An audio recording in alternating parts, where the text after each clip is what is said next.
dan juga efek dalam persenan darah tersebut lah. Intinya secepat mungkin kalau kamu bisa kasih burst damage yang tinggi, itu efek burn-nya bakal muncul lebih gampang.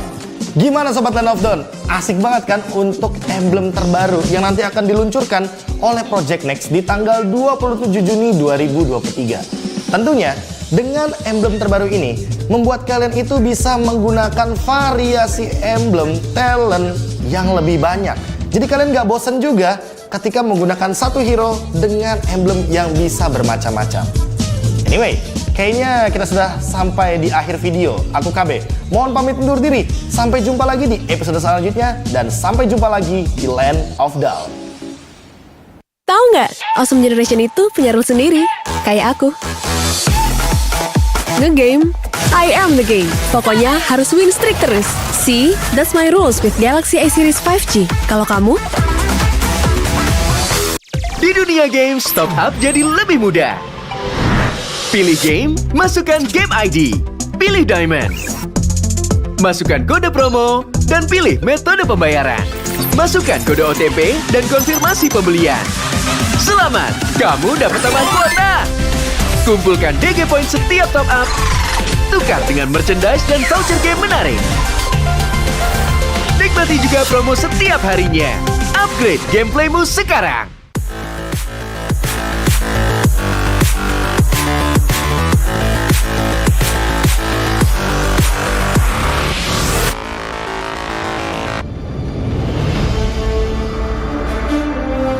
In the previous guide, we learned the basics of the new emblem system. This time, we'll take a closer look at the core talents from the Mage, Assassin, Marksman, and Support emblems.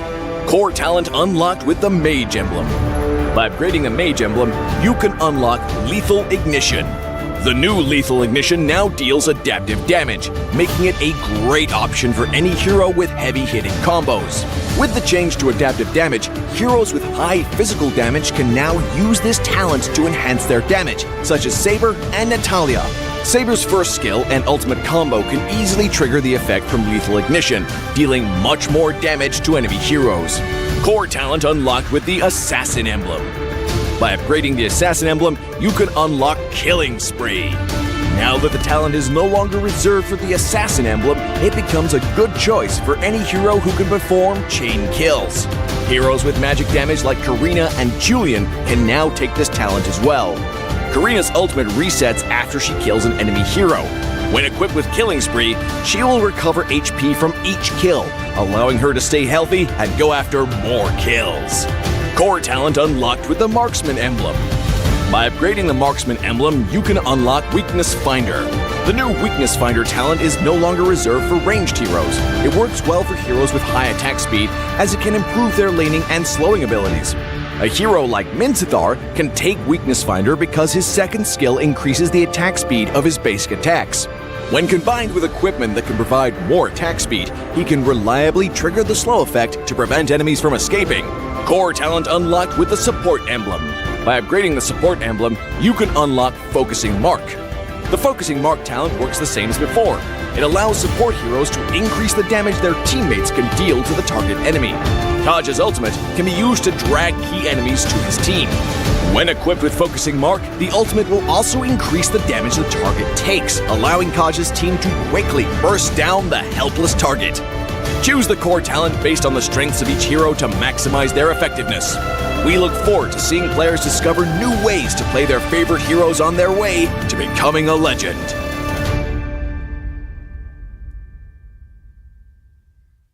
Tahu nggak, Awesome Generation itu punya rule sendiri. Kayak aku.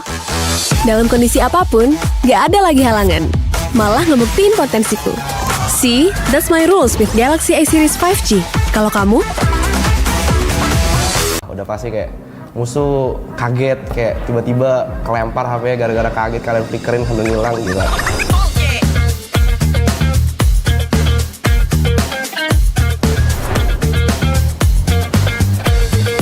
Halo guys, gua Samuate dan selamat datang di Project Next. Hari ini guys, gue mau ngasih tahu kalian guys soal update PES emblem terbaru guys. Update-nya itu gampang banget guys buat dipelajarin ya guys ya. Dan yang coach gue bilang guys, coach Adi ya kan, ini tuh gampang dan sesimpel itu guys. Oke guys, untuk yang pertama nih, sekarang langsung aja kita coba ya kan. Buat ini sekarang hero yang mau gue pakai itu adalah Kaja guys ya. Buat kombinasinya guys, ini yang pakai agility guys. Nambahin 5% extra movement speed guys. Terus yang kedua gue bakal pakai pull yourself together ya guys ya. Dan yang terakhir guys ya, focusing mark guys. Jadi oke guys, ini udah gue setup. Langsung aja guys ya, kita cobain ya guys ya. Oke, let's go. Oke guys, sekarang kita langsung aja nih guys ya. Kita ada one nih guys di mid nih guys ya. Cooldownnya konsil kan 80 detik guys, karena kita pakai emblem position together jadi cuma 68 detik guys. Kalian bayangin guys, kita bisa langsung flicker, langsung ulti guys. Nah, gila. Orang OP apa guys? Dan kalian lihat guys, tadi kan ada mark tuh guys ya di badan one tuh, lihat no. Itu focusing mark guys, efek focusing mark. Jadi ketika kalian ada efek itu guys di musuhnya guys, nah itu bakal nambah 6% damage guys. Jadi damage yang dikeluarin sama tim kalian tuh bakal lebih sakit lagi guys.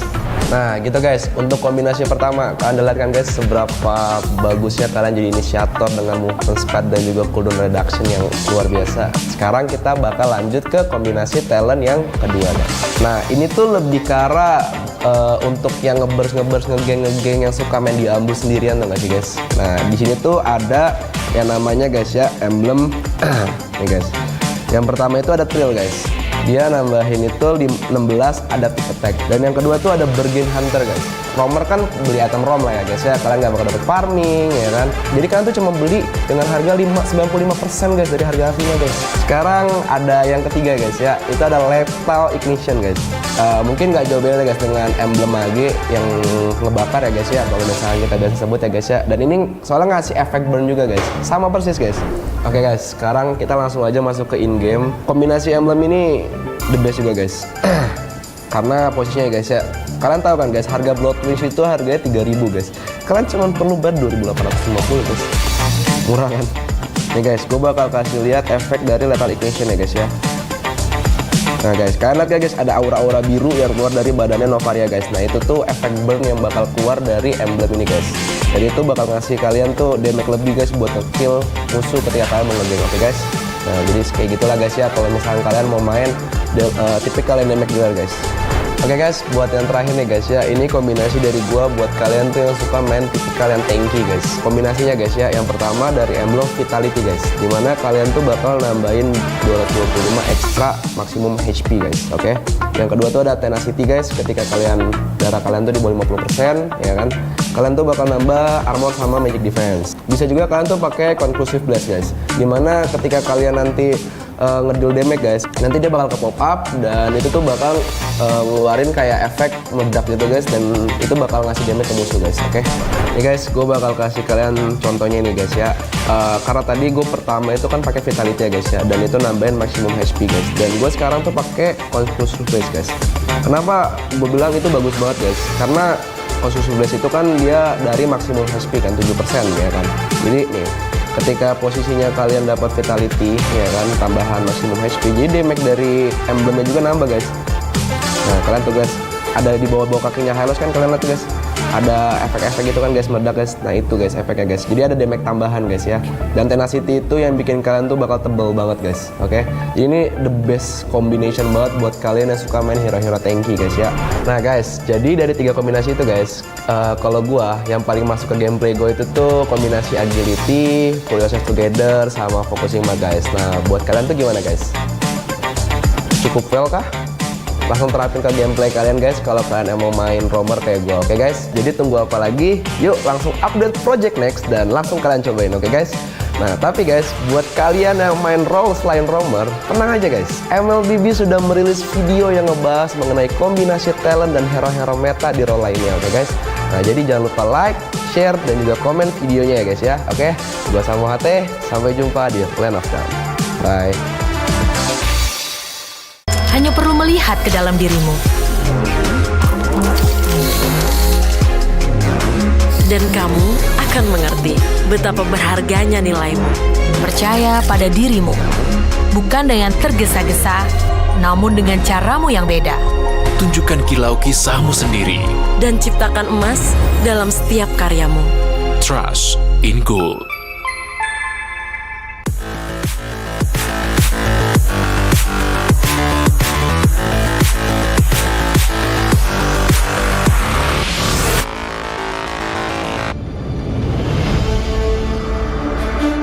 In the previous guide, we learned the basics of the new emblem system.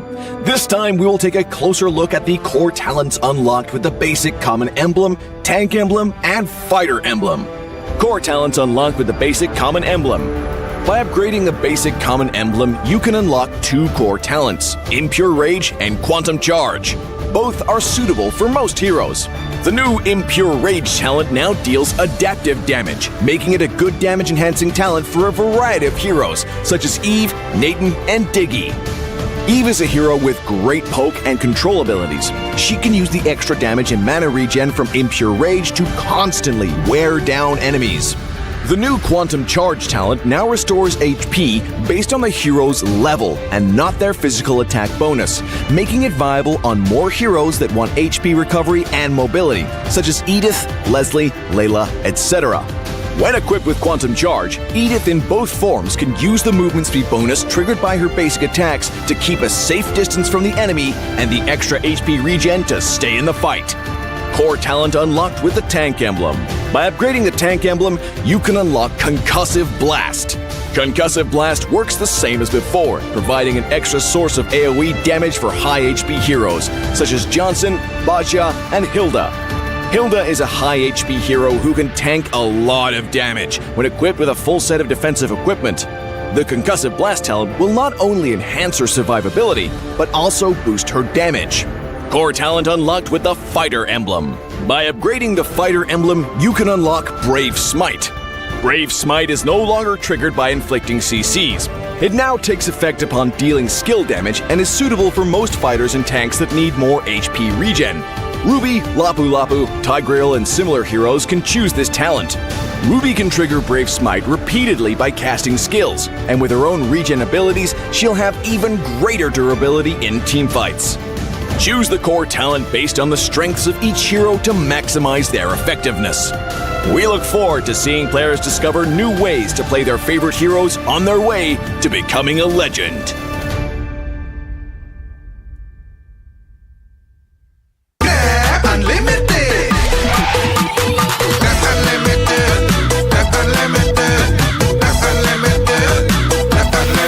Modal gratis, untung berkali-kali.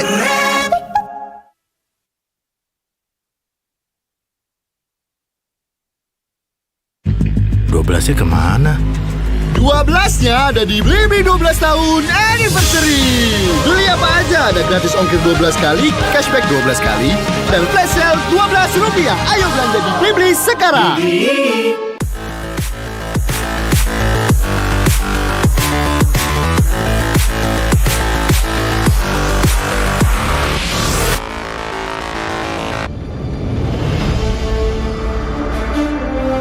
When upgrading your emblems, you will unlock talents at specific levels.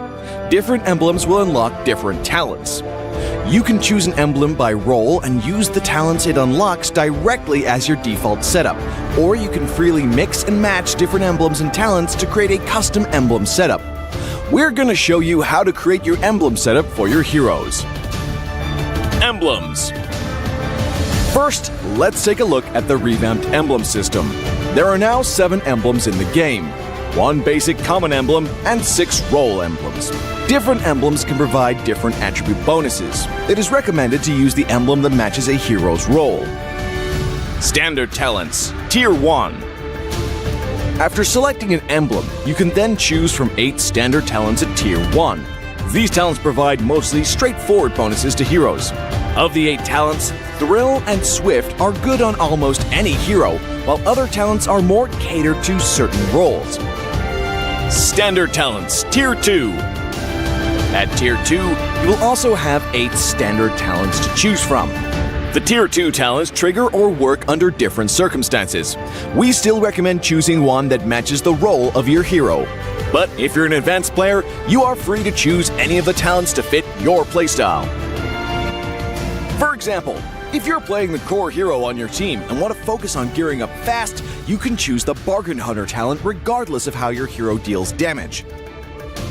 And heroes who rely on their skills for sustained damage, whether it be a mage or fighter, can use the Festival of Blood talent for more spell vamp. Core talents, Tier 3. Finally, let's talk about the most important talents, the core talents. There are 8 core talents available in the game, and each provides a unique and powerful effect. We recommend choosing the core talent to match your hero's role and only use core talents from other emblems for advanced or unconventional tactics. The revamped Weakness Finder talent is no longer reserved for ranged heroes. This talent is now a viable option for any hero that relies on basic attacks and wants better laning and the ability to slow enemies. The Lethal Ignition talent now deals adaptive damage, making it a prime choice for any hero that has heavy-hitting combos. While the revamped emblem system still uses the existing talents, we have removed the restrictions between emblems and talents, opening up new possibilities for many heroes. We look forward to seeing players discover new ways to play their favorite heroes on their way to becoming a legend.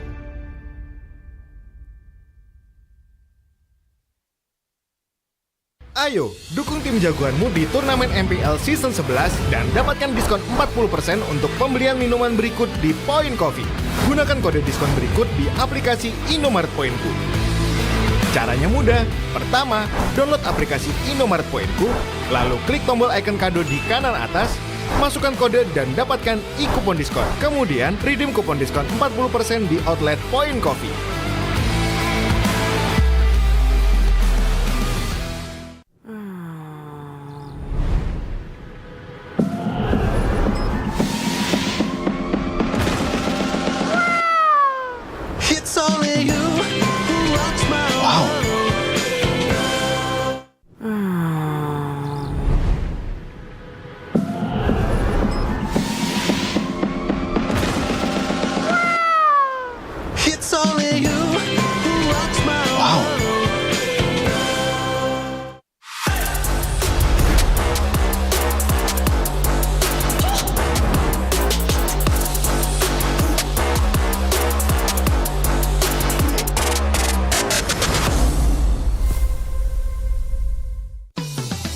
Belanja di Indomaret makin banyak untungnya.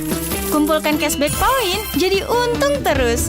Makin sering belanja, makin banyak poin yang kamu dapatkan.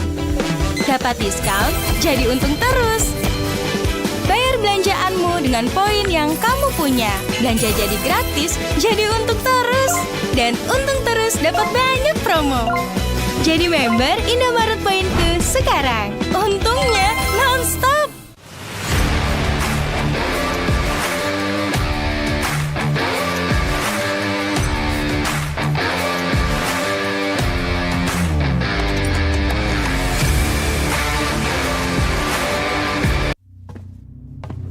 Look who finally showed up. Unload your weapon and return the goods. And if you ask nicely, I just might let it go.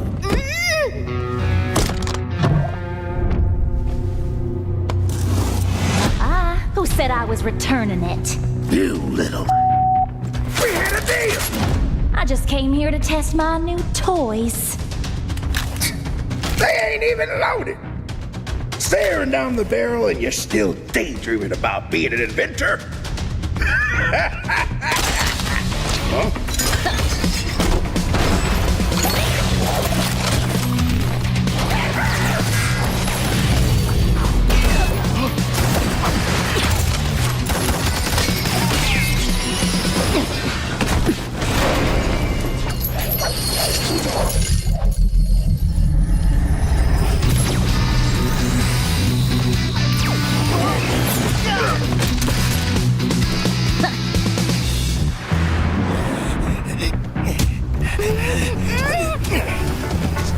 Or she gets it, then you'll have to answer to Erudicio.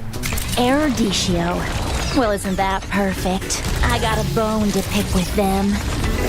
So how about I just blast you both? You're crazy!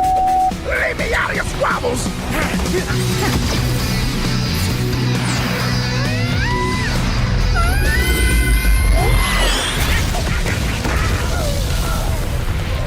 That was dirty!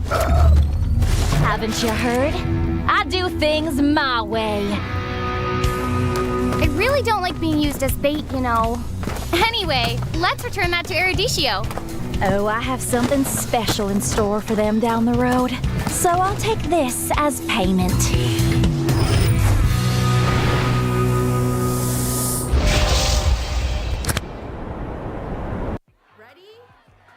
So it all started when I was at a friend's party. Mia, can you send me that? Sure. Everyone keeps asking. Mia, can you send me that? Even my French neighbor. Green I mean, all the time. Can you send me that? I'm not making this up. Hey, can you send me that? Everyone. Sure. Samsung Galaxy S23 Series 5G. Get it now. Incredible.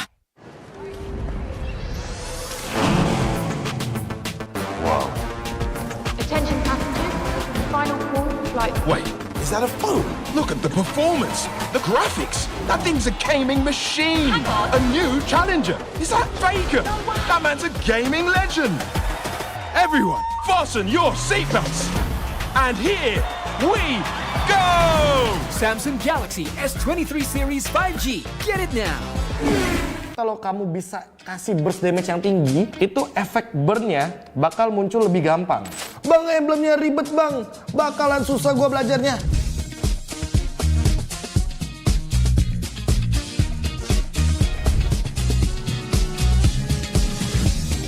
Halo sobat Land of Dawn, gua KB. Di sini gua akan memperkenalkan emblem terbaru dari Project Next. Dan buat kalian yang udah siap-siap mau ketik di kolom komentar, bang emblemnya ribet bang, bakalan susah gua belajarnya.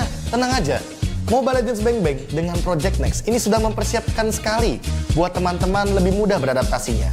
Patch yang lalu itu yang namanya penambahan status ada 5 komponennya. Kalau di patch yang terbaru, komponen penambah statusnya hanya 3. Yang pertama adalah talent penambah status, yang kedua adalah sub talent atau talent yang sebenarnya mungkin di patch lama itu adalah talent aktif, tapi untuk di patch baru jadi talent pasif. Yang dimana nanti akan connecting juga atau menyambung dengan talent utama. Jadi memudahkan teman-teman semuanya yang pemain-pemain baru untuk mencoba banyak emblem dan banyak variabel dengan perbedaan-perbedaan status yang bisa digunakan. Jadi tentu kita bisa lebih berkreasi dengan menggunakan emblem terbaru teman-teman. Dan ini dia gambaran untuk UI terbarunya. Seperti yang aku bilang tadi, hanya akan ada 7 komponen emblem. Dari basic common emblem, tank, assassin, mage, fighter, support, dan sampai dengan marksman. Dan yang paling aku suka adalah ini dia, banyaknya variabel pemilihan status di emblem terbaru. Contohnya, kita ambil dari talent yang paling pertama yang tadi aku bilang. Ini penambah status rata-rata. Kayak di sini ada yang namanya nambahin adaptive attack, terus ada yang nambahin attack speed, terus ada juga untuk penambah darah kayak vitality, dan yang paling aku suka ini dia rapture atau penambah adaptive penetration. Terus ada juga yang namanya inspire, dia akan menambahkan 5% cooldown reduction. Terus ada juga di sini firmness, dia tuh bakal nambahin adaptive untuk physical dan magic defense. Ada penambah movement speed juga dan penambah untuk fatal atau status kritikal. Terus ini yang namanya sub talent nih teman-teman. Contohnya aja ya, ini season hunter buat para jungler tank, jungler damage.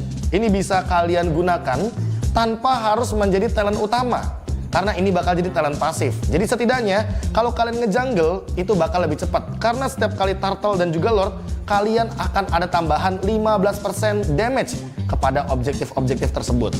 Terus dari emblem tank ada juga tenacity juga jadi pasif, dan ini akan aktif ketika kalian itu darahnya di bawah 50%. Terus ada juga Master Assassin. Siapa penggemar Assassin? Ini salah satu emblem yang kalau di emblem patch lama ya, emblem-emblem yang udah dulu-dulu itu tuh cuma aktif ketika memang 1v1 dan akan menambahkan damage ketika musuh kalian sendirian. Tapi untuk sekarang dia jadi pasif sistemnya, sehingga wah ini banyak banget nih yang bisa dikombinasikan. Bargain Hunter, dapetin diskon untuk item, terus Festival of Blood, kalian dari awal udah punya pasif spell vamp, bayangin tuh. Terus yang paling aku suka juga nih, pull yourself together, karena ini akan mempermudah atau mempersingkat battle spell kalian dari cooldown umumnya. Dari misalkan kita ambil contoh flicker ya, 120 detik itu bisa cuma jadi 100 detik saja. Dan juga aktif skill item. Jadi buat teman-teman yang mungkin para pengguna Winter Truncheon atau mungkin Conceal, jadi lebih dipermudah nih, dipersingkat juga untuk durasi dari cooldownnya. Terus Weapon Master, ini yang paling adaptif banget nih menurut aku teman-teman, karena Weapon Master itu bisa digunakan kepada user mage atau user marksman juga. Nah, terus ini dia nih yang paling utamanya, talent-talent utamanya ada Impure Rage, ada Quantum Charge, terus juga ada Conclusive Blast, terus ada Killing Spree. Dan Killing Spree sekarang tidak terbatas untuk assassin physical damage, tapi juga bisa digunakan untuk para magical damage. Nah, terus Lethal Ignition ini juga tidak melulu soal damage magic. Sekarang physical damage dealer bisa mengeluarkan efek burn ketika dia itu adalah physical damage dealer tipe burst. Terus ada juga Brave Smith nih teman-teman, yang dimana aku dengar kabar nih, katanya di patch terbaru, kebetulan tanggal 27 Juni ini fix, Brave Smith ini bakal muncul dan statusnya diubah. Dari yang 8% penambah darah jadi 5% penambah darah saja. Cuma bedanya untuk sekarang, nggak perlu kalian ngeluarin efek CC atau crowd control. Jadi kalian cuma perlu mengeluarkan skill dan itu akan menambahkan darah kalian 5%. Terus ini juga bagus nih, focusing mark. Biasanya para gangker-gangker pasti bakal suka sama emblem atau talent utama yang satu ini. Serta biasanya buat para marksman, weakness finder itu bisa jadi pilihan utama. Kalau misalkan kalian nggak pede sama attack speed kalian, ya kalian bisa pakai quantum charge yang tadi aku sebutkan. Anyway, kita bakal coba hal itu semua di custom room langsung. Let's go! Yang pertama adalah efek dari Master Assassin, yang kalau misalkan ini kan ada dua hero berdempetan, artinya Master Assassin ini nggak bakal aktif. Kalau aku basic attack, damage-nya 143, tapi kalau ke hero yang sendirian, dia akan menimbulkan damage yang lebih tinggi, 148. Dari sini teman-teman udah bisa ada gambaran ya, kalau sebenarnya Master Assassin ini sebenarnya jadi emblem pasif. Dan ini talentnya menjadi sub talent atau talent cadangan. Dan yang mau aku tunjukkan adalah efek dari bakarannya Lethal Ignition. Aku harus burst dulu ya, Dan nanti yang akan keluar efek bakarannya dalam warna biru di Layla ini adalah dalam bentuk damage fisikal. Tuh, ada biru-biru, ada efek bakaran, dan itu hanya keluar kalau kita secepat mungkin dalam 5 detik menimbulkan damage dalam kurun waktu dan juga efek dalam persenan darah tersebut lah. Intinya secepat mungkin kalau kamu bisa kasih burst damage yang tinggi, itu efek burn-nya bakal muncul lebih gampang. Gimana Sobat Land of Dawn? Asik banget kan untuk emblem terbaru yang nanti akan diluncurkan oleh Project Next di tanggal 27 Juni 2023. Tentunya dengan emblem terbaru ini membuat kalian itu bisa menggunakan variasi emblem talent yang lebih banyak. Jadi kalian nggak bosen juga ketika menggunakan satu hero dengan emblem yang bisa bermacam-macam. Anyway, kayaknya kita sudah sampai di akhir video. Aku KB, mohon pamit undur diri. Sampai jumpa lagi di episode selanjutnya, dan sampai jumpa lagi di Land of Dawn. Tahu nggak, Awesome Generation itu punya rule sendiri, kayak aku. Nge-game, I am the game. Pokoknya harus win streak terus. See, that's my rules with Galaxy A Series 5G. Kalau kamu? Di dunia games, top up jadi lebih mudah. Pilih game, masukkan game ID. Pilih Diamond. Masukkan kode promo, dan pilih metode pembayaran. Masukkan kode OTP dan konfirmasi pembelian. Selamat, kamu dapat tambahan kuota. Kumpulkan DG Point setiap top up. Tukar dengan merchandise dan voucher game menarik. Nikmati juga promo setiap harinya. Upgrade gameplaymu sekarang.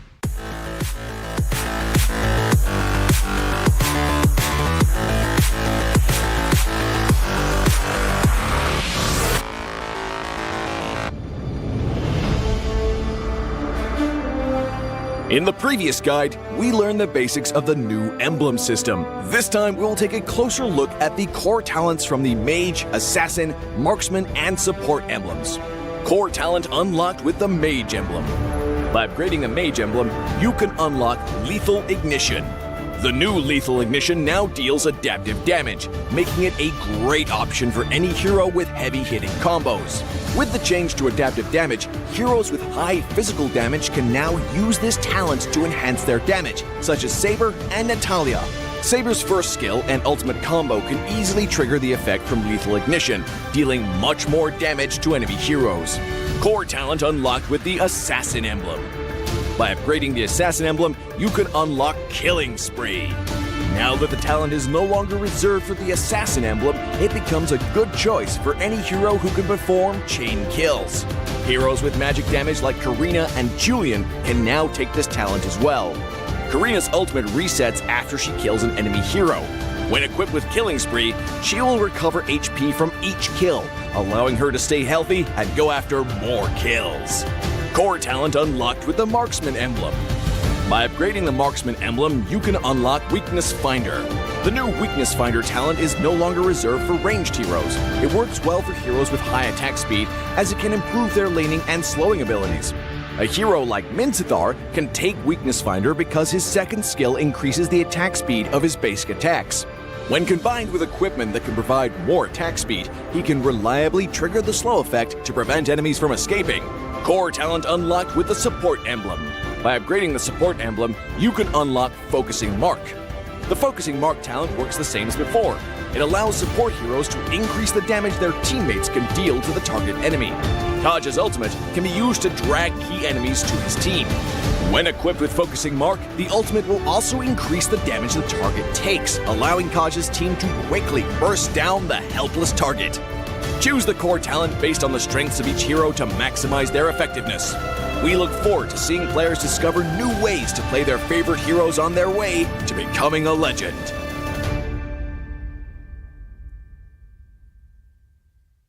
Tahu nggak, Awesome Generation itu punya rule sendiri, kayak aku.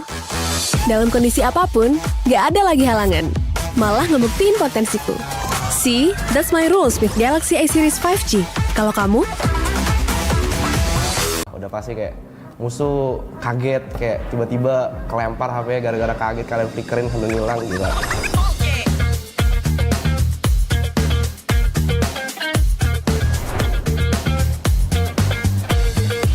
Halo guys, gua Samuate dan selamat datang di Project Next. Hari ini guys, gua mau ngasih tahu kalian guys soal update PES Emblem terbaru guys. Update-nya itu gampang banget guys buat dipelajarin ya guys ya. Dan yang coach gua bilang guys, coach Adi ya kan, ini tuh gampang dan sesimpel itu guys. Oke guys, untuk yang pertama nih, sekarang langsung aja kita coba ya kan. Buat ini sekarang hero yang mau gue pakai itu adalah Kaja guys ya. Buat kombinasinya guys, ini yang pakai agility guys, nambahin 5% extra movement speed guys. Terus yang kedua gue bakal pakai pull yourself together ya guys ya. Dan yang terakhir guys ya, focusing mark guys. Jadi oke guys, ini udah gue setup. Langsung aja guys ya, kita cobain ya guys ya. Oke, let's go. Oke guys, sekarang kita langsung aja nih guys ya. Kita ada one nih guys di mid nih guys ya. Cooldownnya konsil kan 80 detik guys, karena kita pakai emblem position together jadi cuma 68 detik guys. Kalian bayangin guys, kita bisa langsung flicker, langsung ulti guys. Nah, gila. Kurang OP apa guys? Dan kalian lihat guys, tadi kan ada mark tuh guys ya di badan one tuh, lihat no. Itu focusing mark guys, efek focusing mark. Jadi ketika kalian ada efek itu guys di musuhnya guys, nah itu bakal nambah 6% damage guys. Jadi damage yang dikeluarin sama tim kalian tuh bakal lebih sakit lagi guys. Nah gitu guys, untuk kombinasi pertama kalian lihat kan guys seberapa bagusnya kalian jadi inisiator dengan movement speed dan juga cooldown reduction yang luar biasa. Sekarang kita bakal lanjut ke kombinasi talent yang kedua guys. Nah ini tuh lebih ke arah untuk yang ngegeng yang suka main di ambush sendirian tuh gak sih guys. Nah di sini tuh ada yang namanya guys ya emblem nih guys. Yang pertama itu ada Trill guys. Dia nambahin itu 16 adaptive attack. Dan yang kedua tuh ada Bargain Hunter guys. Roamer kan beli item rom lah ya guys ya. Kalian nggak bakal dapet farming ya kan. Jadi kalian tuh cuma beli dengan harga 95% guys dari harga aslinya guys. Sekarang ada yang ketiga guys ya. Itu ada Lethal Ignition guys. Mungkin nggak jauh beda guys dengan emblem AG yang ngebakar ya guys ya. Kalau misalnya kita biasa sebut ya guys ya. Dan ini soalnya ngasih efek burn juga guys. Sama persis guys. Oke guys, sekarang kita langsung aja masuk ke in-game. Kombinasi emblem ini the best juga guys. Karena posisinya guys ya, kalian tahu kan guys, harga Blood Wings itu harganya 3.000 guys. Kalian cuma perlu bayar 2.850 guys. Murah kan? Nih guys, gue bakal kasih lihat efek dari Lethal Ignition ya guys ya. Nah guys, kalian lihat ya guys, ada aura-aura biru yang keluar dari badannya Novaria guys. Nah itu tuh efek burn yang bakal keluar dari emblem ini guys. Jadi itu bakal ngasih kalian tuh damage lebih guys buat nge-kill musuh ketika kalian mau nge-gank, oke guys. Nah jadi kayak gitulah guys ya kalau misalkan kalian mau main tipikal yang damage dealer guys. Oke guys, buat yang terakhir nih guys ya, ini kombinasi dari gua buat kalian tuh yang suka main tipikal yang tanky guys. Kombinasinya guys ya, yang pertama dari emblem Vitality guys, dimana kalian tuh bakal nambahin 225 ekstra maksimum HP guys, oke. Yang kedua tuh ada Tenacity guys, ketika darah kalian tuh di bawah 50% ya kan, kalian tuh bakal nambah armor sama magic defense. Bisa juga kalian tuh pakai Conclusive Blast guys, dimana ketika kalian nanti ngedeal damage guys, nanti dia bakal ke pop up dan itu tuh bakal ngeluarin kayak efek meledak gitu guys, dan itu bakal ngasih damage ke musuh guys, oke. Nih guys, gue bakal kasih kalian contohnya nih guys ya, karena tadi gue pertama itu kan pakai Vitality ya guys ya, dan itu nambahin maksimum HP guys, dan gue sekarang tuh pakai Conclusive Blast guys. Kenapa gue bilang itu bagus banget guys? Karena Conclusive Blast itu kan dia dari maksimum HP kan 7% ya kan, jadi nih ketika posisinya kalian dapat Vitality ya kan, tambahan maksimum HP, jadi damage dari emblemnya juga nambah guys. Nah kalian tuh guys, ada di bawah kakinya Hylos kan, kalian lihat tuh guys, ada efek-efek gitu kan guys, meledak guys. Nah itu guys efeknya guys, jadi ada damage tambahan guys ya. Dan Tenacity itu yang bikin kalian tuh bakal tebel banget guys, oke. Jadi ini the best combination banget buat kalian yang suka main hero-hero tanky guys ya. Nah guys, jadi dari 3 kombinasi itu guys, kalau gua yang paling masuk ke gameplay gue itu tuh kombinasi agility, pull yourself together, sama focusing mah guys. Nah buat kalian tuh gimana guys? Cukup well kah? Langsung terapin ke gameplay kalian guys kalau kalian mau main roamer kayak gue, oke guys. Jadi tunggu apa lagi? Yuk langsung update project next dan langsung kalian cobain, oke guys. Nah tapi guys, buat kalian yang main role selain roamer, tenang aja guys, MLBB sudah merilis video yang ngebahas mengenai kombinasi talent dan hero-hero meta di role lainnya, oke guys. Nah jadi jangan lupa like, share, dan juga komen videonya ya guys ya, oke. Gua sama HT, sampai jumpa di Land of Dawn. Bye. Hanya perlu melihat ke dalam dirimu. Dan kamu akan mengerti betapa berharganya nilaimu. Percaya pada dirimu. Bukan dengan tergesa-gesa, namun dengan caramu yang beda. Tunjukkan kilau kisahmu sendiri. Dan ciptakan emas dalam setiap karyamu. Trust in Gold.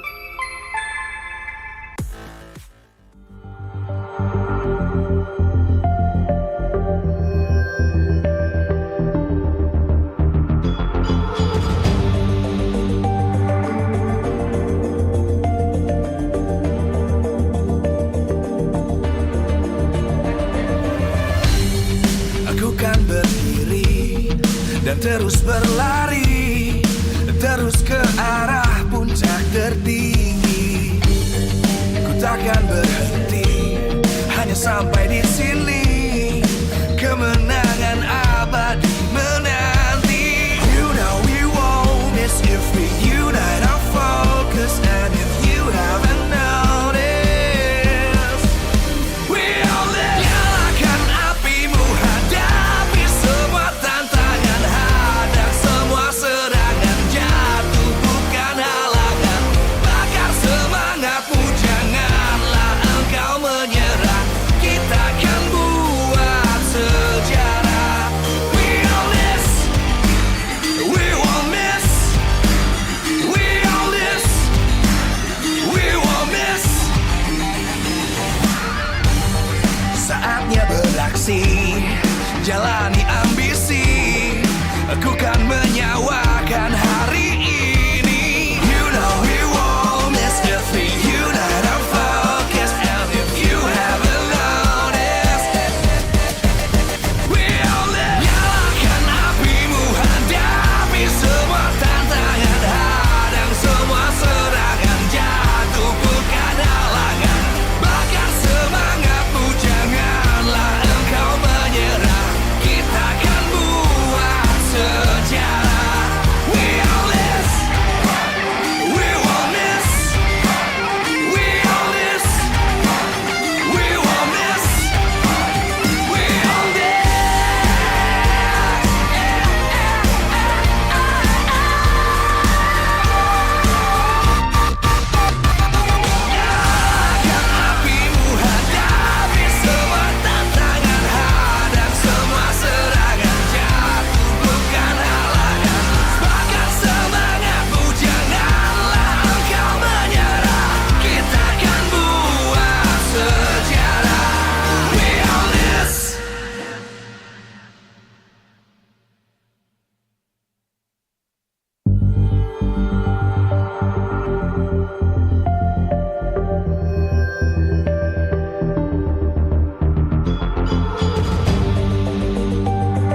terus berlari, terus ke arah puncak tertinggi.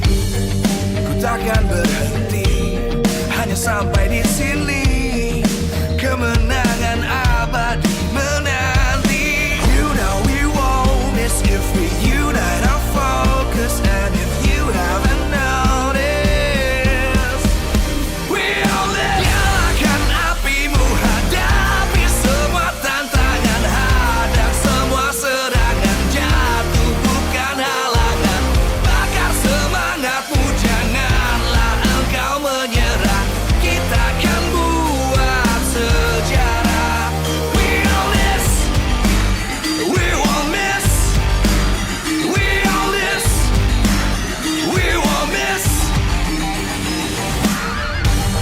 Saatnya beraksi, jalani ambisi.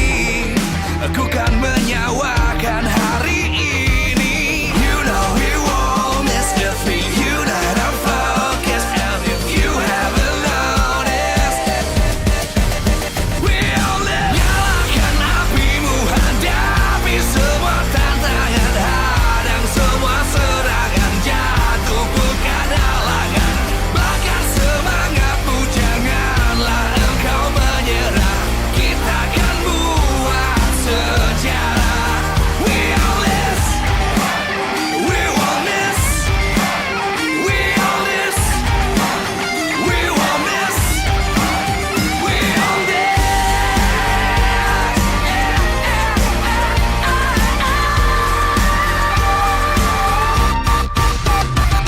Nyalakan apimu, hadapi semua tantangan, hadang semua serangan, jatuh bukan halangan. Bakar semangatmu, janganlah engkau menyerah. Kita akan buat sejarah. We all this.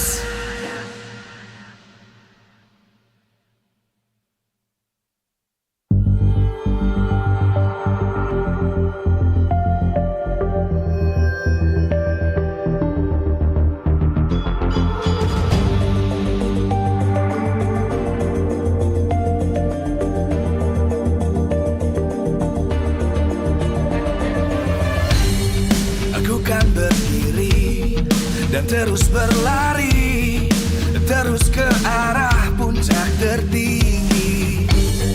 Ku takkan berhenti, hanya sampai di sini. Kemenangan abadi menanti. You know we won't miss if we unite our focus. And if you haven't noticed, we all live. Nyalakan apimu, hadapi semua tantangan, hadang semua serangan, jatuh bukan halangan. Bakar semangatmu, janganlah engkau menyerah. Kita akan buat sejarah.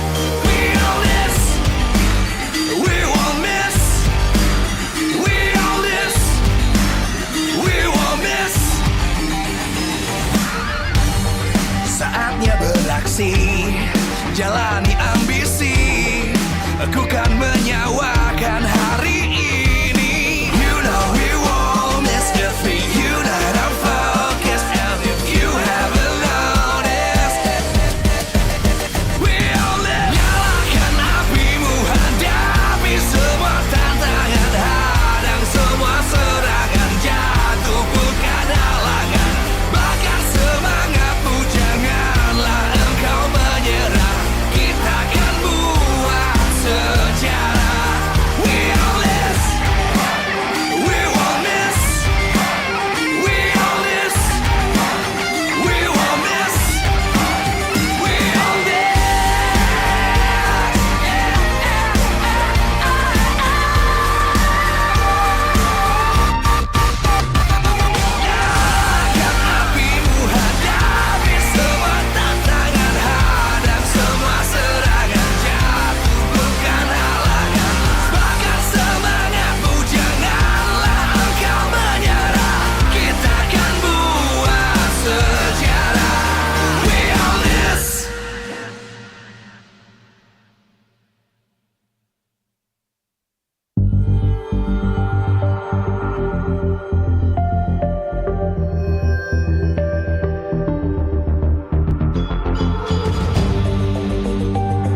terus berlari, terus ke arah puncak tertinggi. Ku takkan berhenti, hanya sampai di sini. Kemenangan abadi menanti. You know we won't miss if we unite our focus. And if you haven't noticed, we all live. Nyalakan apimu, hadapi semua tantangan, hadang semua serangan, jatuh bukan halangan. Bakar semangatmu, janganlah engkau menyerah. Kita akan buat sejarah. We all this, we won't miss. We all this, we won't miss.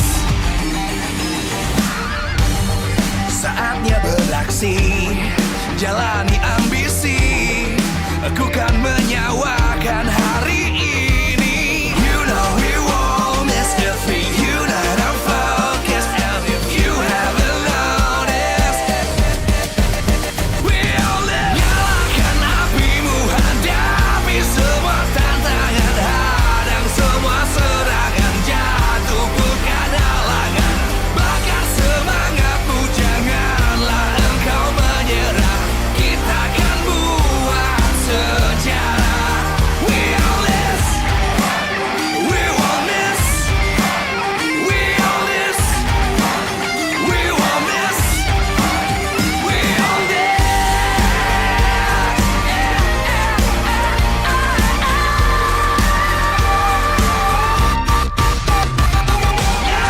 Nyalakan apimu, hadapi semua tantangan, hadang semua serangan, jatuh bukan halangan. Bakar semangatmu, janganlah engkau menyerah. Kita akan buat sejarah. We all this.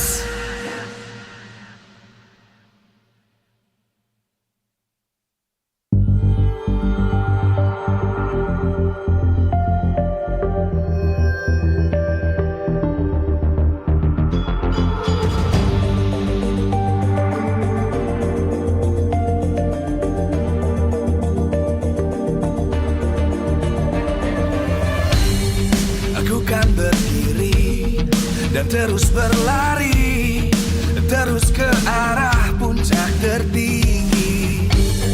Ku takkan berhenti, hanya sampai di sini.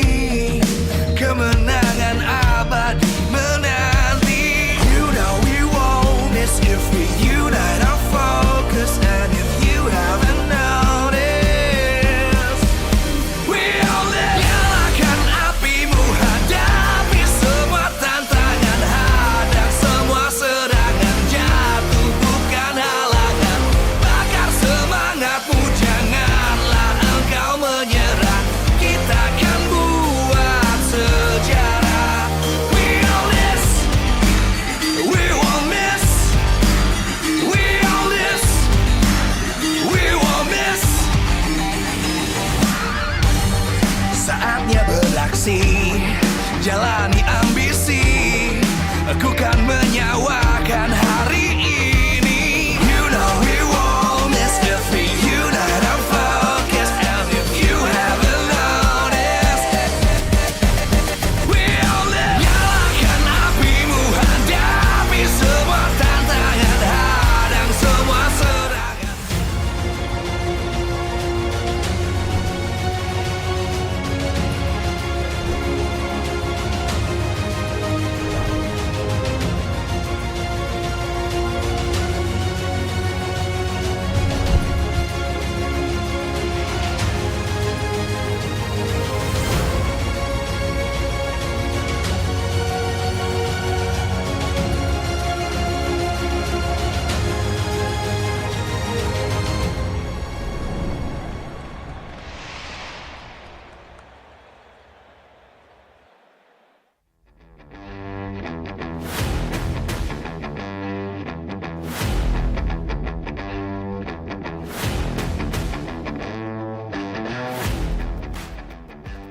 Live from MPL Arena Jakarta, MPL Season 12, powered by Moonton, presented by Samsung Galaxy Official Gaming Phone. Official sponsor, Head and Shoulders. Official mobile internet partner, Telkomsel. Official gold partner, UBS Gold. We own this.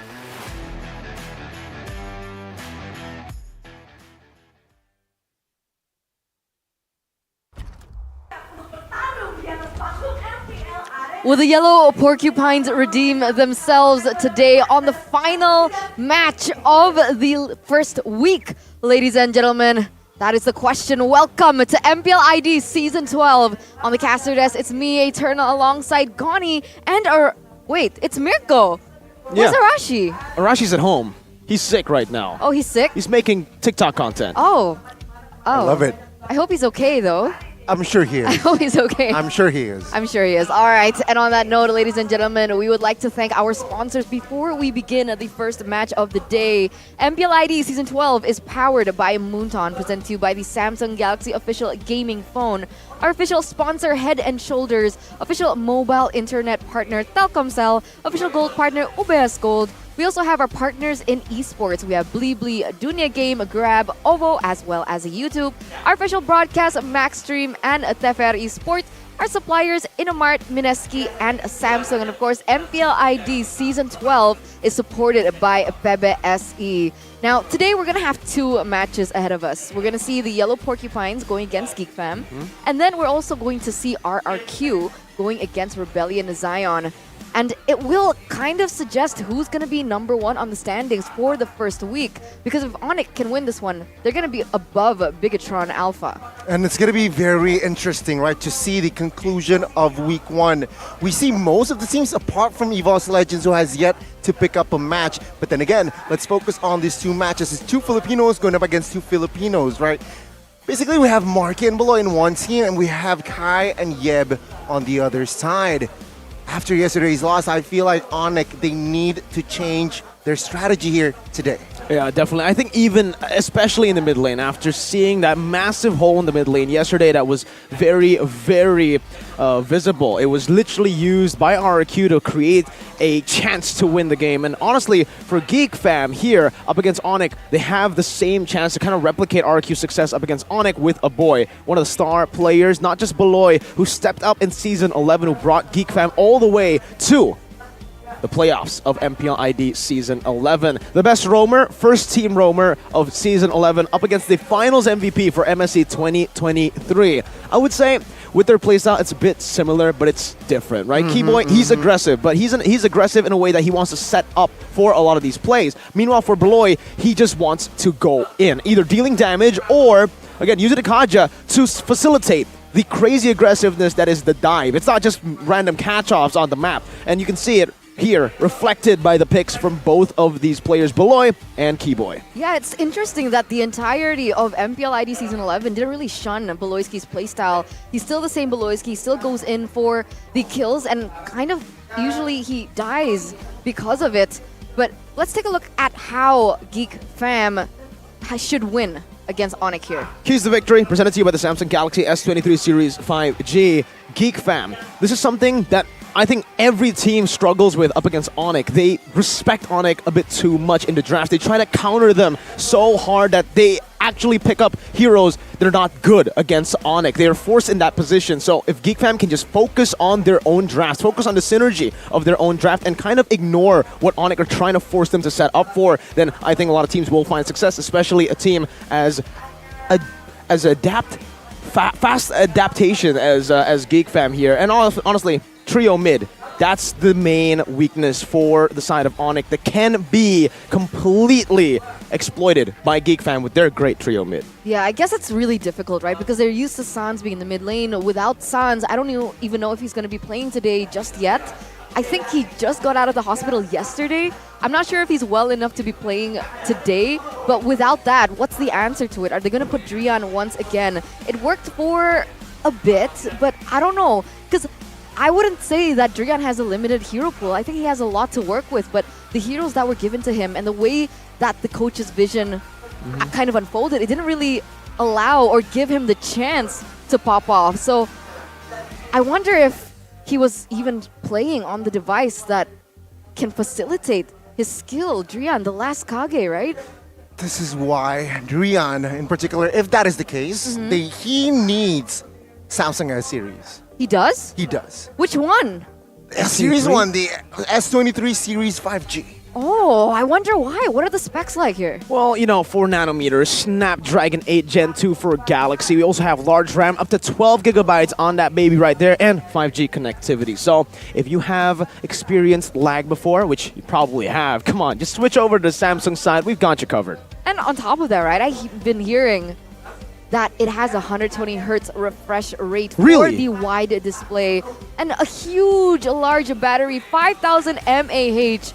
It's also ready to support everyone who needs to use it. Either you want to use it for gaming, to content create, like a lot of people. Even at night, because again, amazing nightography with the Samsung camera. So go ahead and check it out. And I think, a lot of people, their main concern is like, all right, Miracle, we know it's a great phone. We know it's the best one on the market, but how much is the price? It is quite expensive, but with the deals, 4 million, Eterna, I think they're going to be cool with it. It's 4 million of cashbacks. Yes. It's crazy. Value, dude. That's super value. But back to this now. We took a look at the keys to victory for Geek Fam. Now, what about Onyx? Let's take a look here. Prioritizing Kyrie's hero in the first phase of the draft. This is something that was definitely not seen at all. And restoring Boots' strong lane. Now, I'm mentioning these two right in the get-go because, honestly, it was a very different Onyx that we saw play yesterday. Onyx, usually they win through Kyrie and Boots, playing to the strong side with a great mid-lane presence into that jungle. So the fact that they played for CW in the gold lane, prioritizing his heroes and letting Kyrie pick a hero in towards the end, and even then, it's not an assassin, it's not a carry hero, it's mostly utility, and for the Granger, we'll leave that, we'll just say that one was an experiment. It was a very wild experiment, but still, nonetheless, an experiment. If Onyx wants to win and get back on track, they need to do what made them so special in Season 10, 11, and MSC, which is the things you see on screen. By the way, Albert's on screen.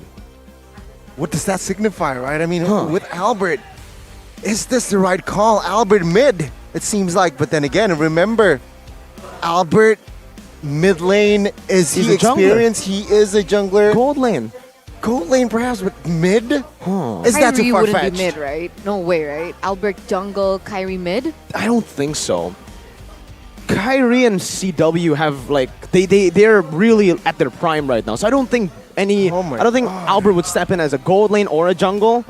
The mid lane's gone, and I don't know, we just saw Albert's picture there. I don't know, keys of victory usually is just like random photos of players, Hopefully. but we'll see in the lineup, I guess.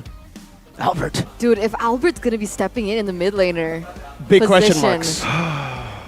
It's another jungler in mid. it's pretty cool, but it's a question because honestly, Sansa's transition from the jungler to the mid lane was pretty good, right? He still had that, what do you call it, that instinct, that killer instinct that was really important in the mid lane. So he doesn't play the Pharsa like any other hero. He doesn't play the Valentina like any other players do. He's very aggressive. He gets those kills down to the T, and he also is able to wash out all the dandruff. Oh, really? Especially with that in your hand. What is in my hand? Show it. Show it. Oh, baby.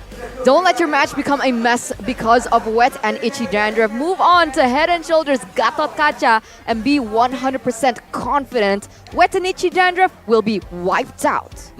Muscles of iron, bones of steel. There you go. What is that in your hand? Isn't that the Head and Shoulders? This is how Eterna keeps her hair so beautiful, right? I mean, purple, great color. If you use Head and Shoulders, if you use any other product, it's going to be bad. So Head and Shoulders all the way, Eterna. You're welcome. Oh my god, and there you go, the official team lineup for the side of the Geeks.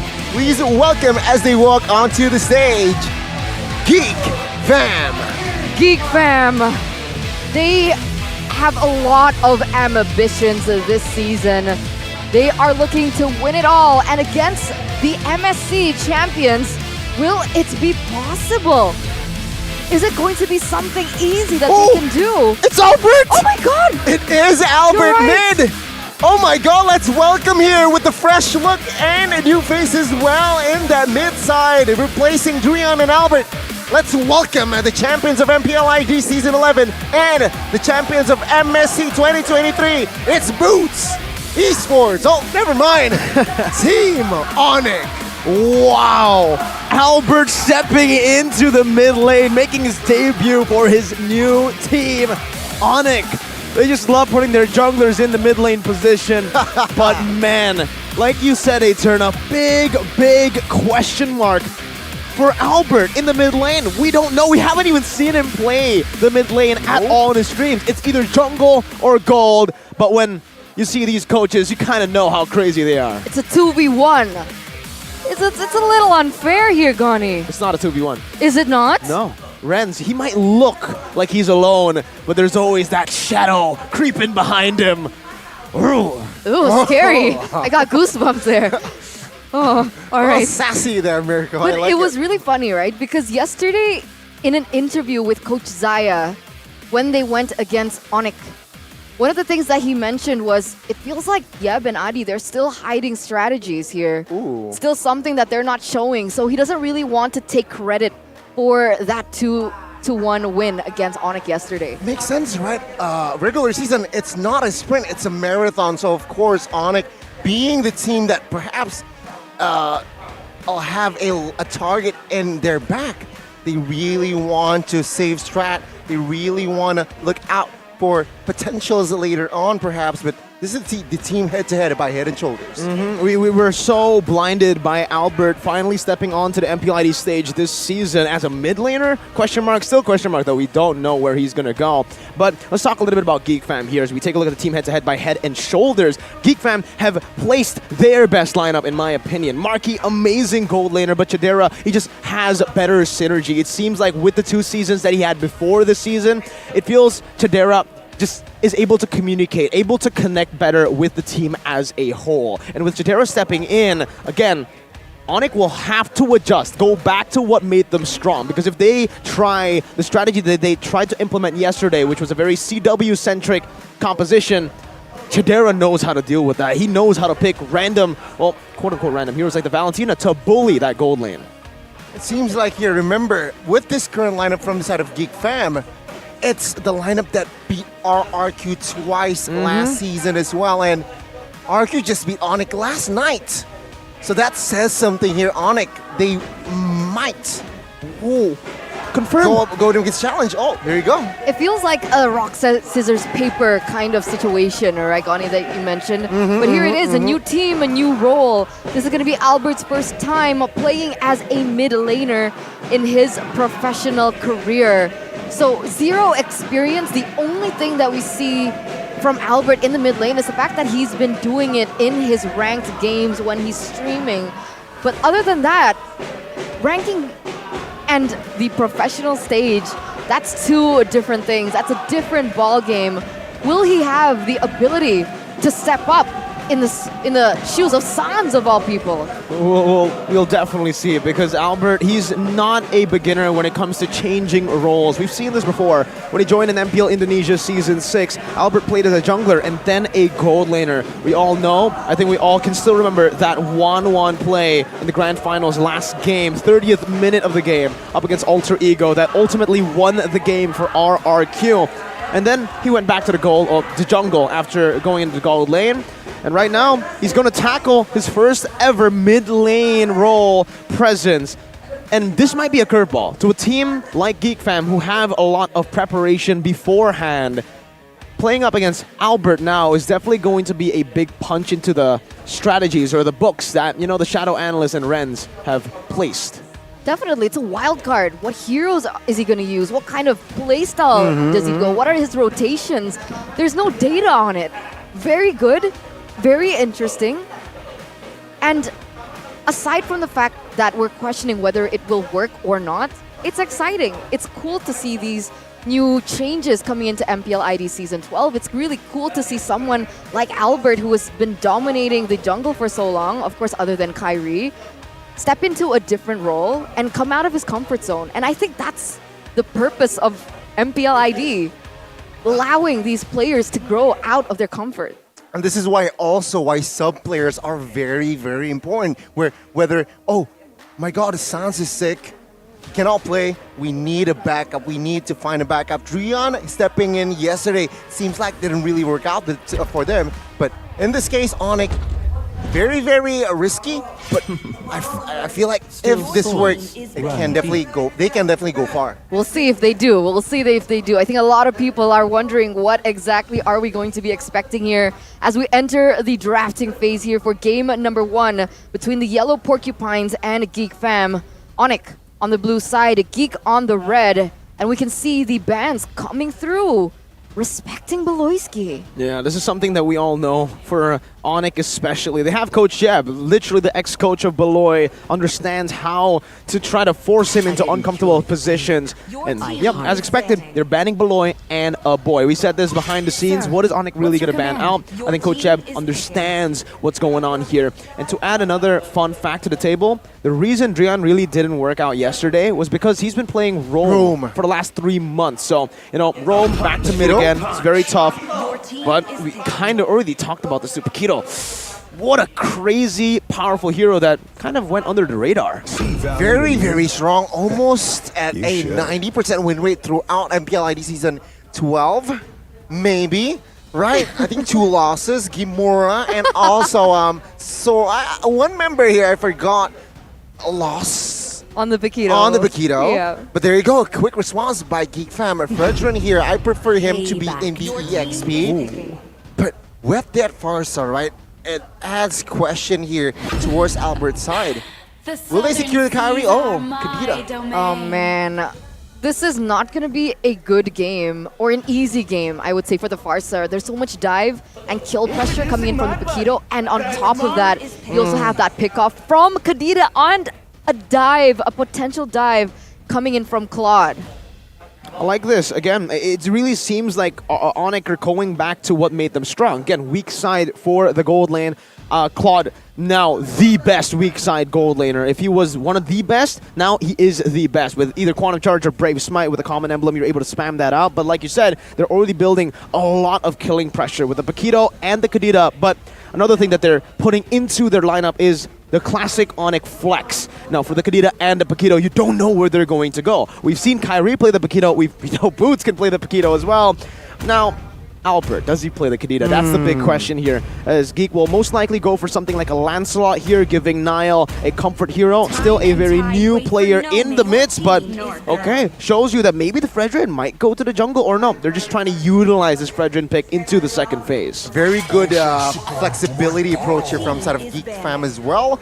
There you go, Kufra from side of Keyboy got the MVP in that first game yesterday, so perhaps they are, let's not go and give Keyboy that Kufra. Let's perhaps force Keyboy on that Kadira.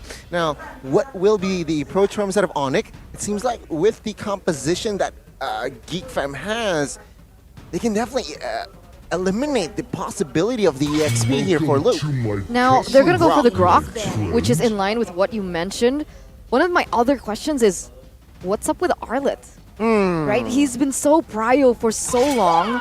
Come this new emblem, and it's either he is on a lose streak, or just teams aren't able to utilize him properly.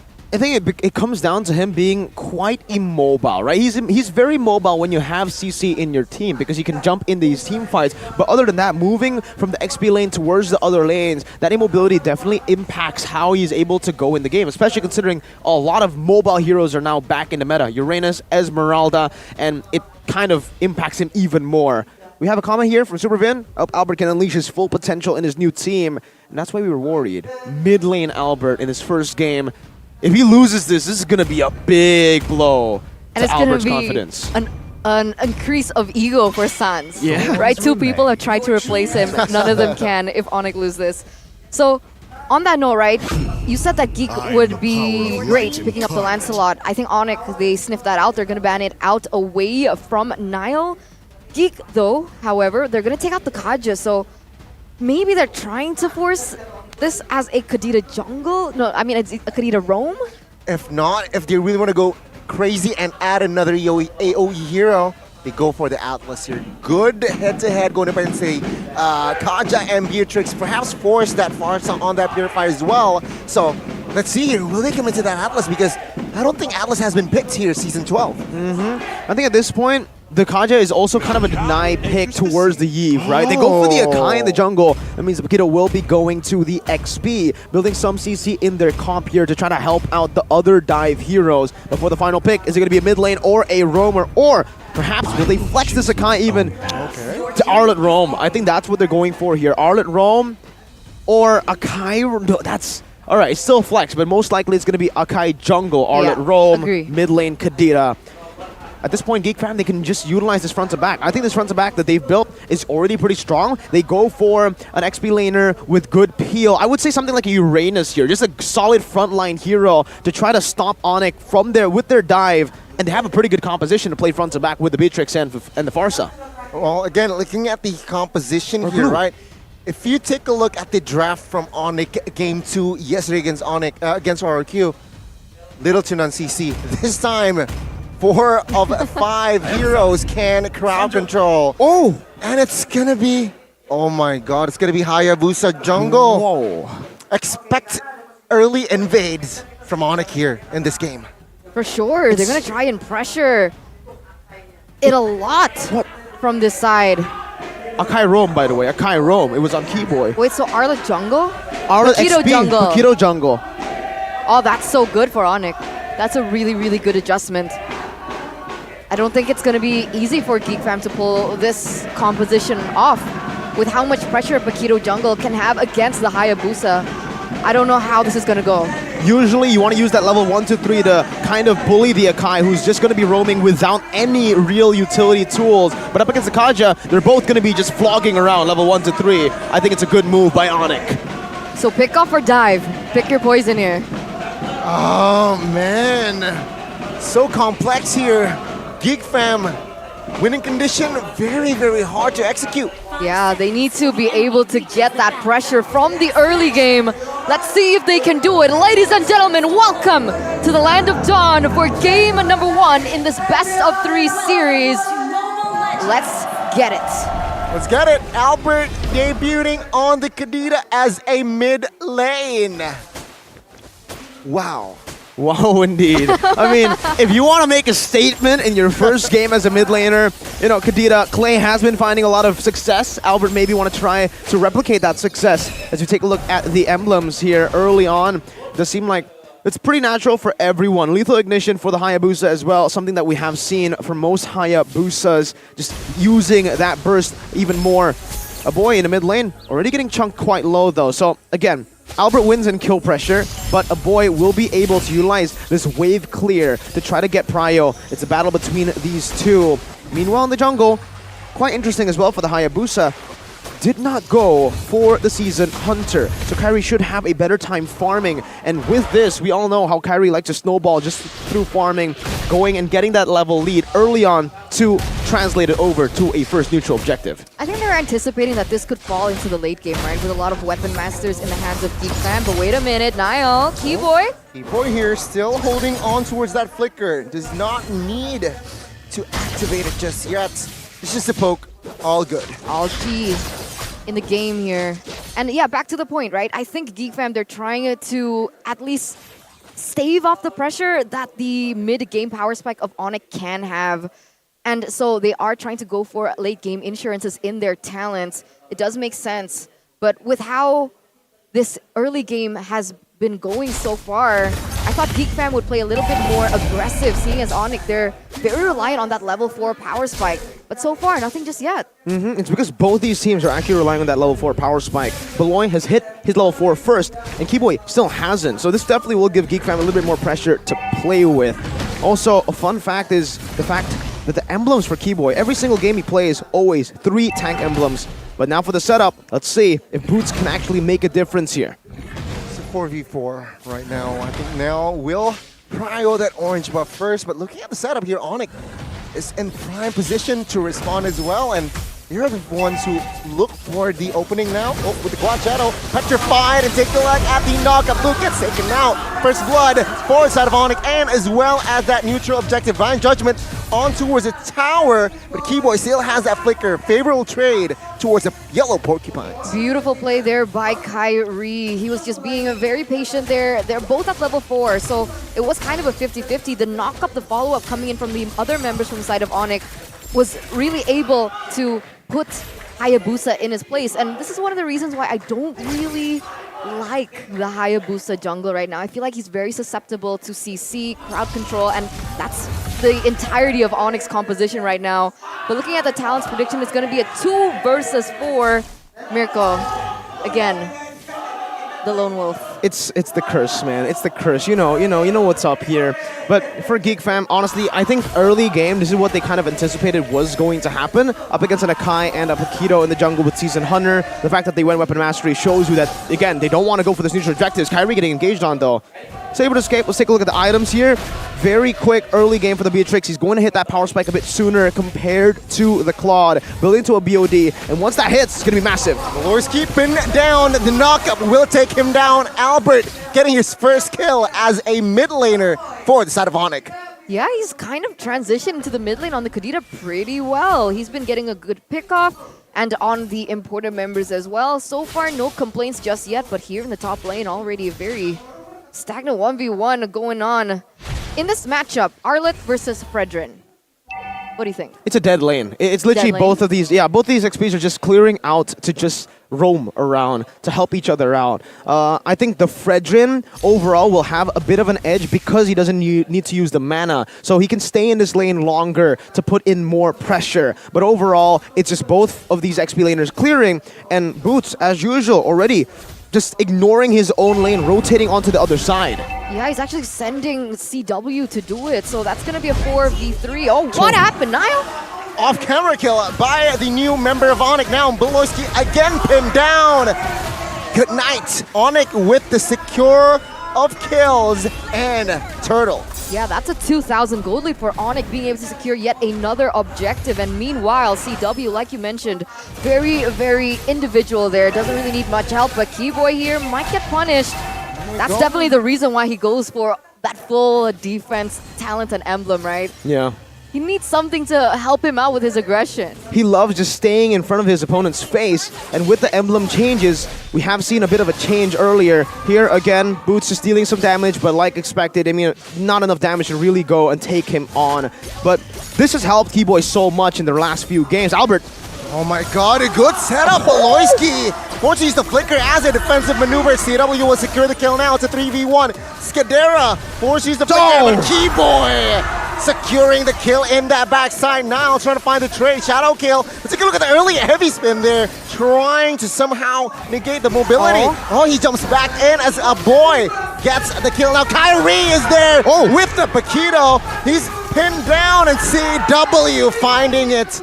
Onyx winning trades left and right. That was the executioner situation coming in from Onyx, but it took 3 members to miss, and then finally they're able to punish Nile there in the top side. That's a lot of resources.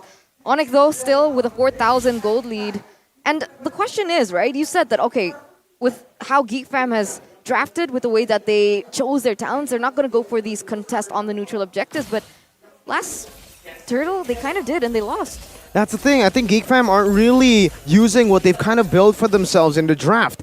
Neutral objectives, very hard to take already because of the fact of their composition. It's more of a pick-off/poke comp. So Geek Fam, I think at this point, they need to try to ignore the neutral objectives and try to play for the weak side.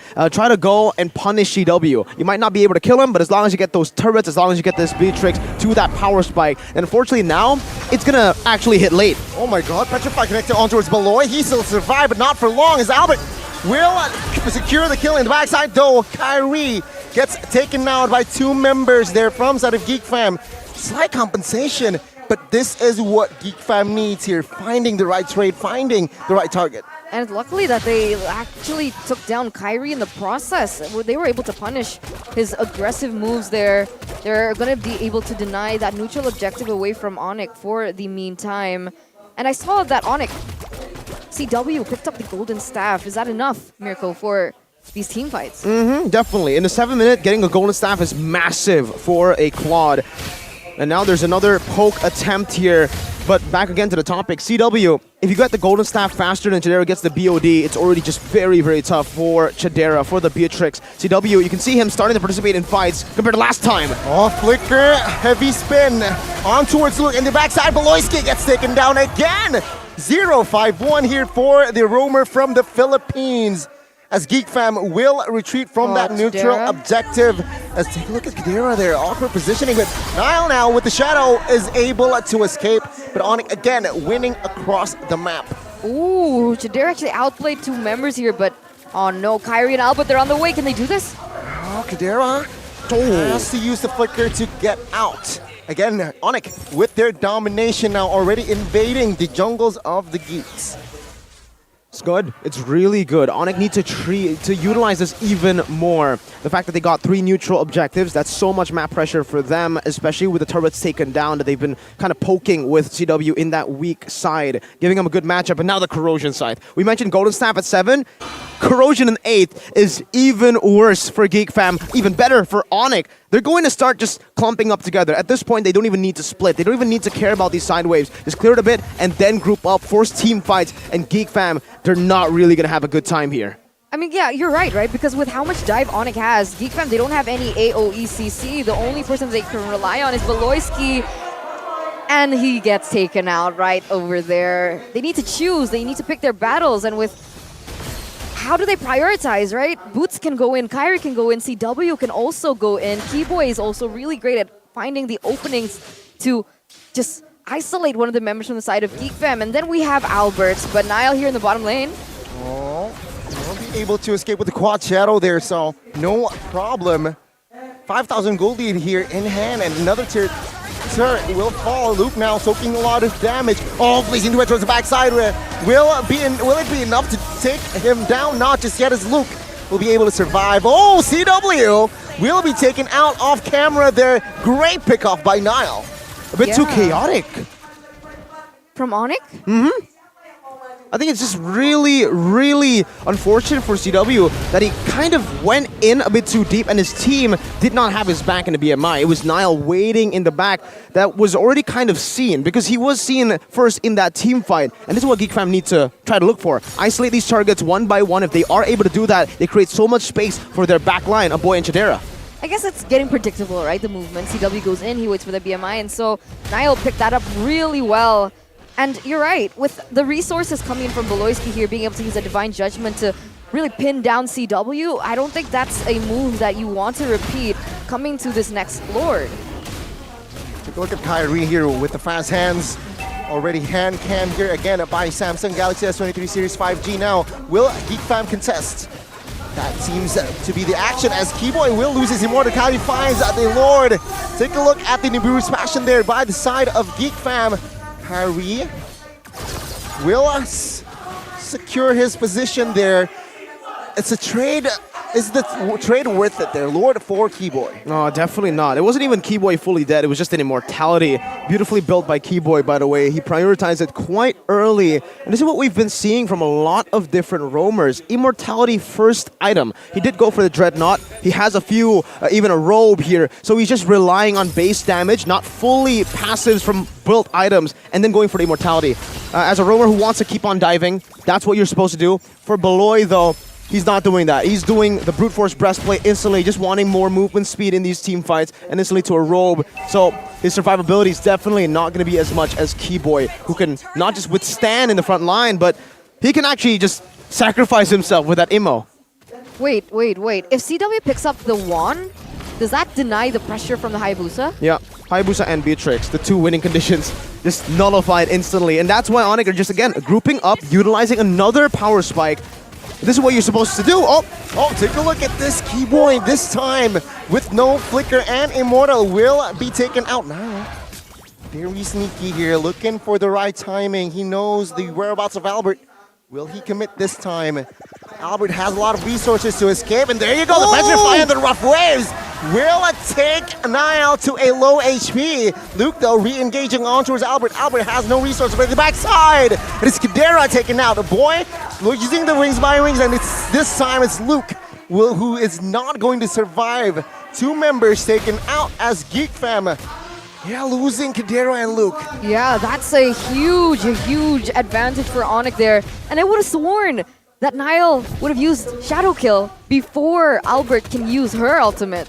It's the understanding of the player, I think. For Albert, he understands exactly how the combos work, the timing. So the Petrify actually came in right as the Quad Shadow got to him. He was not able to pop that Shadow Kill in time. And before he actually popped the Petrify, he already had that Breath of the Ocean. So he was ready. Once he saw, that's the reaction time of a jungler, man. Exactly. It's just, you know the matchups, you know the combos, so you're just so chill in those situations. That's why I wanted to point that out. I was like, you know, in any different condition, if the Kadita was a little bit too slow, that would have been Kadita forcing to use her ultimate, not onto Hayabusa, but the other way around. But the way that worked, I was like, wow, impressive. It's really impressive. Albert's been popping off, really. Like, I think he's been one of the standouts in this game. 0 deaths, and is this the first technical pause this season?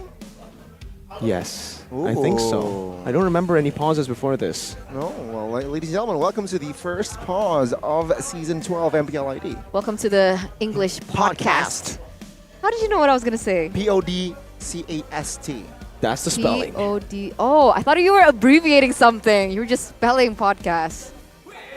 Come on, Gani. That would be a cool abbreviation, though. Imagine, just try to make it an abbreviation. Okay. English EP. No, that's a bit too long. I was talking about the P-O-D-C-A-S-T. That's pretty long, too. But you know what's not long? What? I was about to say this game, but this game is actually getting... How many minutes has it been? To a point where it's actually 13, no? pretty long. If Geek can actually force this, 13 minutes. 13 minutes. If Geek can actually force this towards the late game, that Beatrix, getting that power spike could be massive, because once the Beatrix gets the win of nature, that's going to be big. Wait, though. Let's take a look at... Oh, interesting! I didn't actually get to see this in-game. It's a Master Assassin on the Kadita. Understanding how Albert usually likes to play in the jungle, he has that killer instinct similarly to Sans. So he's always going to be alone. He's always going to be flanking left and right. So this is why the Master Assassin gives him so much more killing pressure. As you can see from the attributes, it's in Indonesian, but don't worry, I got you guys. 4% damage increase when there's no teammates around. And that 4% is massive. Remember, you're already building so much pen. You already have a pen from the Assassin emblem. Plus, you get Genius Wand or Divine Glaive, and boom, that's a lot of penetration. And even a tank will get one-shotted. Okay, I have a question Even now. Uranus. Yeah, Uranus definitely can be penetrated with that. Yeah, back to my question. With that emblem and that choice of talent, I can imagine that it would have a lot of pressure during laning phase, right? Because that's when I feel a lot of heroes are isolated, but when it's in the 13th minute of the game like now, and where Geek Fam are also trying to prioritize pickoffs, does it still work the same way? Is it good? Yes and no. Well, yes here in this condition, because Geek Fam likes to actually utilize different angles with their composition. They need to come in from different angles. So if the Kadita waits in a certain bush, then Niall's going to be caught. We saw that 2 times now, and that's why the Master Assassin has been just super value. Laning phase and out. I feel like Albert has did that, right? Looking for the off angles, bushes, and yeah, that's, I think, the approach for the side of Albert towards that late game. So what is the Kadita usually on? What's her usual talent? It really depends, honestly. Because I've seen agility a lot. Well, agility is definitely one of the top picks here. If you want to just rotate across the map, get those ganks. You can also technically go weapon mastery if you need more damage, if the game is going towards a later stage, but you usually want to just go for snowball. A bargain hunter becomes a pretty good option just to get to those item power spikes faster in the game while you snowball with the agility already around the map. And you know, because you don't really need a lot of resources on the Kadita. Well, I mean, if you're a scaredy cat, you pick up tenacity like me. Yeah, but don't do that. I mean, if it's Kadita roam. No. Why not? I am a hater to anything that is defense. Okay, you go defense, you're not a friend of mine. Tenacity is not the same as Wind of Nature. Yes, item. yes, but what does it give you, Gani? What's the attributes on that? Below 50% additional hybrid defense. Defense. I think he's like that type of person that looks at the world like the best defense is a great offense. Exactly. All right. Albert sees it the same way, man. We have it. We have that connection. It's been since season 9. Remember when I waved to him? Oh yeah, you guys were like What happened to it? telepathically talking. What happened? Look, I'll just give him a thumbs up again. Wait, he's not on cam yet. He's not seeing. I'm trying. It's not working. Albert Nielsen Iskandar. That's his full name. Man, the venue is packed early on. That's Onyx for you. Yeah, it is. I like their new jackets. How come I've never seen you wear their jackets? This new jacket, it's a new season. Oh, okay. Nice save, Gani. Come on. Come on. Well, honestly, Geek Fam is pretty good. I mean, I really like their new jerseys. The red here. one? The black and red one. The one they're wearing right now on stage. Oh, Is that the Lord Oh. Trinchera? MG. Is that Gerald Trinchera? Yes, Did I it pronounce He's his in the name right? is Gerald Trinchera in the building. Who is he supporting here? Well, Below he it? has an Kyrie. Evo's hoodie, but we all know where he's sitting. Yellow side, Onyx. Yellow side? Yeah, he was sitting next to the Onyx girls. Oh. Ooh. Is it? Oh, okay. No, not in that way. Dlar's a loyal man. I know him. Loyal people know loyal people. Yeah, you're right. You're right. Me and Dlar. Dilar. Gerald. Yeah, that's his name. I was gonna say from Rivera. A Sorry. fun fact: Gerald Dlar is Gerald backwards, like the Dlar part. Gerald, Dlar. Yeah. Are you serious? Yes. So it's like Samuel Thomas? Yes. Oh, I didn't know that. Yeah, fun fact. There's something with Onyx players, and just they like to reverse their names. Oh, because he used to be an Onyx. So I would be Yeah. Enog. Yeah. Kyrie's Yeah, other I name don't think it works. Enog. is Iriak. What's mine? Enog. Wait, I need to spell my name. Too long. I can't do this. Oh, Renzo. What are your names spelled backwards? Oh, wait. Okay, I have a sixth sense. Go. You guys probably can't see who's in the Go. room right now, but it's Go. not just Marky and Renz. Okay. Right in the middle there, next to Marky, actually, with his arm over Marky, it's the Shadow Analyst with his beautiful beard. I'm getting suspicious here. Flo? Who is the shadow analyst that you keep mentioning? Is it Flo spelled backwards? I don't know, man, but I can't describe him. It's like this guy is so mysterious, and he is always he's always there. You guys can't see him, but I can, guys. Because Miracle keeps like mentioning the shadow analyst. At first I thought it was a joke, but No. now coming into season 12, he's still saying the same thing. And I'm like, who is the shadow analyst for Geek? I'm so confused.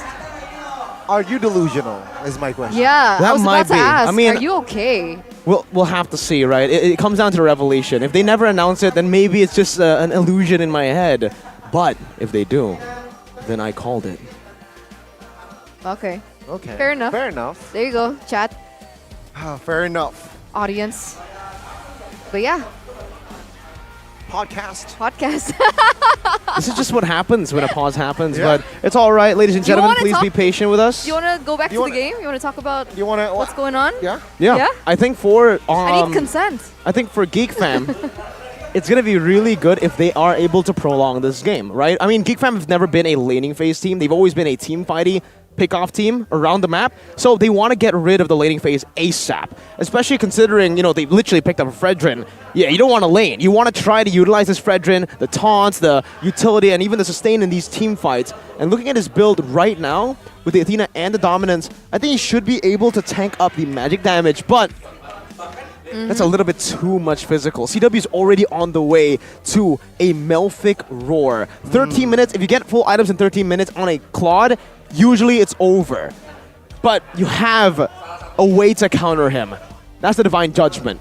It comes down to a boy getting these crazy good feather airstrikes to poke him down before the fight even starts, and then Beloy using this Divine Judgment at the right time. Because even Chadera, I don't think he's respecting CW too much against Paquito, CW, and the Arlet. No win in nature. He's actually building towards a Haas Claw, so he's banking on more damage. I like that. You like more damage. And it doesn't really have to get to that point, seeing as how intrusive, honestly, Onyx has been playing. Just getting caught out one by one, they get picked off. At some point, that's going to create the turnaround for Geek. And if Onyx aren't careful, they might lose this game. This is why I feel like in this current stage, Onyx needs to stay grounded, needs to stay focused as well. Geek Fam, though, they need to exploit every mistake that, if given by the side of Onyx. Oh my god. Oh, you're right! Interesting. Onyx PH assemble. All former Onyx PH members in Indonesia are now at the MPL arena. We have Kyrie and Yeb on Onyx. We have Zdelarski in the audience. And we also have Marky and Beloyski in Geek Fam. Wow, a full Onyx PH reunion. Hate, where are you, man? I'm disappointed you're not in Indo, but have fun in Cambodia. Anyways, though, I really like Geek's gold laner. With his Kadera. build. No, you're saying it wrong. He's building the non-nerd build, so he's not Kadera, he's Chad era. Because it's the Chad era of Geek Fam. I like it. Oh my god, chat era. Audience, is that a 10 out of 10? Is it not a 10 out of 10? I want to know your thoughts, man, because It's an 11. I'd put like 5, but if there was Lafell, I'd give 10. I don't know. I gotta wait. I gotta wait. Chad era is in the building. And yeah, with the BOD, Malefic Roar. What is he building towards now? House Claws? House Claws, perhaps from Chad era. Yeah. The Vampire Mallet, right? The Vampire Mallet and the Legion Sword. What I'm interested to see is What? Niall. They gave you a 10 out of 10? Definitely a 10. I Come mean, I don't know what you're on. talking Oh, there's a about. 7. There you go. You don't I see saw that. that. You know, Niall, right now. Say his name. Mirko stole the Samsung phone. I can't see the chat anymore. It's but fine. Who You said can't. 7? The Samsung phone is with me now. The I S23 can't. He stole Ultra. the phone. Gani, if you Can't want an see the S23, chat. you can go and visit Samsung.com/ID. All right, it's easy to get. 4 million Done. IDR cashback. Done. Dude. That's I like bought something 4. Arashi would do. You bought 4. Yeah. Are you the richest caster? Nope. Nope. Arashi is. I think it's Wolf. No, for real. I think Arashi I think is. it's Mirko. Mirko is the second richest caster. Oh, okay. After Arashi. What about Wolf? You can't spell Arashi without Rash.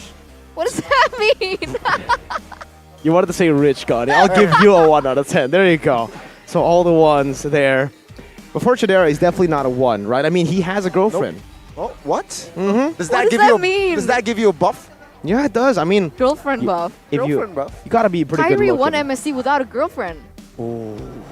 Keyboy won Finals MVP with a girlfriend. Boom.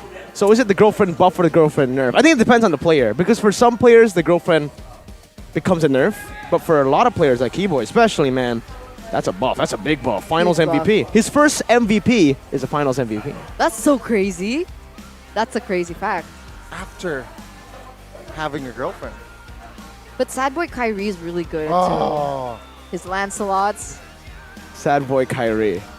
Sad Boy Lance Kyrie skills. It's just about the sad boy era. I mean, Albert's kind of having like a sad boy era himself, you No, know? he's not. Well, oh yeah, you're right. I just remembered. Albert, you sneaky son of a gun. You sneaky baby alien. Now a porcupine. I'm chilling. He's chilling because he transitions really fast, right? From the old to the new, from baby alien name to now the young porcupine. The young porcupine. Oh, baby porcupine, young porcupine. And you know how to spell porcupine? Not with a W. And Yeah. that brings us to the player head-to-head here. It's with the P for the player Between- head-to-head. You're right. Porcupine player head-to-head by head and shoulders. That's awesome. So Chidera and CW, what do you think are the main differences between both of these gold laners? CW is just smarter about the way he lanes, about the way he takes team fights as well, in my opinion, right? He's a very smart gold laner. He's always been labeled as the macro gold laner. Back then, it was because he was actually the one making shot calls for the team, but now it's just he focused on his mechanics more, but he still makes those macro decisions. He still is able to clear out waves when he needs to just make these proper decisions in the later stage, where Chidera, maybe it's because of experience in the Land of Dawn, in MPL, he's only had 2 seasons to play, but he still has stellar mechanics. When he started playing, remember, they almost beat our RQ, and that was Season 10 RQ. That was still RQ at their peak. The RQ that got 3rd place in M4. What about you? I think the difference also after what Mirko said is just consistency, right? CW is more consistent. You know when CW enters the Line of Dawn, she will bring consistency. He has that high standard. Meanwhile, Kadera here somehow, sure. It's in his name. Consistency Chad. W. C-dubs. Oh. Consistency W. Consistently winning. Ooh. Consistently winning. Now. What do you mean That's now? an 11, by the way. Thank you. You're welcome. Season 8, 10, You're and welcome. 11. Consistently winning.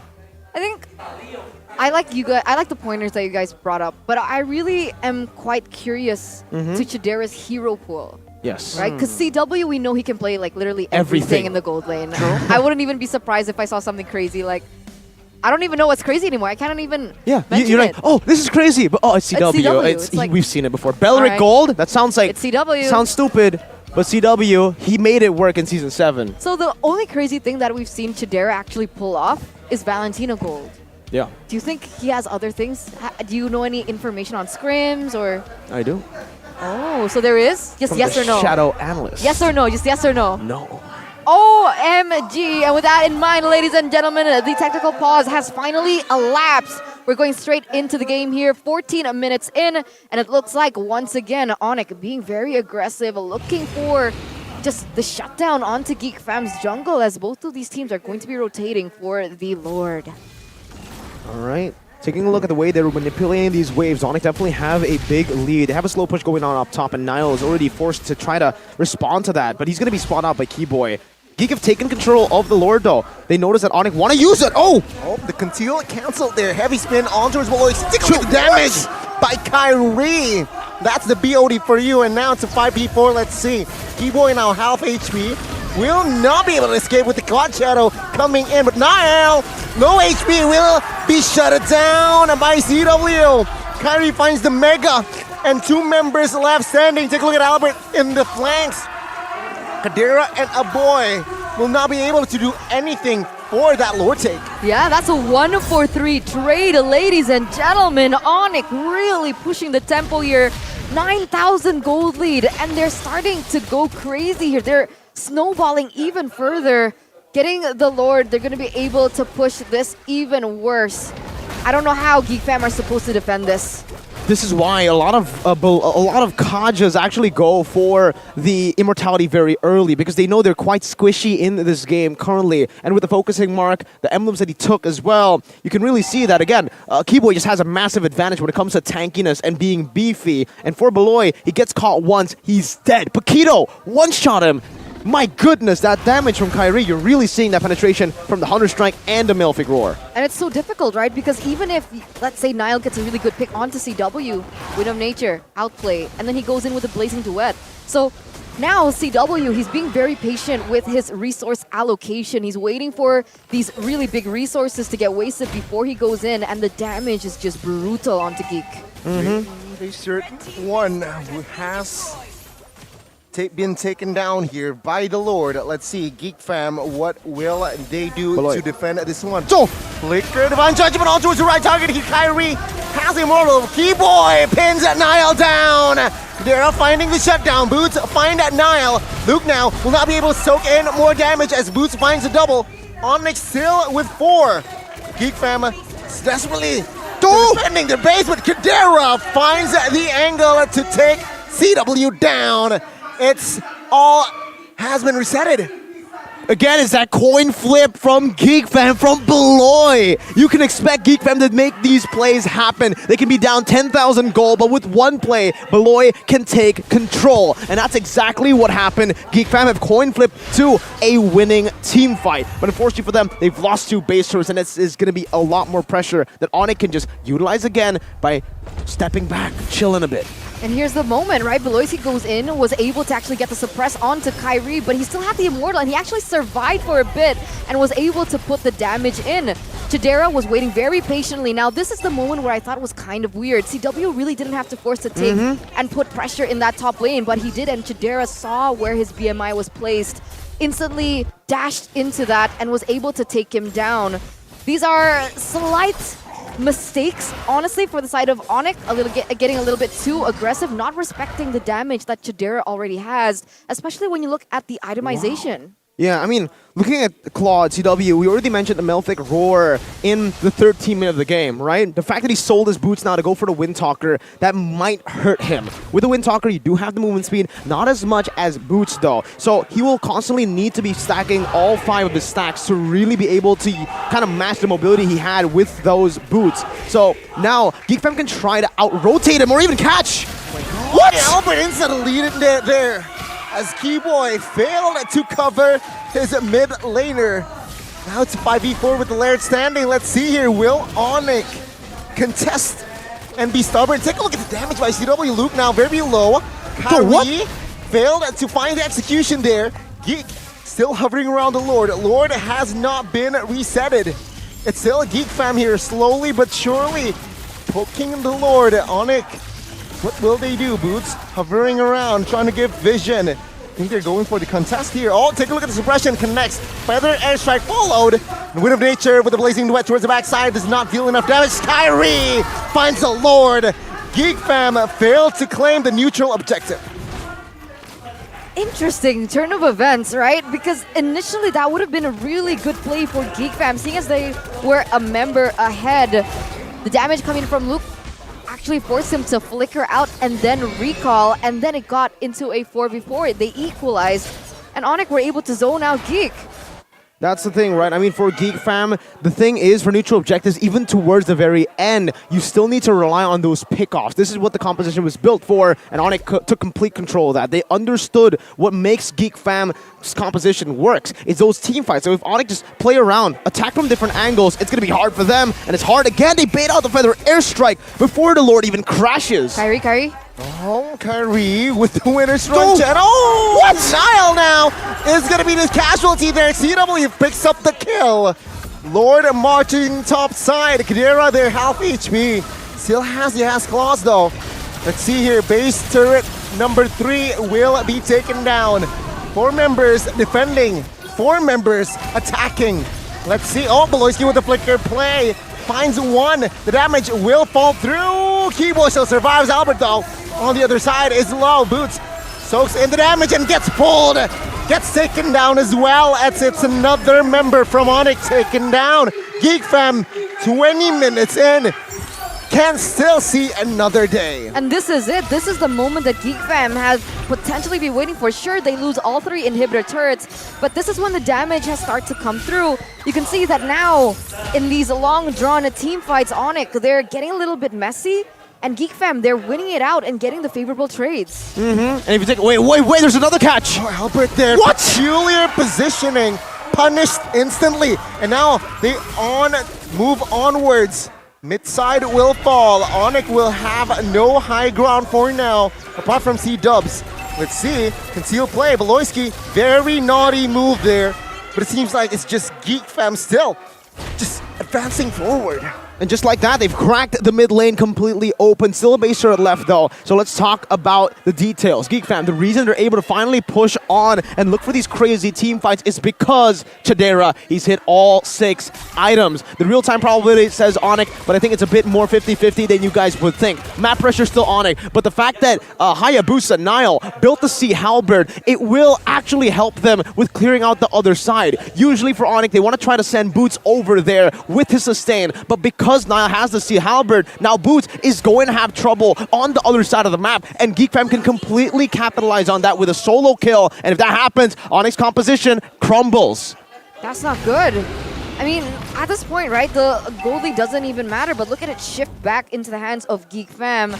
And look at the way that they're positioning right now. Both of these teams, once again, they're going to try and do the Lord dance, but because Geek Fam have lost all 3 inhibitor turrets, those lanes are going to be pushing in favor of Onyx so far. So it's a little bit of homework for Geek Fam to control these lanes and the waves, but so far it looks like they're not having too much of a problem. Luke's here, just being what Nile should have if he's utility. Luke is baiting it out, giving Geek Fam an opportunity, some space to poke. Just like this, whoa! Wicked Divine Judgment on towards Keyboy again. Oh! Big final flash, but no follow-up. Take a look at the backside, CW with the blazing duet. Nile, though, losing his immortality, and take a look at Albert finding the kill. CW, though, will be the trade. Boots now soaking damage. Will he be able to escape? Seems like Geek Fam says no. Losing his immortality and his life. It's a 2-for-1. But Nile been taken down. Is this the right call? Is Geek Fam committing this Lord the right call? Let's see Kyrie flanking there. Oh yeah, this could be a huge 50-50 for Geek Fam. You can see Kyrie already on the way. Suppressed hands, Beloyski! On towards Keyboy, no immortal. Feather airstrike has been popped. Kyrie with the right angle here. Geek Fam, they have no idea that Kyrie is top side. Albert forced to use a rough waves. 16,000 HP on the Lord, resetted. Geek Fam says this is too gambly. Yeah. Let's pull back. They can't. All 3 lanes are already pushing in favor of Onyx. If they stayed there a little bit longer, there would have been more casualties on the board. Luckily, CW was not up because that would have been the perfect opportunity for CW to go for a split push instead. But I like the courage on a Geek Fam in these long-drawn team fights. Onyx utilized everything they had in their arsenal. They only had 3 members, but they somehow still made it work because bottom side was pushing in. They had that split push threat because Kyrie never showed himself on the map. He walked on the other side, took the far part to get into that top side bush, while, again, Keyboy just walked in front. So that forced Geek Fam to understand and respect the lingering threat of a split push. That's why Luke was sent down. If Luke was still there, he would have definitely opened up that top side bush and Kyrie wouldn't have gone for the retry, but it's too risky. That's the thing. Just leaving yourself out of vision, not showing yourself, gives so much to the enemy team, so many questions, and that's why Geek Fam weren't able to do that. So now coming into the next one, Onyx once again will have to reset, will have to try to build up these waves, and they're doing it really well. Now, my question was, that was a really good final slash by Boots in that previous team fight, and then CW went in with a Blazing Duet, but he barely did any damage. What's up with that? For who? CW barely did damage. Yeah, I think in that skirmish again. Oh, wait. Flicker Divine Judgment onto it. CW! A boy secures the important kill. And now take a look at Onyx. They're full retreating. Boots now will not be able to escape as he will be the sacrificial lamb. 3 members left standing as Kyrie recalls. No, does not commit the recall. Oh! Nile gets taken out by none other than Albert. This is an amazing game, number 1. Things are so back and forth. Both of them are putting a huge fight. Because that would have been really bad for Onyx if Nile was still on the board, but now Kyrie might be in trouble. Kadera! He is spotted. Geek Fam on the move with the flicker now. Kyrie finding the space. Again, Keyboy now will be the sacrificial lamb. Saving his jungler for his life. He is down for 60, by the way. Well played to Geek Fam again. The fact that they all rushed up top was amazing. They needed to do that. They did not have a retribution. It would have been a bit too 50-50. Now they have a lead. They can actually send more members here. 3 for 1. Geek Fam will still have a man advantage even with 1 member staying in that bottom lane. So we'll see as CW actually has already respawned and the Lord isn't quite low enough. 20,000 in gold lead. Beloyski now has the Divine Judgment, hasn't committed just yet. Rope waves popped. Kyrie repositioning. Luke still has Immortal. Still just being trashing. Petrify connects. Immortal will be taken out. Beloyski loses Immortal as well. In the backside though, Boots causing drama. Albert finds his killing spree. Lord, 10,000 HP. Let's see. CW Blazing Duets. Oh, the Kyrie finds the retry. He gets taken out though. Be careful as Nile finds Albert. Loses his immortality and his life as well. Down for 70 and 60. So that's Geek Fam, let's see here. Will they be able to straight push? Yeah, so that's a 3-for-1 trade. Onyx get the Lord, but they lose the team fight. And look at the death timers. 1 minute on both Kyrie and Albert.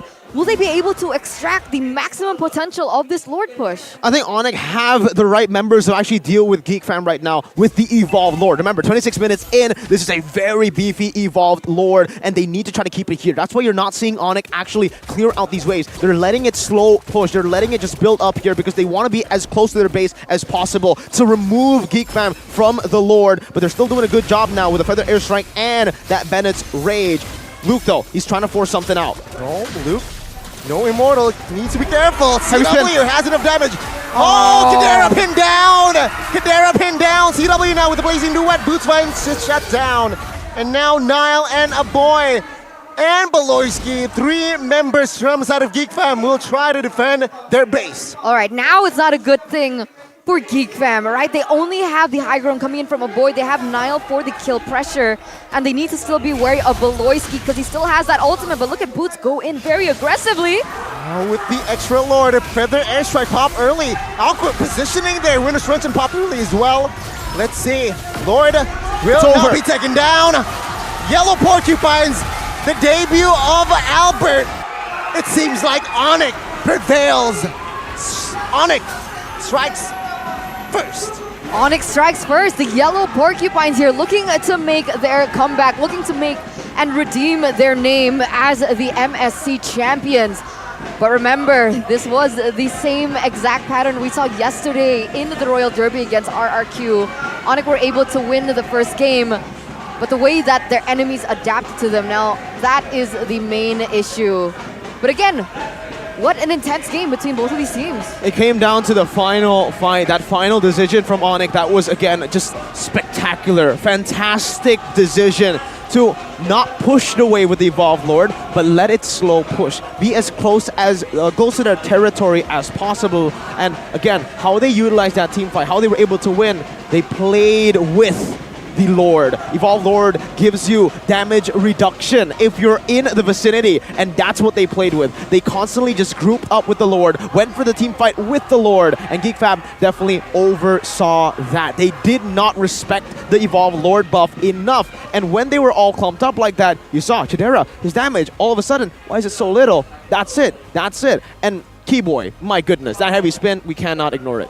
So, if you had to choose who had the biggest impact in that game? Just personal opinion here. Keyboy. Keyboy. What about you? Gotta give my hands, or I gotta give my my vote towards the debutant. Oh. Debutant? The one you see on screen right now? The Oh, he's gone. No, That's Kyrie. that's Kyrie. That's was- Yep. Yeah, I know. I feel like now That's I'm Ria. delusional. That's Adi. Is That's it? Drion. I like his CW. hair. Nice hair, Drian. Looks very similar to something. But yeah, I agree with you. What? Someone. Something or someone? Someone. Okay. I don't think we have anyone Why purple. something? Oh, I heard something. Let's just go. That's what happens here in the English desk, ladies and gentlemen. Start Sometimes hearing things. I see stuff like the Shadow Analyst. Eterna just imagines things, and Yeah. Gani, he's just Gani. He feels things. He feels and things. is very emotive about it. Especially after that win. I mean, we can't really blame him. He's feeling, he's really happy, huh? A little bit sweaty. Really? Come on, right? li- Because literally. RRQ, against RRQ, Onyx were able to win the first game. Very, I would say, what do you call it when it's like Textbook. not textbook, but like, yeah, okay, we'll just use textbook because I lost the word for it. But yeah, textbook. And then game 2, game 3, and then in this match, that was a long game, 30 minutes almost, was. right? That Or was it was. above 30 minutes? It was 28 minutes, Okay, around 27 to almost 30 28 minutes. Very long game. Definitely not the Onyx we all know and Exactly. love. Definitely not the Onyx that showed up in MSC. But, we got to give it over to Albob. I'll call him Albaraba because that's his in-game name. Player of the game presented to you by the Samsung Galaxy S23 Series 5G. Now, I personally would have given it to Keyboy, but Albert, you cannot take anything away from him. From his spectacular decision to go for the Master Assassin, it ended up actually working out, getting these crazy picks and stopping Niall from the early game. Keyboy had his moments, but it was towards the late game that impacted the whole, game. But for Albert, is that consistency, is that build-up from the early game, getting these picks onto Niall, onto random members on the map. Even Chidera was caught a few times. And because of that, you got to give it to him. The penetration build, like I said, Genius Wand, Divine Glaive, with the penetration, and he's a man of penetration. Yeah, He's a that's MOP. why. Don't take the MVP away from Albert. Don't. Just take Albert out of RQ and put him in Onyx. Ooh. The RQ fans must be crying right now. Well, after yesterday's win, I think they're pretty happy. For now. Arashi. Gani's pretty happy with the highlights too, though. So let's try to break it down because I think we're going to see a lot of Albarabob and Keyboy. Impact player is actually CW, so it's not Keyboy. But see, this was a push where Albert actually made a mistake. He went in for the Petrify onto a boy, but unfortunately a boy had that Purify. He was completely baited in, and this was the team fight that gave GeekFam a chance to come back. Like you said, CW, a very interesting move that he would actually jump back to the BMI, but I have to be honest with you, I have fallen to this as well. I've just been overconfident in my BMI, but like I said as well, it just comes down to how GeekFam are able to isolate these members, just split the composition up. Onyx do really well when GeekFam are clumped up, because that's what Onyx composition is supposed to do. But when they're isolated, when it's all chaotic, when Beloy gets to say everything that you see on the screen, basically using Divine Judgment, splitting them up, picking them off, it becomes GeekFam's game to win. But unfortunately, their Lord Dance was a bit too chaotic. It was ultimately good, but yeah, this is also another Albaraba moment. The read comes out of Albert, shows levels to it. Here, again, a Geek Fam, I feel like they just lost momentum because of Luke overextend most of the time. Yeah. Here, again, perfect example, right? He overextend, gives Keyboy the angle to find Kadera, and it's GG from here and on. I agree. I think that was a very big blunder from Luke with the Evolved Lord, with a man advantage. There was no real reason to try to rush anything. They could have just played a bit slower. They had that man advantage, 60-second death timer. They could have cleared the Lord by waiting patiently in the back. There's no real reason for Luke to walk up that far to get completely demolished because they didn't want to go for the team fight there. The Lord does damage too, and damage reduction. And you know what I really saw out that was just like really a huge highlight for me? In What? the 19th minute, Uh-huh. did you see how much gold CW had? It was so crazy. It was like he Is was it? investing in UBS Gold. Oh. The collaboration with MPL ID of Season 12. That you guys only need to invest from 500,000 rupiahs and you guys can claim a free MLBB skins. And you know, if you want more information on that, if you guys are interested in that as well, you guys can go ahead and check it out at ubslifestyle.com, UBS Lifestyle e-commerce, as well as Belibli UBS Lifestyle. But yeah, I think CW is insane. Like you keep mentioning over and over, you as well. CW, weak side, leave him alone for just a little bit, and then he just farms. Like his goal is crazy. I don't understand. Onyx are back, but they're not fully back. They're back to what made them strong, but they are still lacking a lot of things, fundamental things that Onyx usually do. Early to mid, perfect. Mid to late, what's going on? This Onyx usually never, if you have a 10,000 gold lead, Onyx, never throw it. Let's hope that they can actually repair that, right, in the next upcoming game. But before that, we are going to go on a short break. Ladies and gentlemen, me, Agani, and Mirko will be back. Don't go anywhere. Stay tuned. See ya.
Aku kan berdiri dan terus berlari, terus ke arah puncak tertinggi.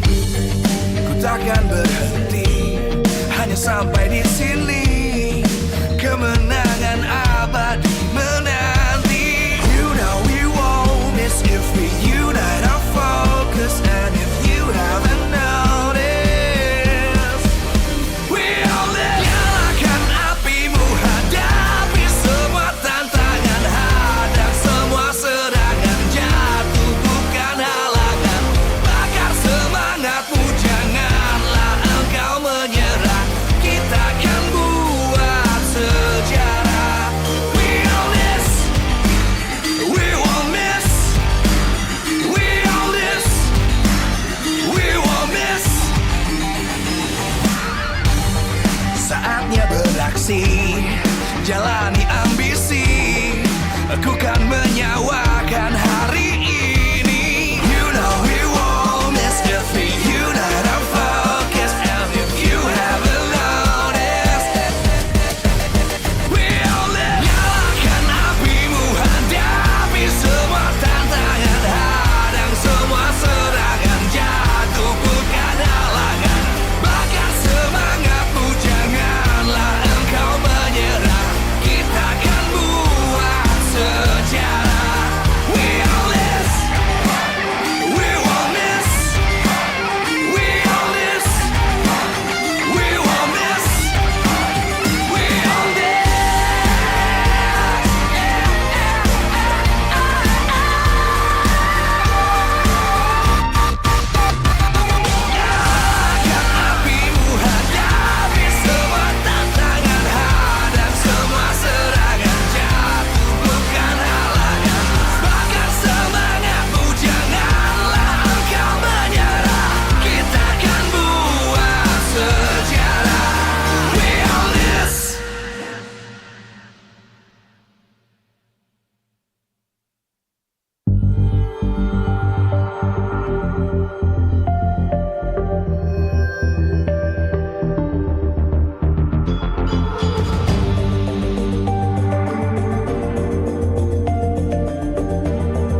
bukan berdiri dan terus berlari, terus ke arah puncak tertinggi. Ku takkan berhenti, hanya sampai di sini. Kemenangan abadi menanti. You know we won't.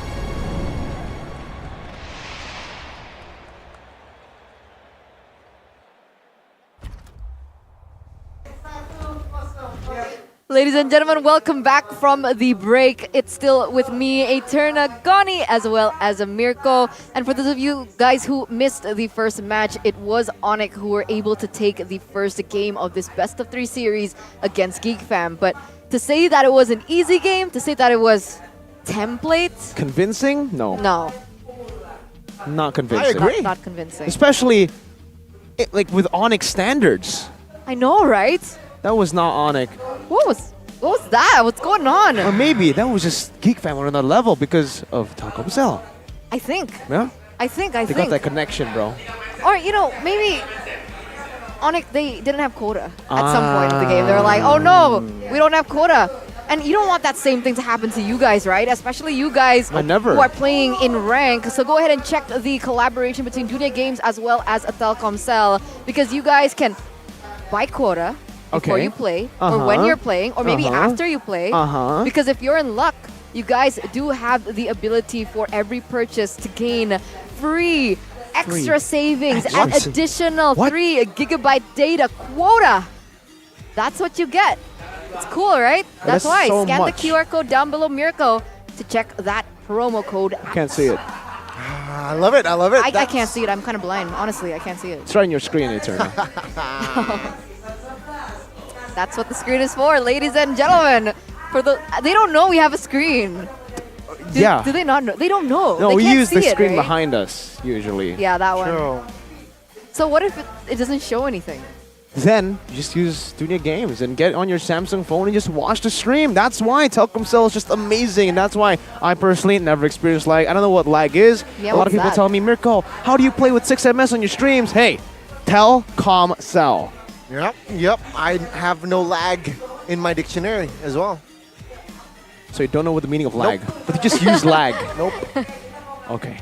So what do you think lag means? You don't know. I think only God knows. All right. And with that, ladies and gentlemen, we are looking at the player of the game, POTG. Mr. Albob, as we also take a look at the game recap. For those of you who might have missed it, from this, right, we can take a look at the pick and bans real quick. Anything that you would change, Gani, if you could? You know what? I think Paquito is quite an expensive hero in this current patch. Though, it seems like only Onyx that utilizes Paquito on the jungler. Usually when you see the Paquito, because of its kill pressure, because of its fast clear and fast rotations, usually you want to utilize that on the EXP. But 2 games from Onyx that Paquito is utilized on that jungler position. So that brings the question, right? Is it better to put the Paquito in the jungle or in the EXP lane? I think for me, I would still like it better in the XP. Yeah. Especially after the changes to the Paquito. Second skill now, even if you go through the minions, you still deal damage. First skill, sustain. There's so much more you can bring to the table with a flicker or a sprint compared to just a retribution. But either way, it's a solid flex pick, and it's very good in both roles. I think we need to bring Geeks XP laner Luke, or Mr. Luke himself. Yeah. We need to talk about him because, man, it feels really unfortunate, but at this point, I think it's just him as a person. Back when Joy was meta, he just doesn't want to play Joy. Now that Paquito's in the meta, he can play Joy, but he can't play Pac. We haven't seen Pac at all from him, and this is just super unfortunate because you need someone. You need a Paquito user. Niall, never seen him play the Paquito in MPL or MDL, so I'm not sure if he's comfortable, but it's a job for Luke to try to cover that up as well. Maybe Niall, it feels like they're just here playing their own heroes, and they're not really experimenting to a point where, they're trying on new heroes to play. Fredrin and the XP hasn't worked out, guys. Let's take a look at the win rate of Fredrin. Just Fredrin I've been saying this so many times. Fredrin, get out of this meta. It's not your time anymore. Let's wait, though. Let's wait. Get out, Fredrin. No one wants to see you, boring hero. I mean, what I meant by let's wait is let's wait regarding Luke's hero pool, right? Yes. It really depends in game number 2. Are they opting to ban it out? Yep. Or are they going to pick it up themselves? If they do ban it out, then you might just be right, Miracle. I think Luke really does have to step up. I think the only thing he's ever used other than the Fredrin in that EXP lane is Glue, and I feel like Glue has fallen off quite a bit as well. So let's head straight into the drafting phase here of game number 2. We can see that both of these teams have opted to swap sides. Geek on the blue, Onyx on the red, and here we go. Fanny and the Ling is going to be the choice of ban. Well, I think here this is going to be the first time Onyx will be playing from the red side this season. So it's going to be very interesting to see their approach now that they're on the red side. It seems like quite straightforward here. Banning out the Kaja, banning out the Yip. So what it says, when they're on the first pick, they respect and target below in a sense. It seems like in the second pick, they don't have that privilege. I think for Onyx especially, it's very strange to see them go always first pick, because when we've seen Onyx from all the way from Season 11, I think when Yeb started to handle this team, it's always been second pick centric, because Yeb loves the second pick. Every time you ask him, Yeb, you want first pick or second? You don't even need to ask him. He tells the other guy, yo, if it's me, it's always red side. So now that they're on their comfort side, I think we're going to see a lot of counter picks, and now we're going to really see how Yeb can dictate the drafts, because this is his side. Hopefully. Hopefully. There's a lot of criticism on his draft yesterday. So with this opportunity, I'm quite wondering if Onyx, they want to go all out or not. It's the question. Do they really want to show their cards here or not? And here it is. The Paquito was left open for Geek to pick up, but they opt for the Fredrin. So Miracle's hypothesis might just be true. He's never wrong. Paquito and Kadira here. I'm a girl. Never wrong. Okay. Okay, there you go, ladies and gentlemen. Paquito and Kadira are the same two heroes that was picked in the first game. Farsa still the same. We are seeing the same set of heroes here from the first game. Just switch sides. Yeah, once again, we don't know what Beloyski is going to be playing, but we do have a comment by him. You have seen Nile in our games, and I'm sure you already realize that he's very good. But I think that's only 10% of his ability. A lot of people have actually credited his Lancelot. Yeah. I'm wondering if we're going to see that out today, if it doesn't get banned out. And here it is, the exact same picks and bans coming through, with the Beatrix being picked up by Geek. The last time Onyx picked up the Claude, but this time it was banned out. So what are they going to prioritize? You know what? I think they need to still prio the marksman here, but if not, all I see here is a hero for Ling, Lancelot. Oh wait, Grok. Interesting. So, yeah, they're actually just utilizing full flex pick. I was about to say, yeah, marksman makes the most sense because you want to try to use the Paquito and Kadita into the flex second phase. But picking up a Grok makes sense too, because it is also a flex pick. You still don't know who's going where. Is it Kadita roam, Kadita mid? It's Grok roam, Grok XP, so it still is a big question, even the Paquito. Yeah, I agree. Grok jungle? That can work. Anything is possible at this point, right, with Onyx? It True. just makes sense. And of course, the Grok is a really good answer towards the back line from the side of Geek. They're going to be able to just utilize one wall to cancel that feather airstrike. Huge win, huge dub in that sense. Resource allocation as well. But looking at this, Geek banning out the Dairoth. Now, that brings us to the question. Uranus, Esmeralda, these are heroes that are still open and available. Or is it a trap by Onyx? I think it's a trap by Geek. I mean, I think it is a trap right now. I think because we've seen what they drafted in game 1, but it's a trap that will have basically two win conditions for Geek. If they let the Uranus go, Uranus probably is going to be picked up by Geek, but Onyx can pick it up as well. Onyx are first pick in the second phase, so this is a very risky game that Geek are playing. They still have one more ban, so if Onyx don't ban a Uranus, you might you might see, oh, there you go. Well, it's already, yeah, we'll take the bait. They'll say, you know, it's a bit too aggressive to go for that, to leave the Uranus open with the Dairoth ban. It shows that it made Onyx think as well, right? They really took their time to ban that Uranus out. So perhaps that they are discussing internally a very different case for the side of Geek. They insta-ban the Harith, so they know what they're going to for. So it seems like that Geek fam, they're slowly but surely dictating this draft. Let's see though, what will Onyx pick here in the second phase? They already have burst in the magic and as well as the physic. So perhaps what they need now is a solid Kufra here, but no, not the Kufra. The opt for the Brody. Seister is an independent marksman. But let's see here. Rafaela Whoa. debut. Wait a second. This is fishy. Barats? Oh. I mean, Fredrin itself can be a jungler. Yeah. And the mobility can be assisted with the Rafaela. You know, the thing that Geek Fam was lacking in game number 1, I think, was a very sustainable XP. That's why he was expecting Uranus or Glue. Now, I think, wow, okay, so they're still using the interesting choice with the Rafaela now. Yeah. I expected Fredrin to go into the jungle, and maybe they'll pick up something like a Glue or, well, most likely just Glue. And the crazy thing about this Rafaela pick is that it also might deny the Natalia pick coming in from Onyx, which could work, honestly, with that backline from Geek. Yeah, I think that very smart read there, right? With the Rafa pick, perhaps Keyboy can utilize that Natalia. It's going to be the Joy, so Grok Roam. I don't know. Joy Jungle? Joy Jungle. Paquito EXP.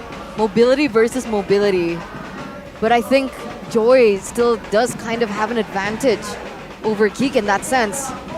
How are we feeling about these draft, boys? Ooh, looking at Onyx, they are really just doubling down on their dive. They understand, again, the Geek wants a pretty good front-to-back comp. They want some space for Farsa Bea. They're not going to get space at all. Paquito, Kadita, Grok, and Joy, all of them will be diving into the back, and there's no real answer. Rafaela gives you movement speed, but I don't think it's going to be enough to try to stop this dive from happening. So it's all about just holding on for dear life if you're Geek. Exactly. And there's not really any playmaking potential from Geek as well. So they don't really have much to work on. All they can do is, I guess, power through the dive coming in from Onyx. Very interesting. I like that it's a debut of Rafaela coming into this new meta. But we'll see if it is going to amount to anything here as we are entering a game number 2. Only one more game for Onyx to secure this series. Let's see if they can do it. Let's see indeed, ladies and gentlemen. It is still Geek Fam on the back foot. Onyx one more point to secure their first clean sweep. And take a look at this. Beloyski has a Rafaela now playing it very, very aggressively. Will it be punished? Seems like no. Beloyski will force to use the flicker there as a defensive move. Oh, I don't think he's gonna get out though. Oh, Boots now with the flank. He is a Paquito. Oh. Take a look at the damage. And Keyboy, sneaky barrier there, finds the first blood. It kind of reminds me of Rex Rafaela, right? Very invasive, very aggressive. At some point, it's kind of a bad thing because of the kill and early kill pressure coming in from Onyx. It's going to be very punished. Yeah, thing is though, he is on the Brave Smite, so technically he's trying to rely on the Brave Smite. Don't think it's that, you know, the sustain can do you that much though. The healing is definitely not there yet. But if we take a look at both of the junglers, it's still the Season 100. This time, both junglers going on the Season 100, trying to get the better rotation across the board. Also, with Jody and Tenacity, not a lot of interesting emblems. It's just everybody going for pretty natural emblems. CW though, Quantum Charge on the Brody, when usually we see Lethal Ignition. That's something that's quite interesting. CW understands that, you know, as a Brody, he is quite vulnerable to a lot of this dive as well from the side of Geek Fam, so he wants to try to reposition himself with a Quantum Charge instead of just dealing random damage with the Lethal Ignition. And he wants to slow things down, right? Hold up. And on that note, right, Beloyski picking up that the Brave Smite. You only get regen when you deal damage using your skills, right? Yeah. So you only get regen from your second ability. Your first skill and your ult. That's Yep. it. Yep. Is it worth it? I think Wouldn't it you go is. for support? I think it is still worth it if you want to be very invasive, right? Because you want to just utilize that first heal, spam it. It's a very spammable ability. You already use the common emblem as well. But I don't know. Right now, I don't think it's enough sustain for Beloy, even with the Brave Smite. Right now, we can see that Beloyski has yet to hit level 4. He's not exactly as reliant, but Kyrie going to give Nile a very hard time in the jungle.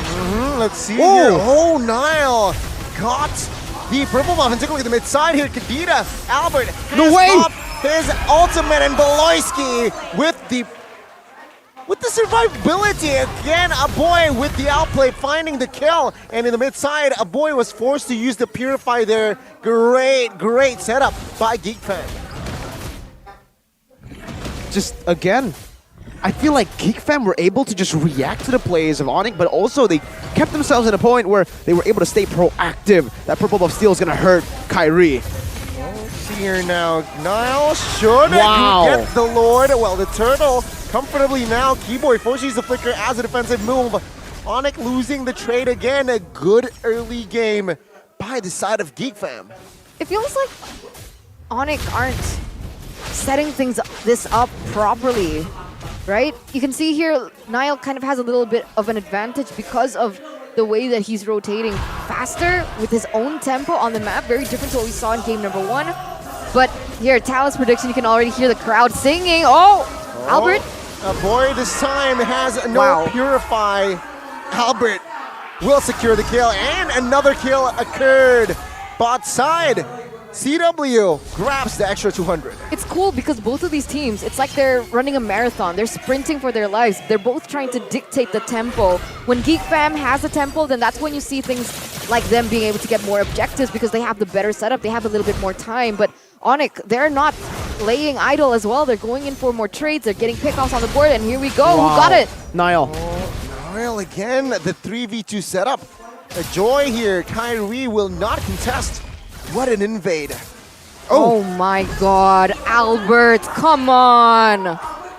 He knows exactly how annoying an invade is. So he's always ready to just try to punish Nile. And here in this game, again, we're just seeing Albert he's actually just trying his best to give Kyrie space. But thing is, that's what a boy and Beloy have better than them. Wait a minute. Well, Torch on towards Beloy. Oh, take a look at Kadira there in the backside. Kyrie has no damage just yet. As GeekFam, sure, they survive, but they have a test of the damage from the side of Onyx. Take a look at the torn apart memory. Man, Onyx slowly but surely building their lead as well. Yeah, slowly building their lead, slowly getting good trades on the board. You can see that Boots is also having quite a good time in that lane. Again, Albert! What? Master Assassin, that's what that gets you. Albert's still sticking, rocking the Master Assassin, but now Nile jumps in. Oh my god, Albert off the map, but this time Nile reads that situation, finding the kill. Keyboy stunned, still escaped the torn apart memory. That last bullet finds the kill. Nile falls the second time. And that was before CW brings up that BOD, and look at Kyrie going once again. Boots! Oh my god, stun was huge. Low HP, but Keyboy says thank you very much. Finding the kill. Whoa. The stun was huge, providing cover for his teammate. And it's Onyx, who was down a gold a minute ago. And take a look at them now, 1,000 gold in hand. Remember what we said in game number 1, maybe play for the other side of the map, play for Boots, but this game, Onyx are playing for CW. CW is the strong side now, and he's already rotating up top. Yeah, they're completely trying to give CW a snowball, and if this works, that means Onyx don't really need to stick with the one strong side that they have been relying on. Yeah, that's... what? The outplay perhaps from Albert! Oh, the juke! Oh my Albert god! Is a deadly! Nile, sleep tight. This is his debut, and he's performing like that. As Chidera is going to be the next casualty, another pickup for Onyx. Wow, ladies and gentlemen, that's going to be a 3-man trade there for Onyx, pushing them to a 2,000 gold lead. And at this point, I don't see the impact of Luke again. It's just the Fredrin. I'm telling you, it's a boring hero right now because of that. I mean, look at the set talent that Luke actually took here. It's already very different from game 1 and 2. We'll get to that in a bit here because, wait, there's a little bit of fight again. Another monster kill. Oh, I have no words, right? I have no words. Onyx here, 3,000 gold lead. 2 minutes, a minute ago, it was just one. Onyx, very deadly here, entering the mid game. Now Keyboy soaking damage. But my goodness, Conceal, wild charge is there. No commitment just yet, just for the siege. A mid-turret falls. I think I'm a fan of Albert now. Just now? Yeah, where have you now. been the last 4 seasons? Well, Kyrie. Okay, but you know, season 8, season 9, it was just Albert. Here, I think it's going to be another free turtle. There's not much they can do. And again, Luke, I know there's a change in the emblem sets here for him in game 1 and 2. It is the Brave Smite. He took the Brave Smite in game number 1. Game 2, he took the Concussive Blast. I think it's not really quite relevant here. He sustained more in game number 1. With the Concussive Blast, technically you do more damage and you clear faster. I think he was trying to just get out of lane faster, but I don't think it's working. What? 4-man rotation finds the kill out towards TW. Boots now trying to find the trade, but Loisky falls. Let's take a look at this 3v2. Boots surviving with low HP. No clear backup from side of Onyx, but it is going to be the backup from side of Geek Fam. Keyboy now in trouble. Oh, low HP gets taken out by Luke. Oh, Albert finds the knockup, but does not find the kill, as the rough waves will not be enough to take anyone down from Geek Fam. Whoa. Can you address that interaction real quick? Which interaction? The way that Albert couldn't use his ultimate. Yeah, he was knocked up by the Fredrin. You know, just the CC coming in. That's why the Fredrin is really good up against the Kadita, but it really comes down to those moments. Here, let's take a look at it. Build setup comparison. Game number 1, he took the tenacity, agility. Now, oh no, game number 1. Which one? Whoa. This is the current Kyrie? game, yeah, with the Concussive Blast. 4v1, Kyrie still has the dashes to escape. That was a bluff move by Geek Fam, which Onyx needs to, That was 3 resources. Three Three sources. ultimates utilized to take him baited. down, and he didn't even die. And look at this, Keyboy already looking for his next target. Maybe. Oh, Luke in the backside, forced to use the flicker. Keyboy hasn't commit the wild charge just yet. But it's just all for a distraction as Onyx wants to gain more ground. As you were saying, Mirko. No, again, I think it's just the same thing that I already said. Brave Smite and Concussive Blast. That's the only thing that changed. They still went for agility and tenacity. Oh my god. Keyboy is still on the same emblems as well, though. He just really likes the tankiness that he gets from this, and that's why. He just likes to recall. Soak in the damage. Yeah, deal damage to me. You can't. He stole orange away as well. He's an orange man. He likes the orange emblems, and he likes the orange buff. There you go. Ladies and gentlemen, wow. Onyx here in the second game. They are being very harsh. Once again here, Keyboy, though, he doesn't really have... his resources are up.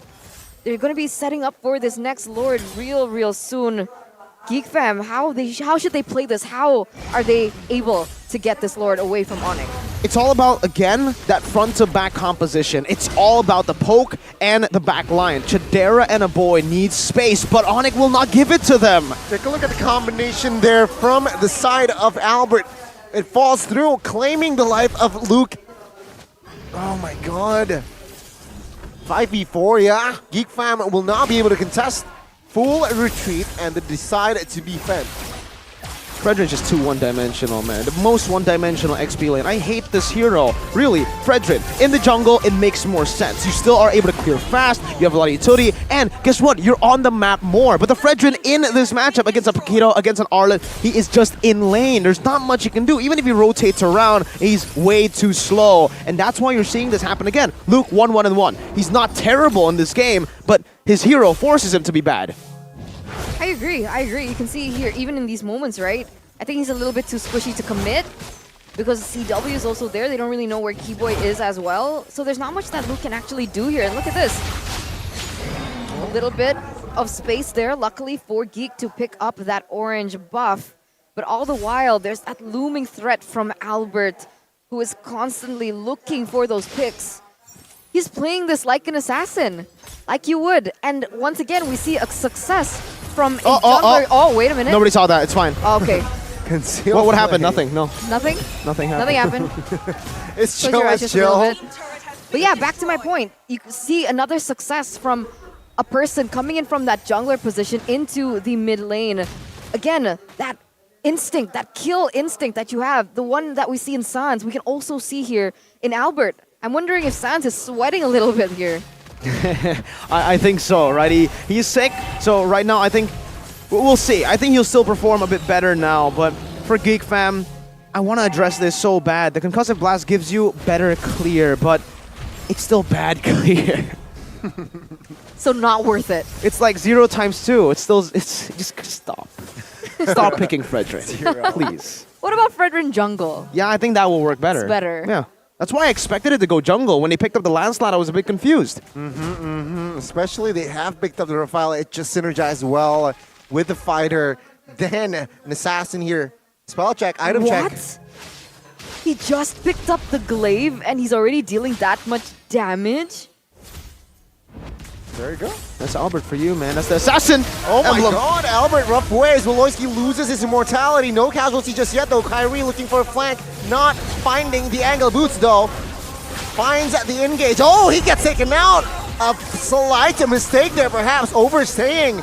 Luke now again forcing Onyx to retreat. Keyboy, forced to use the flicker there. Awkward engage, but it is still Geek Fam winning 5v4. Hey, if Luke wants to prove me wrong, he certainly can right now. He just got a massive pick for Geek Fam and Onyx. This is very uncharacteristic. I've been noticing this a lot in this game. Kyrie's been missing a lot of his dashes here that actually has stopped him from using the rhythm. Oh my god! The combination of Feather Airstrike and the Renner shot took Albert down. And with that, the mid turret falls. Geek Fam, are they still in it? I mean, we saw what they were able to do in game number 1, right? They were really able to make Onyx sweat, pushing it to almost a 30-minute game, and it's looking like things are going kind of the exact same way. 14 minutes in, it's supposed to be Onyx with full control. Look how many towers they have over Geek, and yet Geek are still able to make these picks, these really important picks as well, that makes Onyx just unable to end as soon as possible. You know the Bigatron passive from last season? God, no. Early game, mid game, amazing. And then when it comes to the later stage, I don't know, there's just a switch. And Onyx, it really feels that way too, because, okay, not as bad, they didn't lose game 1, but it feels like they just really struggle in the mid to late transitions. Even Geek Fam here with significantly less map control. Heck, no map control. It was just the base turrets left. They're still able to push Onyx back, and this is not what we usually see from Onyx. So we'll see. Coming back to this game, though, there is a bigger chance for Geek Fam to come back because Brody falls off harder than the Claw that they had last game. I wonder if they... What did CW use for the talents? Was it Weapon Master? If it's not, then yeah, I completely agree with you. This is Onyx game to lose. Now we're entering the 15th minute of the game. You can see here that CW already trying to chunk out to the Lord. Luke already in the vicinity as well to make his mark. They have to be careful of Albert though. Whoa, whoa, whoa. Keyboy. Keyboy here with the angle. Albert forced one member there to use the flicker feather. Airstrike quite early. Is this the right call now? Trying to look for the Lord Steal. Gets it! And take a look at Boots now. Gets taken out of the front side. CW with the flicker. Is this the right call? Finds the shutdown. And now he is looking to shred as Veloci falls in that backside. It's a 2-4-1, but Geek Fam gets the Lord.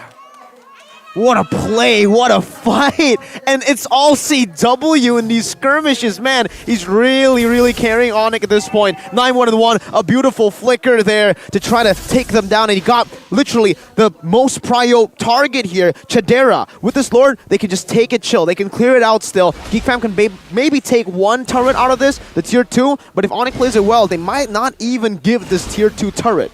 This is an issue. This is an issue now for Onyx once again.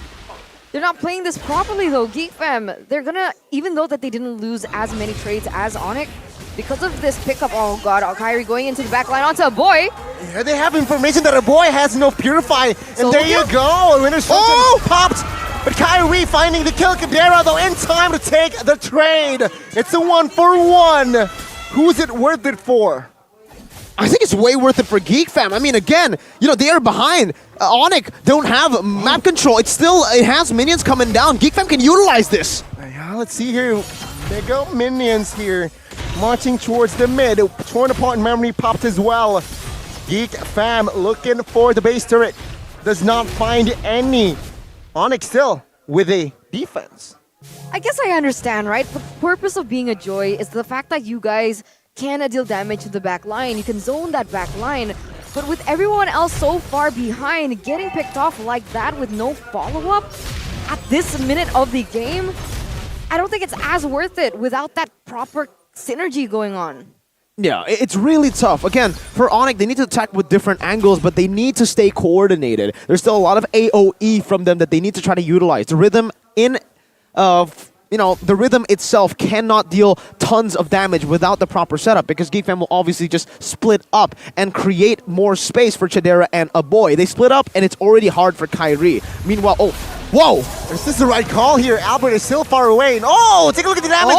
Wind of nature, no problem, says Kyrie. And one man down. Take a look at Albert in that mid side. 2v1. Beloyski, though, will fall. Definitely, as Albert will not be able to sustain the damage. It's another trade, 2-for-1 for Onyx. This time, definitely worth it. And this is the other side of the coin. We saw a lot of great, successful flicker engages from Beloy, but that coin flip, it doesn't always work, and this is the case. Oh my god, Aboy has the Purify, but will sacrifice his base. TW gets taken down as Nile. Perfect mechanics to find the shutdown. And Onyx now, they lose a member when the Lord is up. It's a perfect 3v3 now. It's a perfect 3v3. Now, okay, Chadera is up, so that does give Geek Fam a little bit more of an advantage when it comes down to this next neutral objective. Take this Lord, this enhanced Lord already here in the 19th minute of the game. Boots trying to do what he can here, trying to deal some damage. Niall is in the vicinity. Look at the damage! The first damage for Boots. Boots will be taken down by Luke. And now Kyrie jumps into the fray. Flicker wild charge. Force Aboy to use the winner. But Kadera gets taken out. This might be it. Kyrie with the jukes finds Immortal. Oh my god. No winner's truncheon in hand. He gets taken out. And now with no retribution, will Niall be able to take it? This is a 4v3 situation. Niall should definitely get this Lord. Albert gets taken now. TW. Lord! Onyx says no as Geek Fam with no retribution, but they force a fight. CW is down. 10 seconds for Boots. Geek Fam, will they be able to find the push? At what cost, right? At what cost? You stole the Lord, but at what cost? Luckily, that top lane is still pushing in favor of Onyx straight into the base of Geek Fam, and they are gonna have some space, some time to regroup.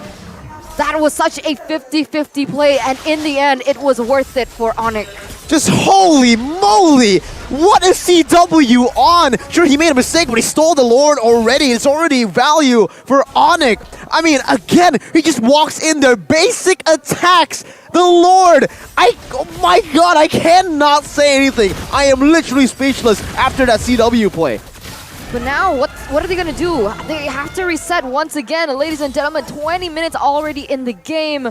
And it's all up to that intelligence, I guess, the macro play going on for both of these teams. I mean, at this point, everyone is full build, but does anything stand out? Yeah, endless battle. You don't really see this on Brody previous patch, but now with weapon mastery as well that he took, by the way, he can deal a lot of damage. You're already seeing it from him as well. The quantum charge definitely helping him with positioning around the map. And look at the mobility. He actually went for movement speed. Coming into it, Onyx, now they can consistently just spam their abilities. They can go in and force out a lot of more team fights with the items that they have. A lot of penetration built already. Albert's going for the winner truncheon. Last item, I believe, for the Joy. We did see Kyrie swap 3 items, so we might see him rebuild those items again. He swapped from a winner to a rose gold to an immortality.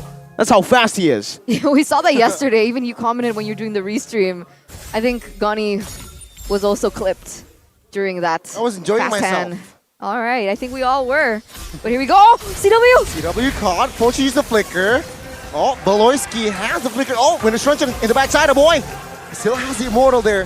But Keyboy now taking damage. Oh, in the backside as well. Luke will lose his Immortal because of Albert.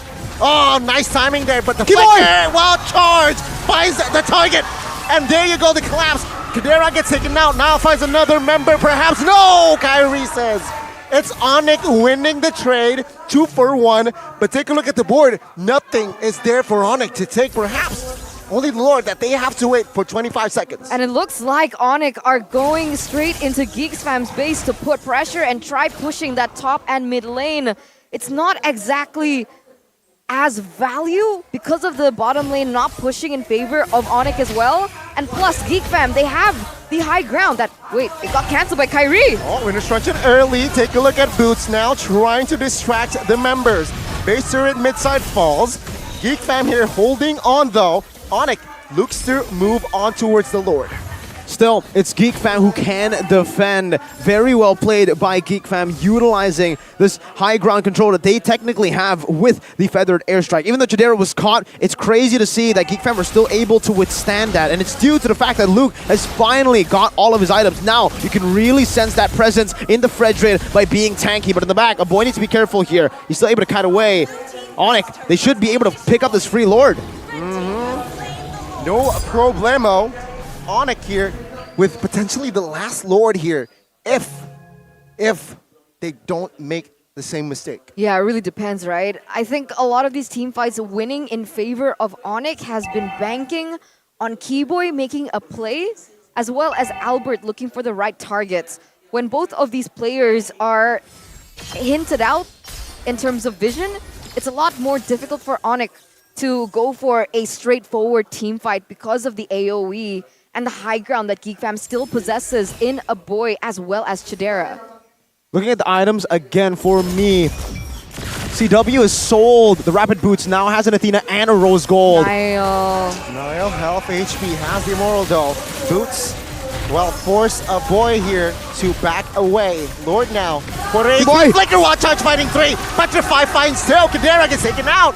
And this is it. 5v3 offense and defense as this is going to be Onyx finding the cleanest sweep. Going up against Geek Fam. This is their redemption. Onyx have found their redemption, and the answer was none other than Albert in the mid lane. It felt like this time around, Onyx respected their opponents a little bit more as well in the drafts and in terms of their execution. What a clean 2-0 by the Yellow Porcupines once again. GG, well played to Onyx. Geek Fam with a valiant effort there, almost taking Onyx down in 2 occasions, both games. But again, it comes down to that one retreat, one mistake. Game 1, it was Luke. Game 2, certainly Niall. Even though he didn't have the retribution, the zoning from the team just wasn't there as well. CW was able to get a free hit, one of the freest hit ever. And CW, you know he's good enough to take that chance when it matters most. Onyx equalize their standing now. Not 0-1, not winless in Season 12. 1-1. Yeah, a very good display. I had a hunch in that Lord dance that, yeah, CW might get that Lord because Niall, his retribution was on cooldown. That's why I yelled at CW. I had a hunch there, but my goodness, Geek Fam, I feel like they choked both games. Dude, but I think that Niall did his best. Dude, every time they go into a team fight, Niall is like that wild card that Geek has that gives them a little bit of an edge. He's so good.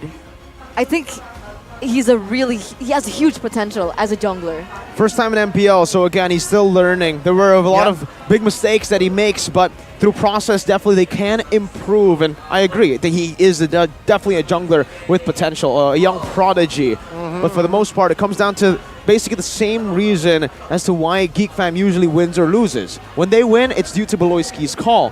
When they lose, unfortunately, it is also kind of the same. Beloyski made a very risky play up top. Flicker and the Rafaela ult instantly that time did not work out. Maybe it's because they didn't really have the focus emblem. They didn't really have enough damage. It wasn't a Kaja that can pull someone back. And Albert's debut becomes the first victory. Let's hear what he has to say on the stage. Bude Clara Mongstar, what's going on there? Nah, inilah dia kemenangan manis 2-0 dari Onyx. Halo Onyx, akhirnya bisa interview nih di season 12. Gimana untuk kalian di season 12 ini? How's the vibes? How's your condition for Onyx Esport? For Onyx. Siapa mau jawab? Kai. Oh, Kai.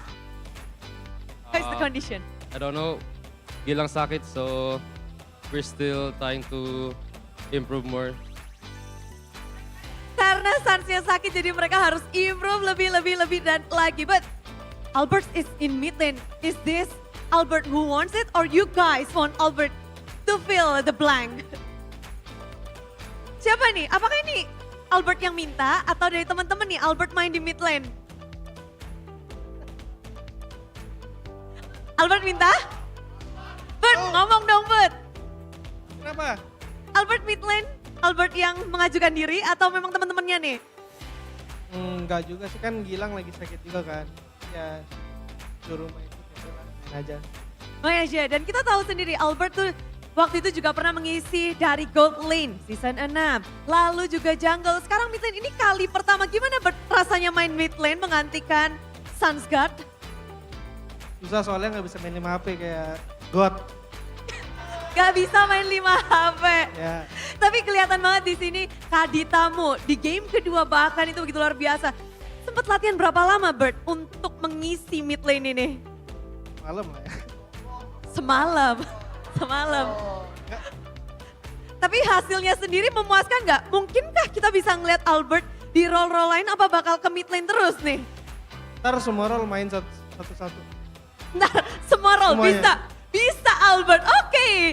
Dan kita juga akan melihat nih player of the match di match Onyx melawan a Geek Fam. Mari kita lihat bersama-sama siapakah yang menjadi player of the match. Let's go. Dan Albert, Bert, kamu baru main 2 kali Kadita, langsung dapetin player of the match. Ini ilmu dari mana Bert? Dari Gilang. Dari Gilang, Ya. lagi sakit bisa ngasih ilmunya ya? Bisa, makanya sakit. Gara-gara itu.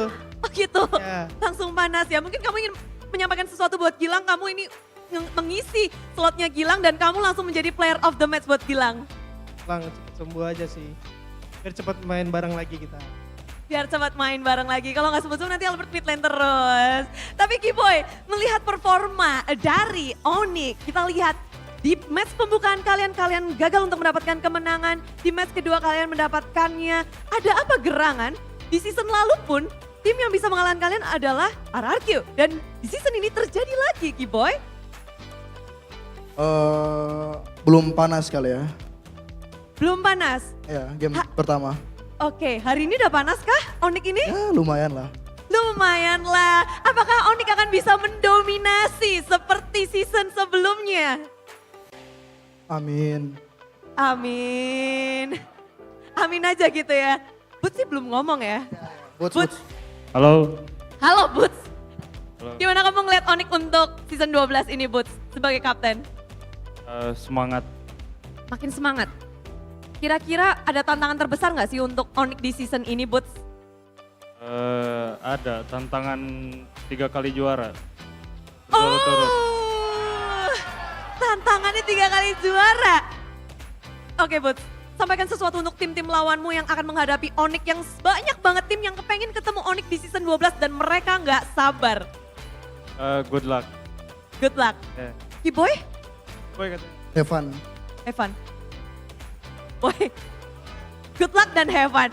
Oke, kita kasih tepuk tangan sekali lagi untuk tim Onyx. Dan tentu saja kemenangan 2-0 ini akan langsung dibedah oleh caster dan analis yang bertugas di sana. Jadi silakan.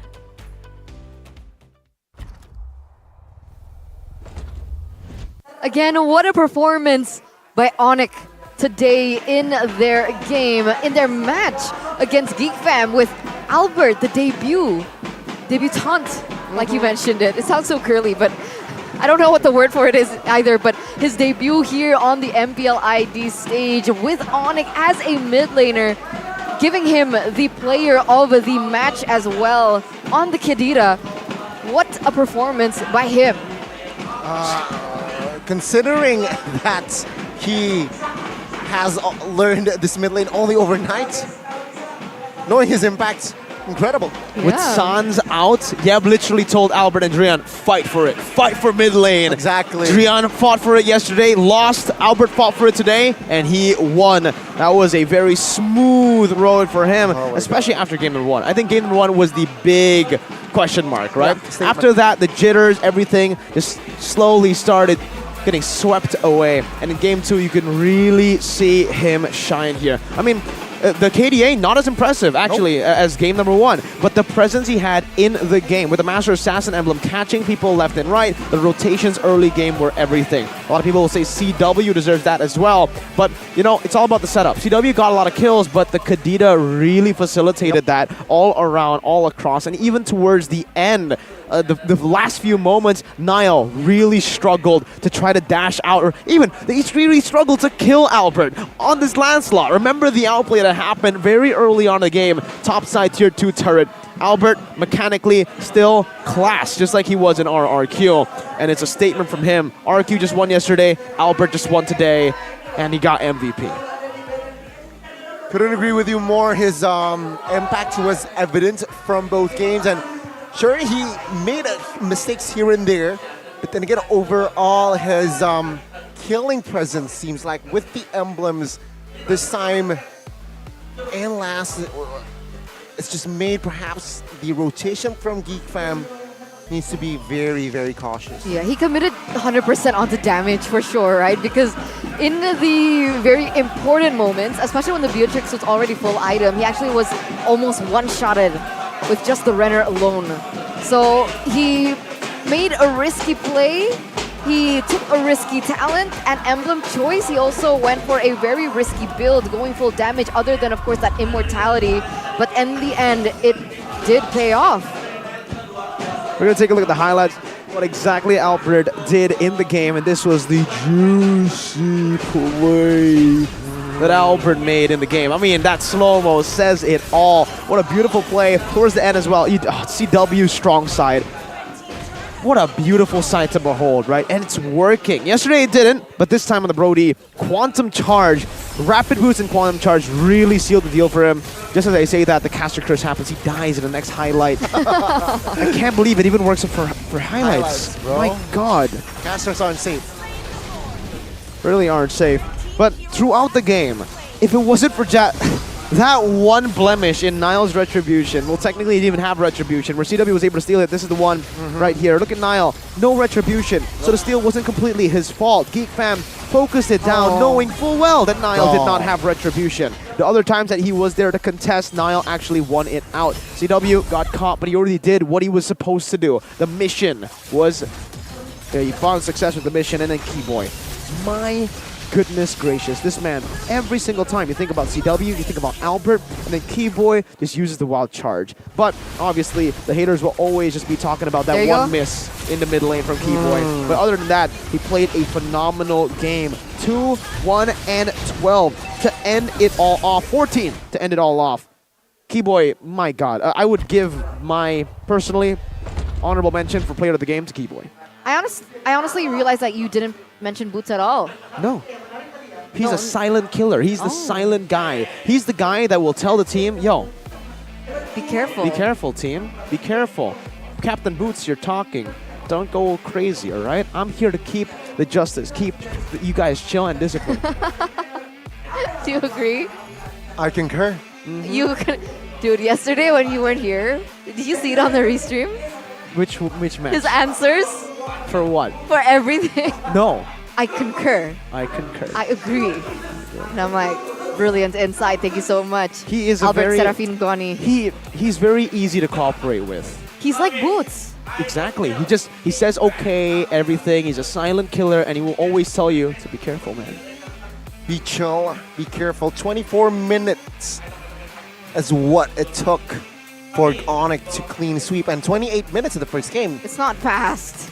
I can No, tell it's you not. that. No, it's not. Pretty average. It's this is not an average game. This is 24 minutes. This is definitely a tough game. And for Geek Fam especially, I mean, the fact that they were able to push both games towards a 20-minute mark was insane. And it's mostly due to, you guys are going to say, Lloyd 0, 9, and 8, but trust me, his shot calls were really what actually helped them stay in this game for this long. I gotta give credit to the itemization though. CW, if you take a look at the items here, unfortunately we don't see the remnants of what he had before, but he actually had BOD, Endless Battle, Hunter Strike, Melfic Roar, and then the Rapid Boots. That makes you move faster. With the Rapid Boots and the Quantum Charge, you are a fast man. This Brody is Usain Bolt. You see him just positioning, repositioning every single time, going back and forth. And guess what? That's actually what Brody needs. You need a lot of movement speed here to be able to utilize your kit fully. And with the weapon mastery as well, he built Endless Battle, he built this full damage,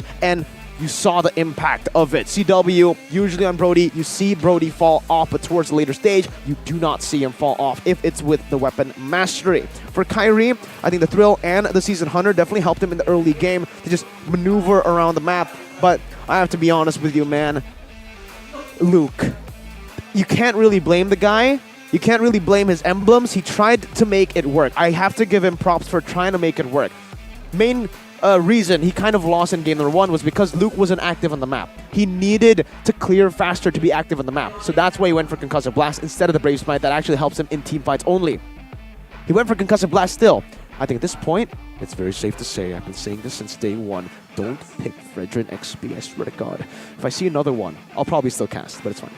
I just honestly think Fredrin is so bad up until he gets all items. Once he gets full items, cool, but that's like the 20th minute of the game. By that time, I think it's already a bit too late.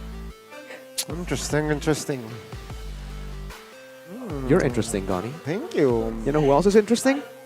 3 Onyx members. 4. Almost 3. Rich guy, Nile. Well, technically 4 Onyx members. Nile used to be part of Onyx Prodigy, the MBL team. You're right. But, my God. Lancelot. Yeah. Rich guy. Amazing. His On a losing team. Yeah, I think there's just a lot of miscommunication happening within Geek Fam because that retreat towards the end where CW got it. Can't blame Nile for it. It was on cooldown, right? It was on cooldown, so the team, even Luke, used the Appraiser's Wrath. They all were trying to burst it down, and CW just walked up like a Chad, consistently winning, consistently stealing, and consistently winning again, because that's what happened. He literally saved Onyx. That Lord would have ended Onyx. Agree. Exactly. Player of the game? I have 2 yes men with me on stage. Yeah. But yeah, I agree. I concur. What an amazing series by Onyx there. And I really enjoyed the Endless Battle pick. The Endless Battle item for Brody. True damage. Because not only that, but it also gives Spell Vamp, right? So whenever he does and a mana skill, regen. and because Brody is kind of a spell-centered MM, very different to like someone like a Beatrix, let's say, okay, not Beatrix, like a Moskov. Yeah. It actually works out, right? That 8% Spell Vamp. And you know what works out as well? What? The fact that you guys can get skins and cashbacks. Whoa. On Beli. Skill on! The skin should also be on. Wow. So you can play with more confidence. Use Blibli to purchase in-game vouchers and of course top up more efficiently with a 10% cashback, ladies and gentlemen. If you want more information on that, you guys can scan the QR code down below. Mirko over there to get your hands on this because you need to, man. It's so value. Do it. Just do it. I bought the MPL ID Season 10 merch on Blibli, and it's still here with me. It's amazing. Honestly, I love it. So even the merch there is amazing. But you know what else is amazing, Eterna? BBSC. Yes, sir. 100% for Mobile Legend players who usually play alone. Okay.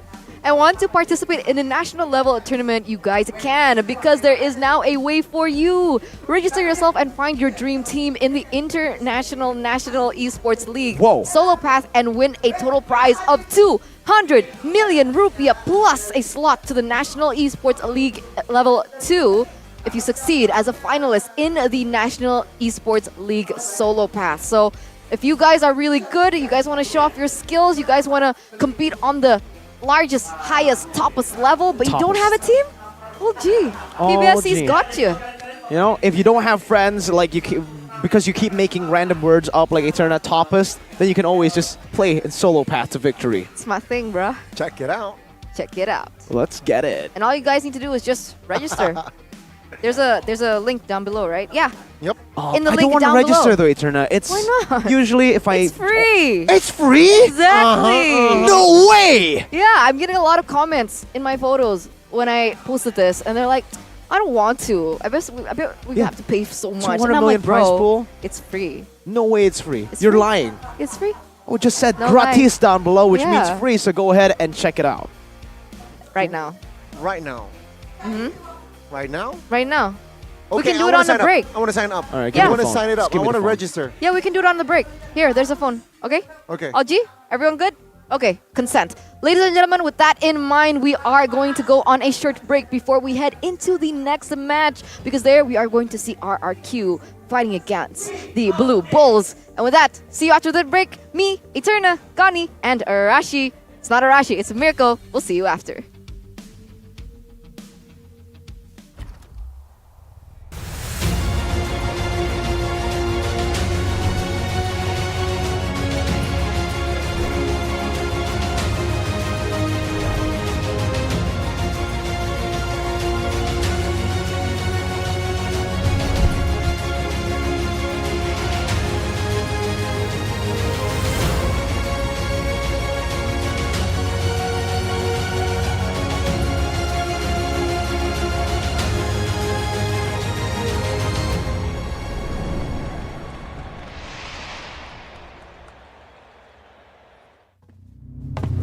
Look who finally showed up. Unload your weapon and return the goods. And if you ask nicely, I just might let it go.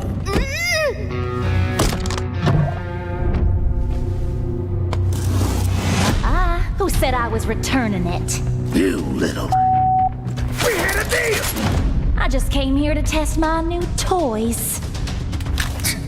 They ain't even loaded. Staring down the barrel and you're still daydreaming about being an inventor? Huh?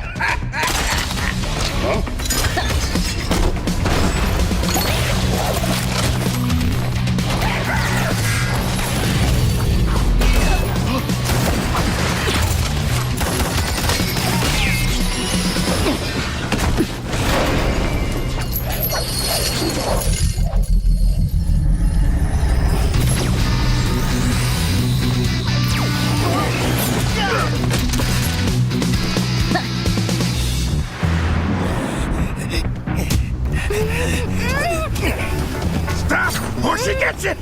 Then you'll have to answer to Eruditio. Eruditio. Well, isn't that perfect? I got a bone to pick with them. So how about I just blast you both? You're crazy! Leave me out of your squabbles!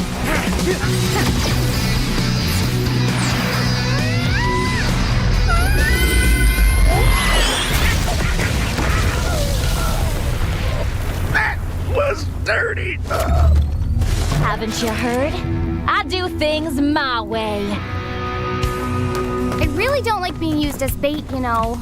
Anyway, let's return that to Eruditio. Oh, I have something special in store for them down the road. So I'll take this as payment.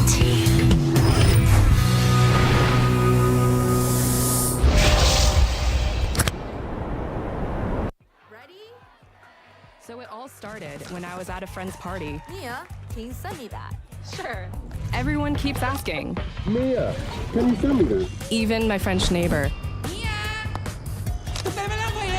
Green I mean, all the time. light. Can you send me that? I'm not making this up. Hey, can you send me that? Everyone. Sure. Samsung Galaxy S23 Series 5G. Get it now.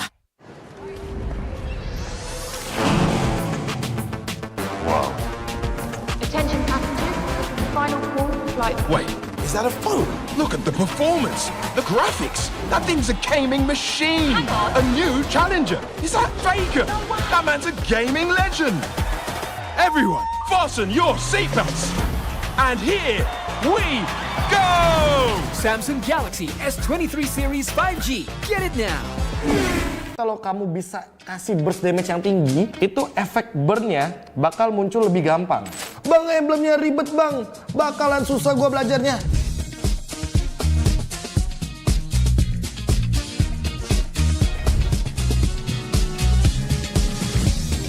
Halo sobat Land of Dawn, gua KB. Di sini gua akan memperkenalkan emblem terbaru dari Project Next. Dan buat kalian yang udah siap-siap mau ketik di kolom komentar, bang emblemnya ribet bang, bakalan susah gua belajarnya. Tenang aja, Mobile Legends Bang Bang dengan Project Next ini sudah mempersiapkan sekali buat teman-teman lebih mudah beradaptasinya. Patch yang lalu itu yang namanya penambahan status ada 5 komponennya. Kalau di patch yang terbaru, komponen penambah statusnya hanya 3. Yang pertama adalah talent penambah status, yang kedua adalah sub talent atau talent yang sebenarnya mungkin di patch lama itu adalah talent aktif, tapi untuk di patch baru jadi talent pasif. Yang dimana nanti akan connecting juga atau menyambung dengan talent utama. Jadi memudahkan teman-teman semuanya yang pemain-pemain baru untuk mencoba banyak emblem dan banyak variabel dengan perbedaan-perbedaan status yang bisa digunakan. Jadi tentu kita bisa lebih berkreasi dengan menggunakan emblem terbaru teman-teman. Dan ini dia gambaran untuk UI terbarunya. Seperti yang aku bilang tadi, hanya akan ada 7 komponen emblem. Dari basic common emblem, tank, assassin, mage, fighter, support, dan sampai dengan marksman. Dan yang paling aku suka adalah ini dia, banyaknya variabel pemilihan status di emblem terbaru.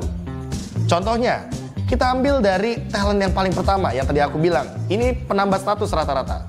Kayak di sini ada yang namanya nambahin adaptive attack, terus ada yang nambahin attack speed, terus ada juga untuk penambah darah kayak vitality. Dan yang paling aku suka, ini dia, Rapture atau penambah Adaptive Penetration. Terus ada juga yang namanya Inspire, dia akan menambahkan 5% cooldown reduction. Terus ada juga di sini Firmness, dia tuh bakal nambahin Adaptive untuk physical dan magic defense. Ada penambah movement speed juga, dan penambah untuk fatal atau status kritikal. Terus ini yang namanya Subtalent nih teman-teman. Contohnya aja ya, ini Season Hunter. Buat para jungler-jungler tank, jungler-jungler damage, ini bisa kalian gunakan tanpa harus menjadi talent utama. Karena ini bakal jadi talent pasif. Jadi setidaknya kalau kalian ngejungle itu bakal lebih cepat. Karena setiap kali turtle dan juga lord, kalian akan ada tambahan 15% damage kepada objektif-objektif tersebut. Terus dari emblem tank ada juga Tenacity. Tenacity juga jadi pasif. Dan ini akan aktif ketika kalian itu darahnya di bawah 50%. Terus ada juga Master Assassin. Siapa penggemar-penggemar Assassin? Ini salah satu emblem yang kalau di emblem patch lama ya, emblem-emblem yang udah dulu-dulu, itu tuh cuma aktif ketika memang 1v1 dan akan menambahkan damage ketika musuh kalian sendirian. Tapi untuk sekarang dia jadi pasif sistemnya. Sehingga wah, ini banyak banget nih yang bisa dikombinasikan. Bargain Hunter, dapetin diskon untuk item, terus Festival of Blood, kalian dari awal udah punya pasif spell vamp. Bayangin tuh. Terus yang paling aku suka juga nih, pull yourself together. Karena ini akan mempermudah atau mempersingkat battle spell kalian dari cooldown umumnya. Dari misalkan kita ambil contoh flicker ya, 120 detik itu bisa cuma jadi 100 detik saja. Dan juga aktif skill item. Jadi buat teman-teman yang mungkin para pengguna Winter Truncheon atau mungkin Conceal, jadi lebih dipermudah nih, dipersingkat juga untuk durasi dari cooldownnya. Terus Weapon Master, ini yang paling adaptif banget nih menurut aku teman-teman. Karena Weapon Master itu bisa digunakan kepada user mage atau user marksman juga. Nah, terus ini dia nih yang paling utamanya, talent-talent utamanya ada Impure Rage, ada Quantum Charge, terus juga ada Conclusive Blast, terus ada Killing Spree. Dan Killing Spree sekarang tidak terbatas untuk assassin physical damage, tapi juga bisa digunakan untuk para magical damage. Nah, terus Lethal Ignition ini juga tidak melulu soal damage magic. Sekarang physical damage dealer bisa mengeluarkan efek burn ketika dia itu adalah physical damage dealer tipe burst. Terus ada juga Brave Smith nih teman-teman, yang dimana aku dengar kabar nih, katanya di patch terbaru kebetulan tanggal 27 Juni ini fix, Brave Smith ini bakal muncul dan statusnya diubah. Dari yang 8% penambah darah jadi 5% penambah darah saja. Cuma bedanya untuk sekarang nggak perlu kalian ngeluarin efek CC atau crowd control. Jadi kalian cuma perlu mengeluarkan skill, dan itu akan menambahkan darah kalian 5%. Terus ini juga bagus nih, focusing mark. Biasanya para gangker-gangker pasti bakal suka sama emblem atau talent utama yang satu ini. Serta biasanya buat para marksman, weakness finder itu bisa jadi pilihan utama.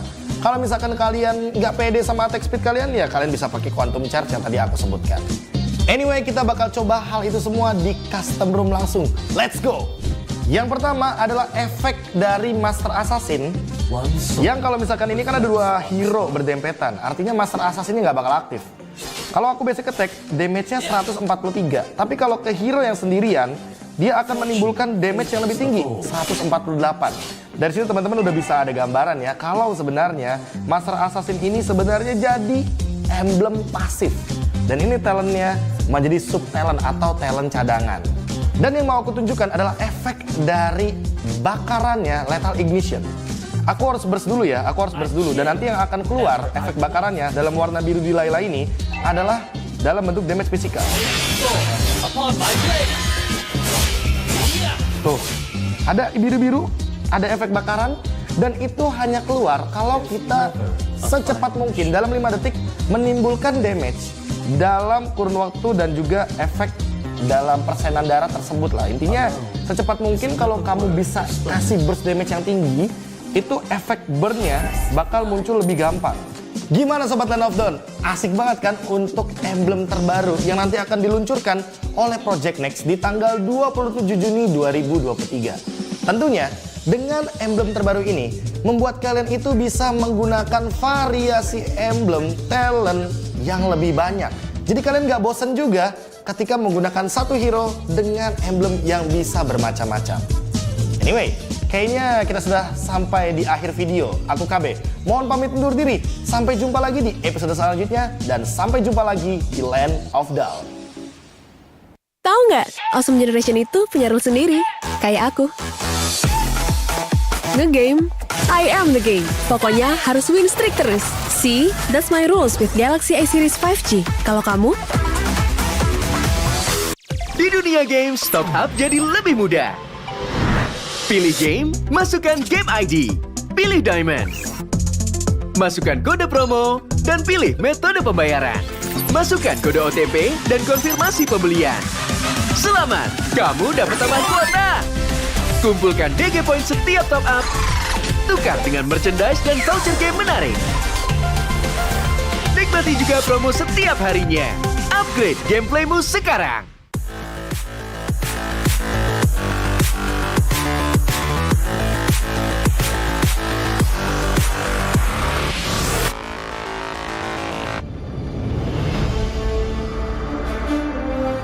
In the previous guide, we learned the basics of the new emblem system. This time, we'll take a closer look at the core talents from the Mage, Assassin, Marksman, and Support emblems. Core talent unlocked with the Mage emblem. By upgrading the Mage emblem, you can unlock Lethal Ignition. The new Lethal Ignition now deals adaptive damage, making it a great option for any hero with heavy-hitting combos. With the change to adaptive damage, heroes with high physical damage can now use this talent to enhance their damage, such as Saber and Natalia. Saber's first skill and ultimate combo can easily trigger the effect from Lethal Ignition, dealing much more damage to enemy heroes. Core talent unlocked with the Assassin emblem. By upgrading the Assassin emblem, you can unlock Killing Spree. Now that the talent is no longer reserved for the Assassin emblem, it becomes a good choice for any hero who can perform chain kills. Heroes with magic damage like Karina and Julian can now take this talent as well. Karina's ultimate resets after she kills an enemy hero. When equipped with Killing Spree, she will recover HP from each kill, allowing her to stay healthy and go after more kills. Core talent unlocked with the Marksman emblem. By upgrading the Marksman emblem, you can unlock Weakness Finder. The new Weakness Finder talent is no longer reserved for ranged heroes. It works well for heroes with high attack speed, as it can improve their laning and slowing abilities. A hero like Minzathar can take Weakness Finder because his second skill increases the attack speed of his basic attacks. When combined with equipment that can provide more attack speed, he can reliably trigger the slow effect to prevent enemies from escaping. Core talent unlocked with the Support emblem. By upgrading the Support emblem, you can unlock Focusing Mark. The Focusing Mark talent works the same as before. It allows support heroes to increase the damage their teammates can deal to the target enemy. Kaj's ultimate can be used to drag key enemies to his team. When equipped with Focusing Mark, the ultimate will also increase the damage the target takes, allowing Kaj's team to quickly burst down the helpless target. Choose the core talent based on the strengths of each hero to maximize their effectiveness. We look forward to seeing players discover new ways to play their favorite heroes on their way to becoming a legend.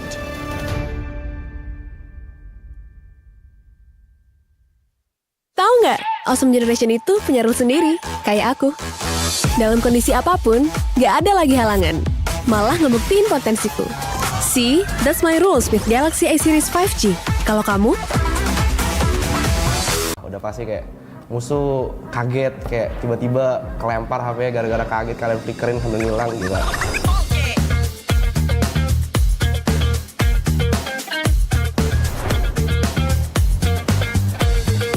Halo guys, gua Samuate dan selamat datang di Project Next.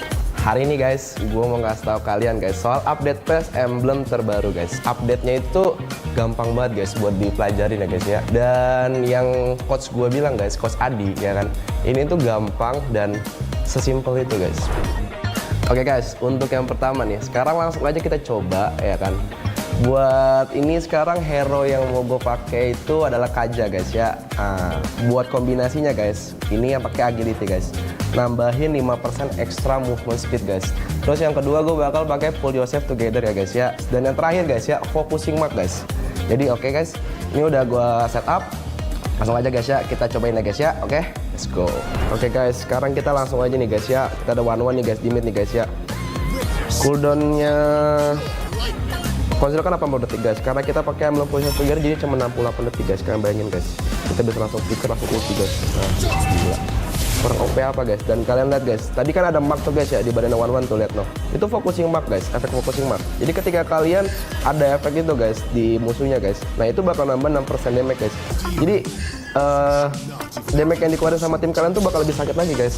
Nah gitu guys, untuk kombinasi pertama kalian lihat kan guys seberapa bagusnya kalian jadi inisiator dengan movement speed dan juga cooldown reduction yang luar biasa. Sekarang kita bakal lanjut ke kombinasi talent yang kedua guys. Nah ini tuh lebih ke arah untuk yang ngebers ngegeng yang suka main di ambush sendirian tuh gak sih guys. Nah di sini tuh ada yang namanya guys ya emblem nih guys. Yang pertama itu ada Trill guys. Dia nambahin itu 16 adaptive attack. Dan yang kedua tuh ada Bargain Hunter guys. Roamer kan beli item rom lah ya guys ya. Kalian nggak bakal dapet farming ya kan. Jadi kalian tuh cuma beli dengan harga 95% guys dari harga aslinya guys. Sekarang ada yang ketiga guys ya. Itu ada Lethal Ignition guys. Mungkin nggak jauh beda guys dengan emblem AG yang ngebakar ya guys ya. Kalau misalnya kita biasa sebut ya guys ya. Dan ini soalnya ngasih efek burn juga guys. Sama persis guys. Oke guys, sekarang kita langsung aja masuk ke in-game. Kombinasi emblem ini the best juga guys. Karena posisinya guys ya, kalian tahu kan guys, harga Blood Wings itu harganya 3.000 guys. Kalian cuma perlu bayar 2.850 guys. Murah kan? Nih guys, gue bakal kasih lihat efek dari Lethal Ignition ya guys ya.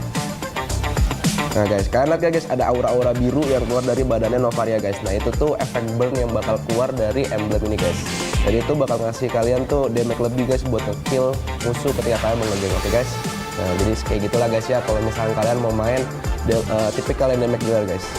Oke guys, buat yang terakhir nih guys ya, ini kombinasi dari gua buat kalian tuh yang suka main tipikal yang tanky guys. Kombinasinya guys ya, yang pertama dari emblem Vitality guys, dimana kalian tuh bakal nambahin 225 extra maksimum HP guys, oke. Yang kedua tuh ada Tenacity guys, ketika darah kalian tuh di bawah 50% ya kan, kalian tuh bakal nambah armor sama magic defense. Bisa juga kalian tuh pakai Conclusive Blast guys, dimana ketika kalian nanti ngedeal damage guys, nanti dia bakal ke pop up dan itu tuh bakal ngeluarin kayak efek meledak gitu guys, dan itu bakal ngasih damage ke musuh guys, oke. Nih guys, gue bakal kasih kalian contohnya nih guys ya. Karena tadi gue pertama itu kan pakai Vitality ya guys ya, dan itu nambahin maksimum HP guys. Dan gue sekarang tuh pakai Conclusive Blast guys. Kenapa gue bilang itu bagus banget guys? Karena Conclusive Blast itu kan dia dari maksimum HP kan 7% ya kan. Jadi nih, ketika posisinya kalian dapat Vitality ya kan, tambahan maksimum HP, jadi damage dari emblemnya juga nambah guys. Nah kalian tuh guys, ada di bawah kakinya Hylos kan, kalian lihat guys, ada efek-efek gitu kan guys, meledak guys. Nah itu guys efeknya guys. Jadi ada damage tambahan guys ya. Dan tenacity itu yang bikin kalian tuh bakal tebel banget guys. Oke. Jadi ini the best combination banget buat kalian yang suka main hero-hero tanky guys ya. Nah guys, jadi dari 3 kombinasi itu guys, kalau gua yang paling masuk ke gameplay gue itu tuh kombinasi agility, pull yourself together, sama focusing mah guys. Nah buat kalian tuh gimana guys? Cukup well kah? Langsung terapin ke gameplay kalian guys kalau kalian mau main roamer kayak gue. Oke guys, jadi tunggu apa lagi? Yuk langsung update project next dan langsung kalian cobain, oke guys? Nah tapi guys, buat kalian yang main role selain roamer, tenang aja guys, MLBB sudah merilis video yang ngebahas mengenai kombinasi talent dan hero-hero meta di role lainnya, oke guys? Nah jadi jangan lupa like, share, dan juga komen videonya ya guys ya, oke? Gua sama HT, sampai jumpa di Land of Dawn. Bye. Hanya perlu melihat ke dalam dirimu. Dan kamu akan mengerti betapa berharganya nilaimu. Percaya pada dirimu. Bukan dengan tergesa-gesa, namun dengan caramu yang beda. Tunjukkan kilau kisahmu sendiri. Dan ciptakan emas dalam setiap karyamu. Trust in gold.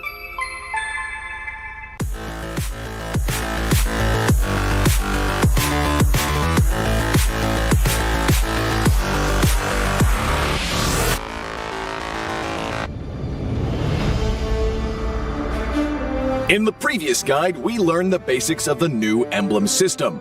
This time, we will take a closer look at the core talents unlocked with the basic common emblem, tank emblem, and fighter emblem. Core talents unlocked with the basic common emblem. By upgrading the basic common emblem, you can unlock 2 core talents.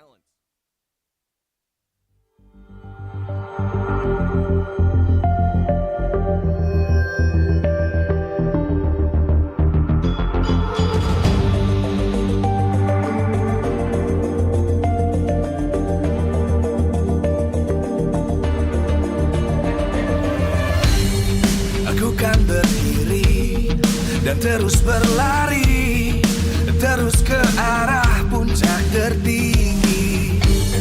Ku takkan berhenti, hanya sampai di sini. Kemenangan abadi menanti. You know we won't miss if we unite our focus. And if you haven't noticed, we all live. Nyalakan apimu, hadapi semua tantangan, hadang semua serangan, jatuh bukan halangan. Bakar semangatmu, janganlah engkau menyerah. Kita akan buat sejarah. We all this, we won't miss. We all this, we won't miss. Saatnya beraksi, jalani ambisi. Aku kan menyawakan hari ini. You know we won't miss if we unite our focus. And if you haven't noticed, we all live. Nyalakan apimu, hadapi semua tantangan, hadang semua serangan, jatuh bukan halangan. Bakar semangatmu, janganlah engkau menyerah. Kita akan buat sejarah. We all this, we won't miss. We all this, we won't miss. We all this.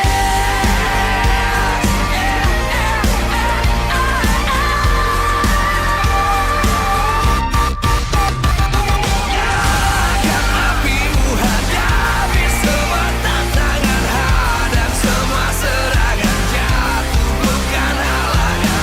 Bakar semangatmu, janganlah engkau menyerah. Kita akan buat sejarah. We all this.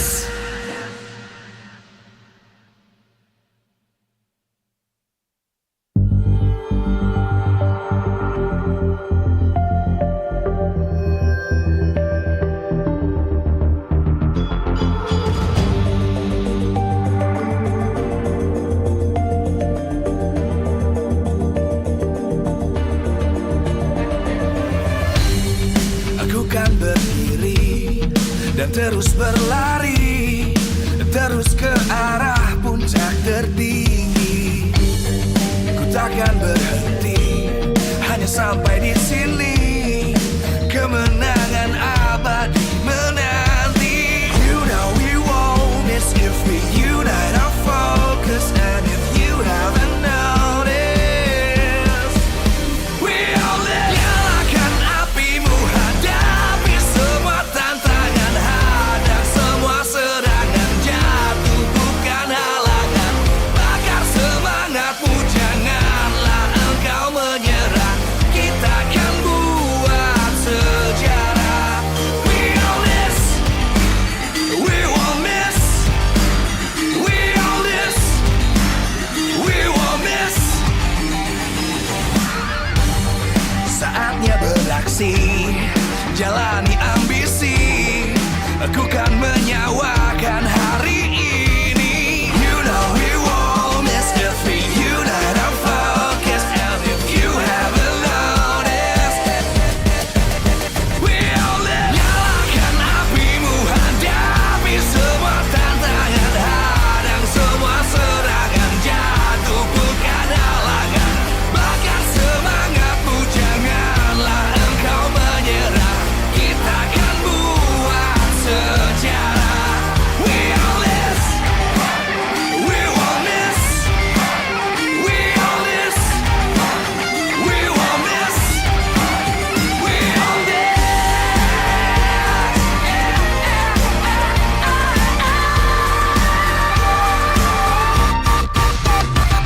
Nyalakan apimu, hadapi semua tantangan, hadang semua serangan, jatuh bukan halangan. Bakar semangatmu, janganlah engkau menyerah. Kita akan buat sejarah. We all this.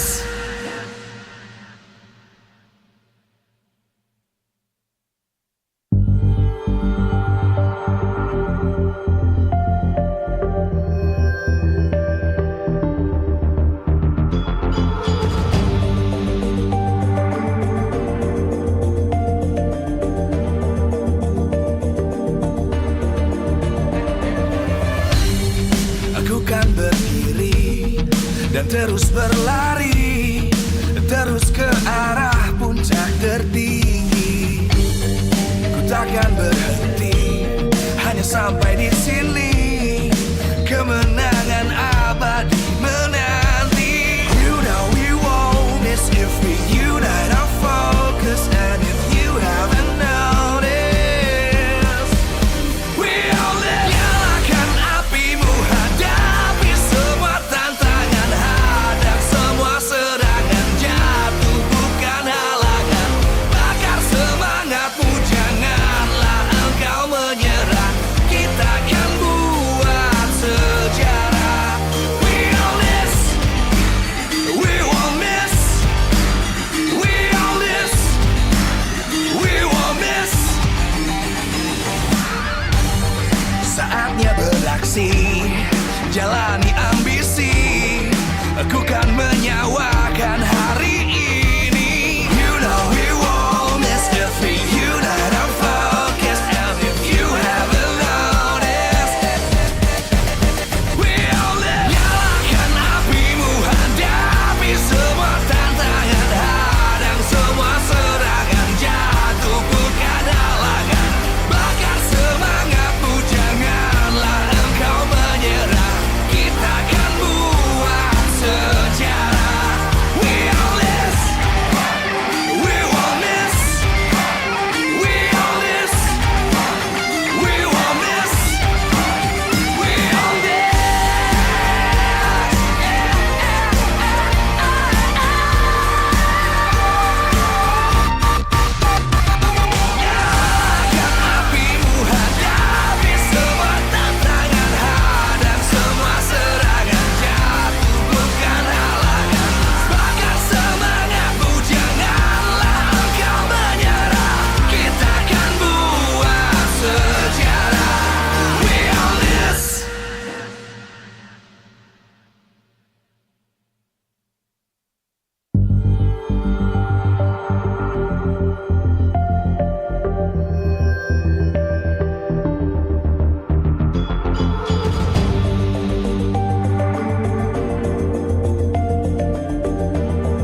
terus berlari, terus ke arah puncak tertinggi.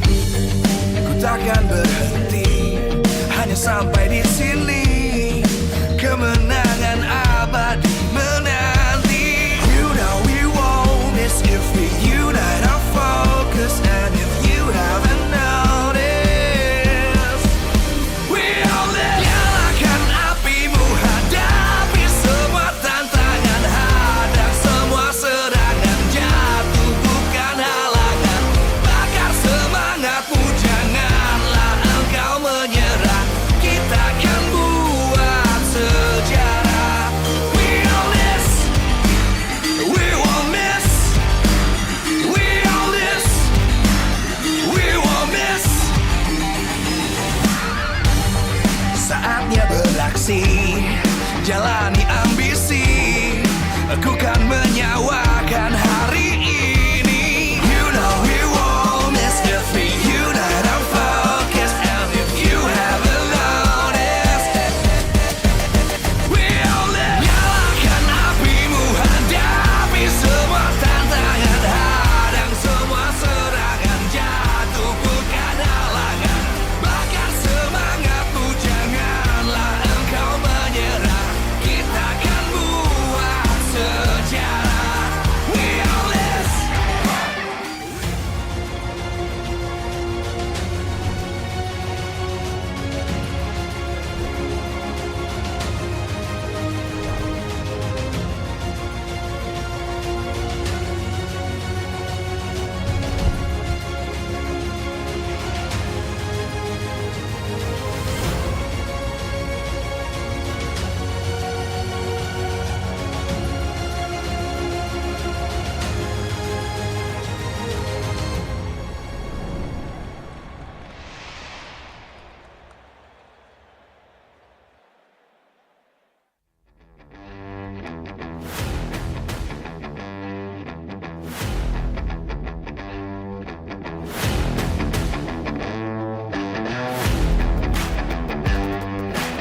Live from MPL Arena Jakarta, MPL Season 12, powered by Moonton. Presented by Samsung Galaxy Official Gaming Phone. Official sponsor, Head and Shoulders. Official mobile internet partner, Telkomsel. Official gold partner, UBS Gold. We own this. Untuk minggu pertama di MPL Indonesia Season 12. Dan di sini Bude Clara Mongstar bisa melihat wajah excited kalian, wajah semangat kalian. Dan bahkan di MPL Arena ada yang spesial, ada yang berkostum sepertinya di ujung sana. Dan oh hello Rebel Squad. Dan rupanya Rebel Squad mereka berkostum dan juga dari Kingdom. Mana semangat dari Kingdom? Yes, di penutupan di minggu pertama kita akan mempertemukan sang banteng Rebellion Zion dan juga raja dari segala raja RRQ. Akan seperti apa dari kedua tim karena sama-sama sudah memiliki kemenangan. Dan tentu saja sebelum acara ini berlanjut, izinkan Bude mengucapkan terima kasih kepada kalian semua yang terus mendukung acara ini, yang sudah datang ke MPL Arena dan juga para sponsor. Karena MPL Indonesia Season 12 powered by Moonton, presented by Samsung Galaxy Official Gaming Phone, official sponsor Head and Shoulders, official mobile internet partner Telkomsel, official gold partner UBS Gold, dan juga partner ini sports. Ada Blibli, Dunia Games, Grab, OVO, dan YouTube. Dan juga yang lagi nonton pastinya ada di official broadcast kita, Maxstream, dan TVRI Sports. Dan juga ada supplier kita, Indomaret, Mineski, dan Samsung. Acara ini pula disupport by PBSI. Dan kalau kita ngobrolin tentu saja acara ini yang begitu meriah, para playernya yang juga luar biasa. Bude Clara Mongstar di sini kedatangan tamu yang juga luar biasa. Bude Clara Mongstar akan mengundang perwakilan dari PBSI untuk ngobrol-ngobrol bersama karena ini adalah salah satu jalan untuk mencari atlet-atlet baru. Dan mari kita sambut dan juga kita undang ke atas panggung untuk ngobrol bersama Bude kepada Bapak Ricky Setiawan, selaku Ketua Bidang Atlet, Prestasi, dan IT, Pengurus Besar Esports Indonesia untuk bergabung bersama Bude di panggung MPL. Kepada Bapak Riki dipersilahkan. Kasih tepuk tangannya dong. Halo Pak Mas Riki, gimana suasananya nih di MPL nih? Keren banget, luar biasa banget vibe-nya ya. Ternyata seseru itu gitu di MPL Arena nih. Luar biasa, luar biasa. Keren. Yes, dan setiap season semakin rame terus ya Mas Riki ya? Makin rame ya, makin kerasa vibe-nya tuh, semangatnya kerasa. Tapi minggu pertama ngelihatnya gimana Mas Riki untuk tim-tim yang beradu dan juga mungkin fans-fansnya? Ya seru banget, banyak banget hal-hal yang kemarin ya di hari sebelumnya nggak terduga. Hari ini juga rasanya bakal seru banget di pertandingan RRQ lawan Rebellion ya. Jadi nggak sabar untuk tonton juga. Yes, ini juga bikin penasaran banget karena kita tahu sendiri sekarang lagi ada Liga Esports Nasional. Iya, betul ya Mas Riki ya? Betul. Ngomong-ngomong Clara, sebelum itu boleh yel-yel dulu nggak kita? Oh, mau yel-yel dulu? Ya? Boleh. Okay. Esports Indonesia. Jaya! Thank you, Sekali lagi boleh nggak sih? Sekali lagi ya Mas Riki. Siap ya, Esports Indonesia. Jaya! Thank you semua. Yeay, ini semuanya udah satu suara, udah siap juga nih. Siap. Untuk mungkin jadi atlet-atlet, jadi kalian harus mendengarkan pula nih. Dan bisa lebih tahu lagi tentang Liga Esports Nasional Mas Riki. Benar, jadi Liga Esports Nasional itu sendiri adalah sebuah liga yang terbuka, tertata, dan tersebar. Intinya semua orang bisa ikut. Kalau kita udah punya tim, terus udah punya PT, itu bisa lewat jalur pro. Kalau kita udah punya tim tapi belum punya PT, bisa lewat jalur terbuka. Atau bahkan kita belum punya tim sama sekali, itu kita bisa ikut jalur namanya jalur solo tim. Itu benar-benar nggak punya tim, langsung daftar aja, nanti akan diacak secara random timnya gitu. Jadi benar-benar buat semuanya terbuka, tersebar, dan tertata, Clara. Oke, ini bisa menjadi salah satu cara mau jadi pro player bisa, bahkan yang udah pro juga bisa ikut. Betul. Dan juga hadiahnya juga besar banget sih Bude lihat Mas Riki. Benar, total hadiahnya itu 3,2 miliar rupiah. Wow, Bude mau daftar habis ini. Tapi ngomong-ngomong tentang daftar nih, pasti banyak banget yang penasaran gimana sih caranya untuk mendaftar dan ikutan Liga Esports Nasional ini Mas Riki. Mungkin bisa dikasih tahu Mas Riki? Ya, caranya gampang banget. Bisa langsung ke garudaku.com/LEN 2023. Di situ langsung bisa masuk ke semua jalur, tergantung pilihannya mau jalur apa, jalur pro, jalur terbuka, atau jalur solo tim. Gitu sih, Clara. Oh, jadi langsung aja ke garudaku.com ya, /LEN 2023 atau ke garudaku.com-nya aja langsung, nanti juga banyak banner-banner di sana ya. Oke, mudah sekali ya mendaftarnya ya. Gampang banget. Langsung pada buka nih, langsung pasti nggak mau ketinggalan dan udah pada ngecek semua nih Mas Riki. Wah, pasti. keren banget. Ayo yang belum punya tim juga boleh ya, solo tim rame banget ya ikut. Rame. Per hari ini udah ada 10.000 tim yang join dan harapannya bisa lebih banyak lagi yang ikut ya. Jadi ini nggak terbatas ya? Gak terbatas, unlimited. Oke, saatnya guys. Dan juga makin pada penasaran tentunya gimana sih cara PBSI tentu saja bekerja sama dengan Moonton. Dan tentunya membuat Liga Esports Nasional ini menjadi ekosistem Esports Mobile Legends Bank Indonesia nih Mas Riki. Oke, jadi kami dari PBSI pastinya mengapresiasi banget langkah-langkah Moonton untuk memperbesar ekosistem esports Indonesia. Termasuk juga lewat MPL dan pastinya dengan support ke LEN ya, Liga Esports Nasional 2023. Nah banyak banget yang udah kita lakuin bareng dan ya pastinya kedepannya kita berharap bukan cuma sampai sini aja, tapi gimana caranya ekosistem esports Indonesia tuh makin besar lagi ke depannya. Dan yang paling penting gimana kita bisa bawa Merah Putih selalu berjaya di event-event pentas dunia. Gitu. Oh well, itu yang diharapkan. Tapi ada nggak sih harapannya dari Liga Esports Nasional ini sendiri? Harapannya pastinya kayak yang tadi Clara juga sempat bilang bahwa kita pengen lebih banyak lagi atlet-atlet berprestasi dari Indonesia gitu ya, dari berbagai usia dan dari berbagai daerah gitu, dari Sabang sampai Merauke. Itu kira-kira harapan kita dan itu kenapa kita membuka semua jalur untuk Liga Esports Nasional 2023. Oke, mungkin ada pesan-pesan mungkin untuk yang lagi mau join atau mungkin fans MPL di sini. Oke, buat teman-teman, kembali lagi mungkin ini adalah Liga Esports Nasional 2023 ini adalah sebuah peluang yang besar buat kalian. Mungkin ini adalah jalan kalian menjadi pro player, mungkin adalah jalan kalian untuk bisa masuk ke ranah profesional, dan buat yang pro player juga mungkin ini adalah waktunya kalian membuktikan diri di liga terbuka.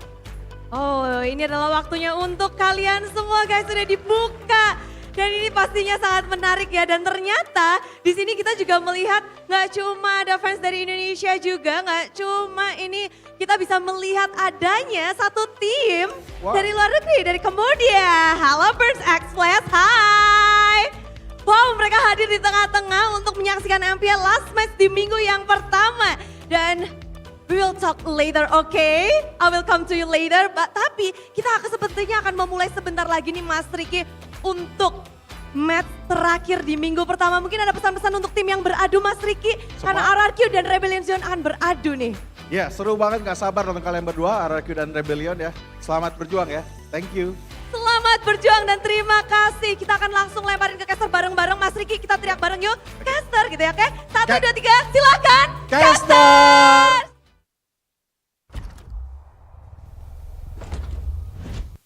Welcome PBSE to MPL ID Season 12. Of course, without your support, this would not be possible.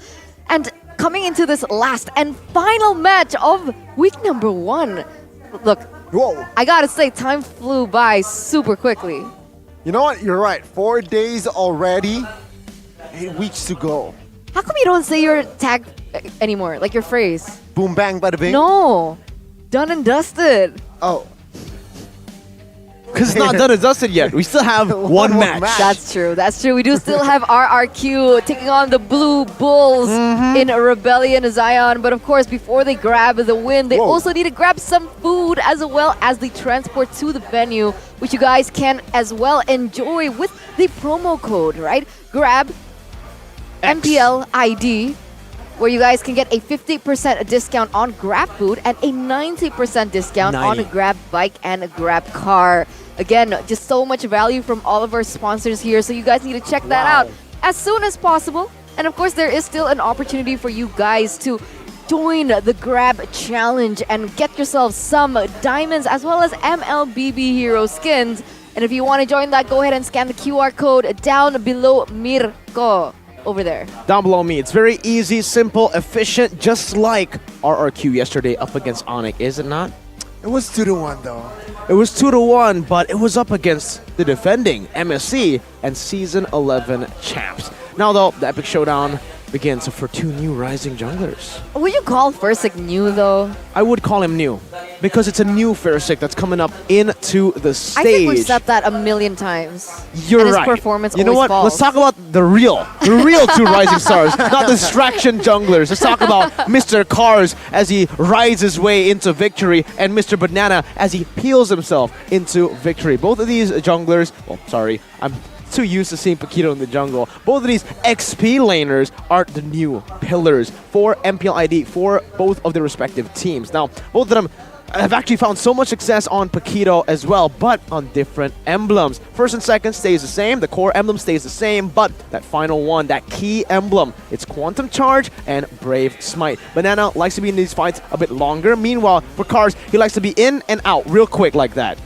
Extra durable here with that Brave Smite, but whoa, with that Quantum Charge, it adds more just agility, speed, and sustainability in a sense. So let's see here what will Coach Chico from Side of Rebellion cook for his team. Let's hope that they cook something that works. Hopefully, right? not because Arlet mid. Exactly. Suelo picked up Arlet mid. First case of like my impression, I was like, cool. They're experimenting. Suelo is very versatile in that hero pool. Something similar that we saw from Drian or even Sans way back when.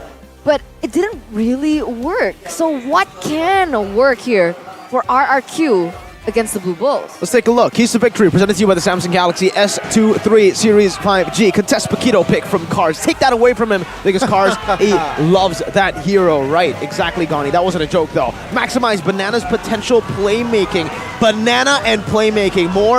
Name a more dynamic duo, Gani. You can't. Because here, Banana, he's been the main playmaker. You want to get a Lord? No, you can't, Kyrie. Here comes Banana with a peel. Whoops, you slip, nerd. That's what Banana does. He took the Lord, right? If I'm not mistaken. He literally made Kyrie slip and he took the nerd. Banana is a bully, and you need to stop him from being a bully in the lane and in these team fights. That's why you could expect that the Paquito is definitely going to be a contested pick, right? Because both Banana and Cars can utilize it. Do you agree? I completely agree. And to add to that, it's more of a, if we're talking about Banana last season, he was the rookie, right? He wasn't perhaps matured. This season, this is a statement season for him. Perhaps based on his past performances this season, yeah, it is shaping up to be a statement season. On the Grok, he was able to also deliver, and very deadly on the Paquito. We already mentioned that. For sure, deadly on the Paquito. But ladies and gentlemen, look at this. Wait, what? You guys can get a cashback of 10,000 OVO points? Whoa. Because of this? Wow, important news for MLBB fans out there. If you guys want to buy data packages, it's easy with OVO. Whether it's for streaming or for gaming or for creating content, you guys can rely on OVO. And for those of you who are Telkomsel customers, you guys can utilize the special promo. But here it is, Rebellion Zion, come onto the stage. Let's welcome the Blue Bulls here. I'm waiting for the pose as we welcome Rebellion Zion. What will they bring to the stage this time? Let's wait. There you go. The golden coin. The coins! RRQ coins! They're gonna eat RRQ! It's the RRQ coins! I like this. This is a statement. This is like, psh, RRQ. I'm gonna punch you. I'm gonna punch you. Definitely. And this is the lineup here for the side of the Kingdom. We'll see. Still no Zin. Still with Skylar and Naomi. Let's welcome the Kings of Kings, Rex, Regium, Kaon. The Kings of Kings still staying true to their name so far. 2 victories, matches, 100% win rate. Now with the third game up against the Rebellion, who is out to get the Kingdom, to dethrone the #1 in the standings. Obviously facilitated by the coaches. And the referee. And the ref. The referee to ensure fair play happening throughout this entirety of this best of 3. But of course, we have to welcome Rave, Azaya from the side of RRQ. And from Rebellion Zion, we have Chico as well as Vivi. It's a 2v2 now. It's a 2v2. And it's more of a fair, equal fight, right? Whereas the last match it was 2v1. But again, Chico, I love what he has been doing, but this time, what does he need to do? Keys of victory presented to you by the Samsung Galaxy S23 Series 5G. Deny picks off of Fair6 utility junglers and Skylar's Claude. Skylar's Claude, it's a bit of a no-brainer. You want to take that out, but something new that has come up for RRQ is the fact that now Fair6 has actually thrown a big, massive curveball to every single team out there. But this is the way that you need to take it. Take away that Baksha. See how he does on those assassins where there's a bit more pressure on him. And have a more prepared game plan for the mid to late game. Because it does get chaotic to the mid to late for every single team. RQ needs to try to keep it a bit more calm and collected and coordinated. Definitely, right? Because you can even see that being reflected in the team head-to-head here by the Head and Shoulders. 39% first blood rate is in comparison to Rebellion, so you could say that they are aggressive, but they don't really get anything from it earlier on. Yeah, and again, looking at the gameplay, I need more samples, right? I need more samples. I cannot hear you. You cannot hear me? Yes. This is what happens, ladies and gentlemen, when RRQ is in the building. The Kingdom will support their team even if they lose.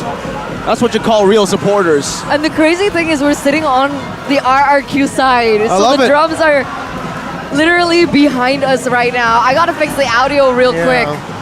Yeah, here. And again, RRQ and Rebellion. Will the Rebellions prevail? Will the Kingdom fall? Or will Kingdom stay and solidify their place in the top seed? It's looking pretty good, but we do see still small mistakes being made by RRQ. There are moments where they'd make a miss mechanic or even a misplay. But ladies and gentlemen, let's welcome Burnex Flash all the way from Cambodia. top 4 at MSC 2023, 4th in the 32nd SEA Games. And, you know, the rest of their accolades speak for themselves. Hello, Chima! Wow. Hello, Chima. We've got elite There's company Donut. in the building. Even Donut here all the Donut. way to participate in Snapdragon Pro Series that starts tomorrow. Okay. And they're experiencing MPL ID firsthand here. Hey. To watch Rebellion play. Maybe. Yo, you're right, because 2 of the teams who are playing now, unfortunately, did not qualify to the Challenge Finals for Snapdragon Pro Series. So we'll have to see. I think they're going to just take a read as to how the Indonesian teams are playing. But welcome again. Man, these guys, superstars in Cambodia. Remember the crowd in Cambodia? I think they're getting a bit of those vibes from Cambodia and MSC. For sure, and we're so lucky. For the past few days, we've been getting a lot of guest stars. We get the MPL casters from the Philippines. We got Malaysia. Yeah, we were lucky casters, yesterday Rose for as everyone well. except Lafell. That one we weren't lucky. We don't talk about that. We don't talk when about that. When I say Malaysia, I mean Gideon. Yeah. And Rose. There you go. See, okay. Okay. I wonder who we'll see next week. Who knows, right? Naisu. I miss him, man. Maybe we haven't seen him in so long. Zane. Oh, wow. Noba Zane. I'm a huge fan of Mobazane. Maybe Ayam Goreng. Who's not a fan, is the question. Everyone in the population is a fan of Zane. No. If you take a look at his comment section, there's more hate than love, but it's fine. We don't talk about that. We're going to talk about MPL ID. Right, back into this matchup, Rebellion, Zion, and RRQ. Now, back to my point. It looks great so far, with definitely new synergies coming through, right? With Fursic stepping into the jungle, with Naomi stepping into the roam. Of course, there are going to be a few kinks that they need to iron out. But so far, if Naomi is given a hero that can facilitate his aggression and the way that he has this instinct for pickoffs, then they might be able to roller coaster off that again, like they did yesterday. I think so. I mean, looking at the way that RIQ plays, it's been pretty dynamic. I don't think they have a certain style, right? I mean, with the Baksha, that's the only thing that really stays the same. But with the Beatrix, the Claude, even the Paquito in the XP with the Grok as well, we've actually even seen Lethal Ignition Grok on Banana. I really am wondering if he wants to pull that off again. I mean, we've seen a lot of analysis on that Lethal Ignition for the Grok. Not a big fan of it, personally, because, you know, getting the 3 stacks in 5 seconds to actually activate the Lethal Ignition. Oh, a lot of people say the Grok cannot do that, but it really depends, right? It really depends if these people are there and he's standing and gets knocked up, then it's a good setup. Okay, so we'll see the setup here, ladies and gentlemen, for the first game of the series. Rebellion Zion on the blue side, RRQ on the red. We can see here Claude, once again, it's going to be banned out, so it's still the same approach that a lot of teams have utilized against RRQ. They really don't want to let that slide to Skylar. But another thing is, RRQ now have opted to take away the Paquito, so no contest for Paquito this match. It seems like they have learned a lot of... they adjusted, right? They know they aren't first pick, they will ban it out. And from the side of Rebellion, see that banning phase somehow similar from Onyx ban yesterday, apart from that Farsa. I think the Farsa ban is great here. I mean, RRQ really like to play the Farsa and the Kadita. The Claude ban speaks for itself, but Clay has been one of, if not the best member on RRQ right now. He is literally the main pillar. So if RRQ doesn't get their comfort picks on Clay, he might not be able to make those shot calls on his non-comfort picks. So what are they going to do now, right? Because if that's the case, Valentina, Faramis, those are 2 heroes, those are 2 options that both of these teams can actually go for. RQ, they want to leave that open, ban out the Fanny instead, taking it away from Rebellion, from Vincent. And now, Rebellion, they're free to pick up the Valentina. Valentina is an option. As we all know, Arlet has fallen into popularity, right? This season, not a good win rate, but here's a fun fact. Leslie God in MSC 2023. Leslie shines as a unique hero in MSC 2023 and becomes a power hero for Burnex Flash, being picked up 3 times by Donut and securing 2 victories, leading Burnex Flash to achieve the 4th position at MSC 2023.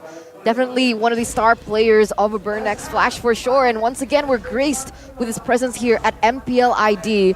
But back to the drafts. The Valentina now in the hands of Sway Low. It's going to be a power pick that he can utilize to his creativity. And now RRQ, they need to think about this. They need to draft around it, honestly. Because if they bring up heroes with really mind-boggling, game-changing ultimates, it's over.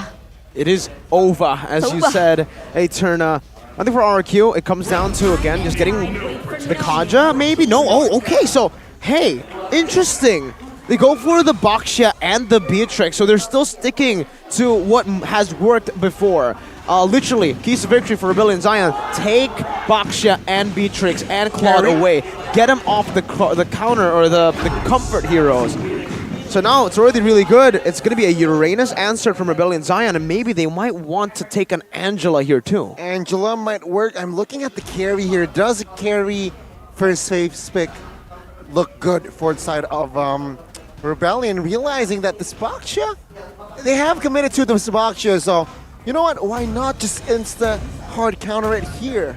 I'm not a fan, technically, of the carry. I like it, man. Yeah, I'm not a fan of it. I mean, up against the Baxia, it does great, but you have to think about the matchup as well. The Beatrix will literally just eat up the carry in lane. There's not much you can do there, and Rebellion just set up for this solid mid trio first. The Lancelot pick is just so good for Vincent. We've seen it across the board, just being one of the best junglers now in the patch. Remember the old meta?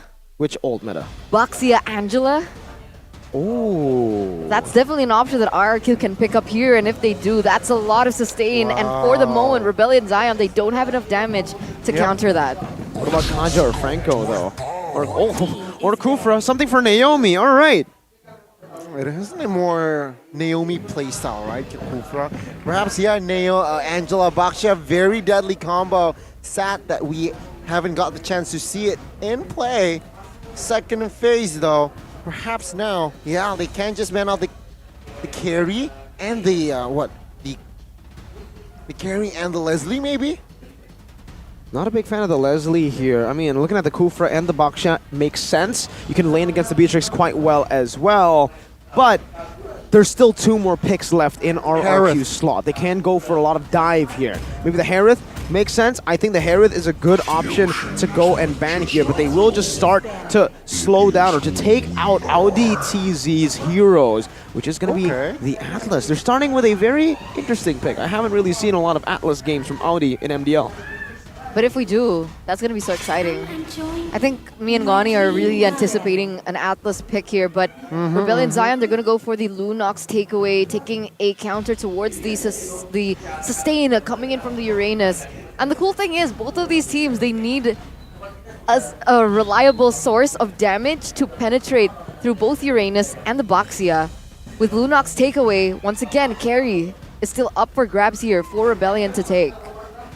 I know you don't like it, but we've seen it work. If they're able to sustain through the pressure of the early game from RRQ, carry could be the saving grace for Rebellion in the late game.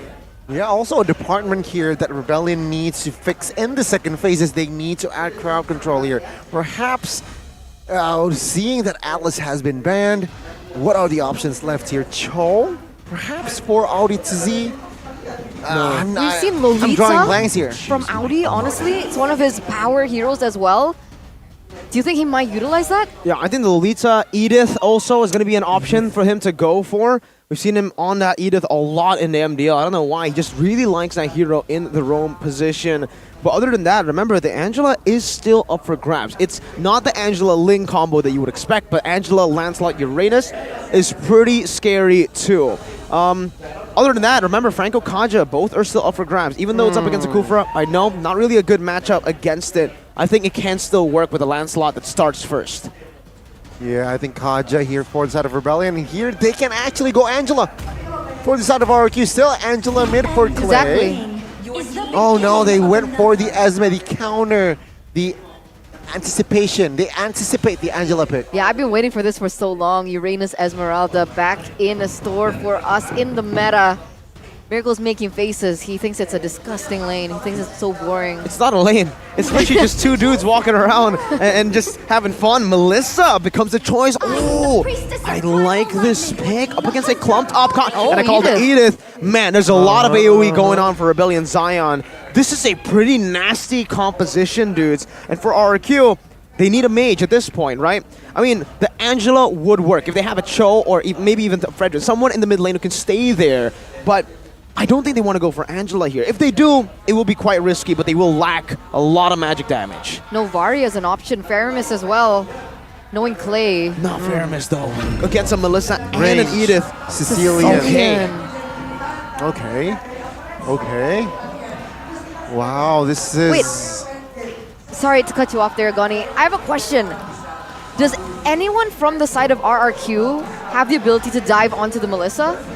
No, right? Go away? No, Falling exactly. Star Moon can't touch Melissa. Esme That's why they needed Sicilian Kufra for the long can't, range to Baxia counter can't. that. Exactly, yeah, you're right, you're Let's right. go. That's why they needed something like a Farsa, like a Yi, but it was all banned out. Yeah. Lunox can get through, but no. Everything banned out. So the Melissa pick is amazing here, but remember, the Sicilian, it's great. You have the range to bypass the go away, but you need those stacks. Mid lane prio for the Valentina and the Edith is going to be quite big. Definitely, definitely. Rebellion Zion, they're going to be able to mobilize around the map a lot quicker with the Valentina. But if Rebellion can't end this ASAP, then that's going to be an issue because RRQ now have Sicilian as well as the Beatrix, who is going to scale to that late game.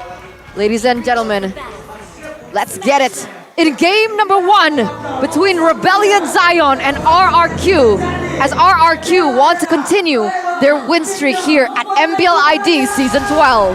Yeah, will the RRQ side be able to defend from the Rebels? Let's see it, folks, for game 1. What will happen? Looking at the early stage of the game, I mean, this is already a very interesting start. Clay actually opted to start in the XP lane, getting the advantage. Meanwhile, for Rebellion Zion, they've sent in Audi TZ. So they understand that in the mid lane, Valentina is going to be alone, and it's going to be very good for him alone. So might as well give Audi that level 2 buff that makes him able to go around the map to put more pressure down. And that's exactly not what RRQ wants, right? They are quite weak here in the early game, like we mentioned before. You can even see it in the lane, in the mid lane, but look at this, already some damage coming from Naomi. Audi TZ now receiving damage, has Flicker, not anymore. Still surviving here, no first blood in the first minute. All right. I want to give props to the Sicilian though. Clay understands that he is a very weak laner, so he actually went for Life Drain. The emblem that gives you HP when you clear minions. Understanding that he needs the sustain, he needs the mana as well. This is definitely going to be a good choice for Clay as the game goes towards the later stage. Actually, no, as the game stays in the early stage. Honestly, that's the only way to go with the Sicilian these days, right? It's too weak. It's too weak in the early game without the mana regen. So the way that he went for Impure Rage, Common Emblem, plus, what is it called? Life Drain? That allows him to sustain through, but it still is kind of lacking. So we can expect that the Sicilian is not going to be as, I would say, focused in these team fights. Moreover, just on getting those stacks, and you can see even in his rotations. But meanwhile, Naomi With the rage, finding Till. Take a look at this. Final execution, first 6 Till with the clutch retry. And now will they force again? It seems like both teams saying, no, we will not fight more. Wow, I mean, you would expect RRQ to actually not win in these team fights for the neutral objective because Rebellion Zion have what it takes to really contest. They can actually just stop Sicilian, but Clay, even without him, Naomi's doing a phenomenal job. That's why I feel like he was under-highlighted in yesterday's Royal Derby. I think there were so many moments where he was able to create space, pickoffs, and opportunities for RRQ that was quite subtle, but it was there. Unfortunately, everyone else just really stood out, like Banana, for example. As we take a look at the in-game items, but Versik, here we go. Oh my god, retribution from Versik stole the leaf though, and now Sway Low will be taken down. RQ drew first blood in the 3rd minute of the game. What do you think about Edith Rome? I think it's great, but it's very immobile, and that's what RRQ were able to completely capitalize on. They rotated up top, they utilized their faster rotations and their catch potential. Oh, not a good look for Vincent. And if we take a look at the items earlier, I got a glimpse of it, and Heis, he is supposed to be the winning lane in this matchup up against the Beatrix. If Beatrix scales up, it's over. Literally, the reason you pick the Melissa against the Beatrix is to try to bully him out of lane. But Skylar is scaling and farming better, as you can see from the player's gold now. 500 600 gold ahead, actually, compared to Highs. And if this keeps on going, if he gets that BOD, Highs is not going to be in a good position to do anything against the Beatrix. Yeah, the problem is Skylar is going to get that power spike earlier on. So if Skylar is already leading in that sense, now that's going to be an issue for Highs to come back in the game. He's even falling behind Cars now on the EXP lane, who's just trading blows, clearing those lanes against the Esmeralda, as you guys predicted in that matchup. But more aggression already in the bottom lane. And this is why Sicilian is so different with the new emblem. It's a little bit more active than what we're usually accustomed to, but the damage is not there yet. Meanwhile, Suelo, he should already have more leeway to deal out damage, have more leeway in this team fight, this turtle fight as well. But he doesn't have any resources to clutch on, so that's going to be a free turtle over to RRQ. With compensation though, right? Lancelot took the orange buff top side. Banana needs to be careful here, low on mana. Cars, oh my god. The stacks, the full stacks, Uranus there. The damage is there. The damage is there. A lot of damage when you have those full stacks, but the concern only keeps on growing for Rebellion Zion. Highs is already one level down of Skylar, and Skylar ate up all the gold shield turret. BOD, 5th minute of the game. Instant power spike. What? Oh, what a catch. Oh, Suelo caught off guard. Their Cars now forced to use the flicker to escape. Naomi has been insane, and they're going for more here. First, they're going very aggressive onto Audi, but luckily he is on the Edith. He is going to be able to escape. Wait a second. Catch here, Naomi. No charge just yet. There you go, the charge. Will he commit? He will! Finds two! Stunned RDTZ now, looking for the knockup. Does not quite get it. RDTZ soaks in a lot of damage, gets taken out. Suelo a little bit late to the party. Vincent flanking. Cars finds the kill as Versick will fall as well. A Banana now a little bit late to the party. Rebellion Zion finding the re-engage. Oh, take a look at that. Lancelot now forced to retreat as Naomi still in the game. Rebellion Zion make to take the turret. 1-for-2 trade though for Rebellion Zion. Rebellion, they're also going to have a little bit of damage onto that bottom side turret, but look at this audience prediction. I'm not surprised. Kingdom fans out there, they are hugely supportive and passionate for their team. But back into that, right? That's the thing. Clay is going to be the answer towards taking out Highs. But Clay on the Sicilian is very vulnerable to the damage coming in from Vincent. So it's kind of like a scissors, paper, rock, shoe battle of who goes in where first. It's also kind of a game of cat and mouse, right? You have to just keep on running while chasing as well. And for RRQ, neutral objectives have just become so easy. The first one was the one that's really hard for them, but they made it work without a mid laner. Now with a mid laner, yeah, easy neutral objectives for RRQ. Rebellion Zion needs to, right now at this point, bank on Highs. They need to bank on Highs and Cars to carry this game. Suelo will only be the facilitator up until he gets those items. Highs has been scaling quite well. Despite losing in this matchup, he is already at that corrosion site. And DHS, there you go. Good timing on the DHS. 7th minute of the game. If he gets a 10-minute golden staff, this should be all good for Rebellion Zion. They can now play with them. Hopefully, right? Because last time they met in MPL ID Season 11, if I'm not mistaken there, by the fun fact by Grab, it was Rebellion Zion being able to win a 2-0 against RRQ. So let's see if they can replicate that same success as Vincent goes in very aggressive here, tries to clear the lane. Versick cannot find an opening. Very interesting movements already here. RRQ still being very, very aggressive and trying to get a pick off onto Highs. Naomi with the jump on towards Audi only though. Will they commit to this? Very, very awkward. Naomi very low in the backside. Suelo finds in prime position to take one member down. Does not quite connect though. Versick in the front side. Banana with the falling star moon. Highs managed to juke it out. Cars now forced to retreat. No casualty in that fight, but the turret bot side will fall. Not bad at all, man, for RRQ. It looked a bit forced, but they were able to pace it down. Right as Rebellion Zion had a very good defense. RDTZ was the only one standing there, but here Rebellion Zion, oh, Vincent stayed a bit too long up top. Luckily, he is a Lancelot, has a lot of mobility, gets out pretty quickly. RRQ are building really well. Remember, this is a late game comp from RRQ. If their mid game looks as smooth as this, if Clay's only died once and he's able to stack this much, The late game is going to come to them as long as they stay patient. I wonder what his items are right now. All right, so Clay already with the Clock of Destiny. Meanwhile, in the bottom lane, whoa. Oh, 2v2, Falling Stormer connects. Force Heist to use the go away. Take a look at Versick, man. Oh, the damage isn't quite there yet for Heist. Take a look at him as Clay is there as Banana finds the kill. Auditizi may be the next in the chopping block. Nope. RQ says, I will not commit. And Versick jumps on towards Sway Low.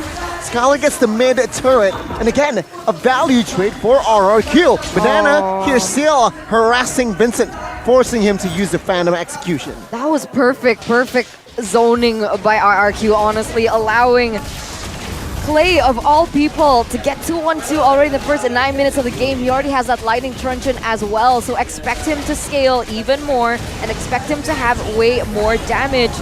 You can already see that damage being put through, but look at this in the back line. Man, Banana! Oh, good flicker. Cars, though, this is much damage. Oh, he will not survive that one. A good call, good passive take from Naomi there, taking the Uranus down. And at this point, Highs. Remember when we said 7-minute DHS? Now in the 7th minute to the 10th minute, he's only built the tough boots. That's how much gold he's been getting in the last 3 minutes. I expected him to be able to just farm up to that golden staff, but now, now it's not even about the golden staff. Now it's about the Melfic Roar. If the golden staff doesn't get built in the 10th minute, man, you might have to go for that adjustment. But Melissa, you need the golden staff too. Right now, Rebellion are lacking penetration, and you can really see it. Fersic and Banana are untouched in the front, and there's not much they can do. Banana and Fersic can continuously just dive and zone Rebellion Zion away from these turrets, and it's an easy siege for both Skylar and Clay. And I need to, right? Versick needs to. He needs to be able to utilize that passive. He needs to proc it with his passive to reduce the regeneration from Kars as well. So him diving in earlier on, one, slows down the regeneration from Uranus. 2, is able to, I would say, procure more resources from the side of Rebellion Zion and bait it out for the other members from the side of RRQ to jump in and have the damage. It's been working out. He's picked it up 5 times with still a 100% win rate. If this is another one, that's 6 for 6. Rather low kill count here, right? 11 minutes in game, 2 to 5. 5,000 gold lead though, Rebellion. They need to funnel the gold or more gold towards Melissa. Yeah. I think at this point, we have to take a look at the utility items as well. Oh, Naomi. Oh my god, finding one. Let's take a look at the damage there already. Half HP by the Roamer for the Roamer. Oh, Vincent looking for the jukes. Versick crashes on towards one member. Oh, no casualty just yet. RTZ manages barely to survive there. It's a good zone by RRQ. A minute on the Lord. What is he saying? He's counting down the timers, but I think he mistapped on the emoji part, and he sent out a kissy face. Okay, it's all good, man. We know you cool with it, Banana. You don't need to rizz up the audience like that. Sheesh. And we're feeling it. I'm pretty sure Reptar feels it a lot. He loves Banana. Really does. The fruit or the player? Both. Okay. He even has a big banana. All right, yeah, I remember. Everyone played with that. Anyways, let's take a look at the items here. The utility part of his kit. 2 Dominance Ice already built up for RRQ. Now, just now, ODTZ just finished up the Dominance Ice, but thing is, it's a bit too late. They could have actually punished Esmeralda much earlier with 2 Dominance Ice built up, but ODTZ, he built the Athena shield first. He was respecting Clay before he even reached the power spike. So, RQ have had more utility within their kit. They have 2 Dominance, and imagine, 2 Dominance plus Turtles' Poissons, plus Ferrix's passive. You know what I find very interesting? What? Clay Steel Leg plates, but wait a minute. Oh, that was nearly a huge catch by Naomi, but they were still able to juke it out. But yeah, Steel Leg plates for Clay.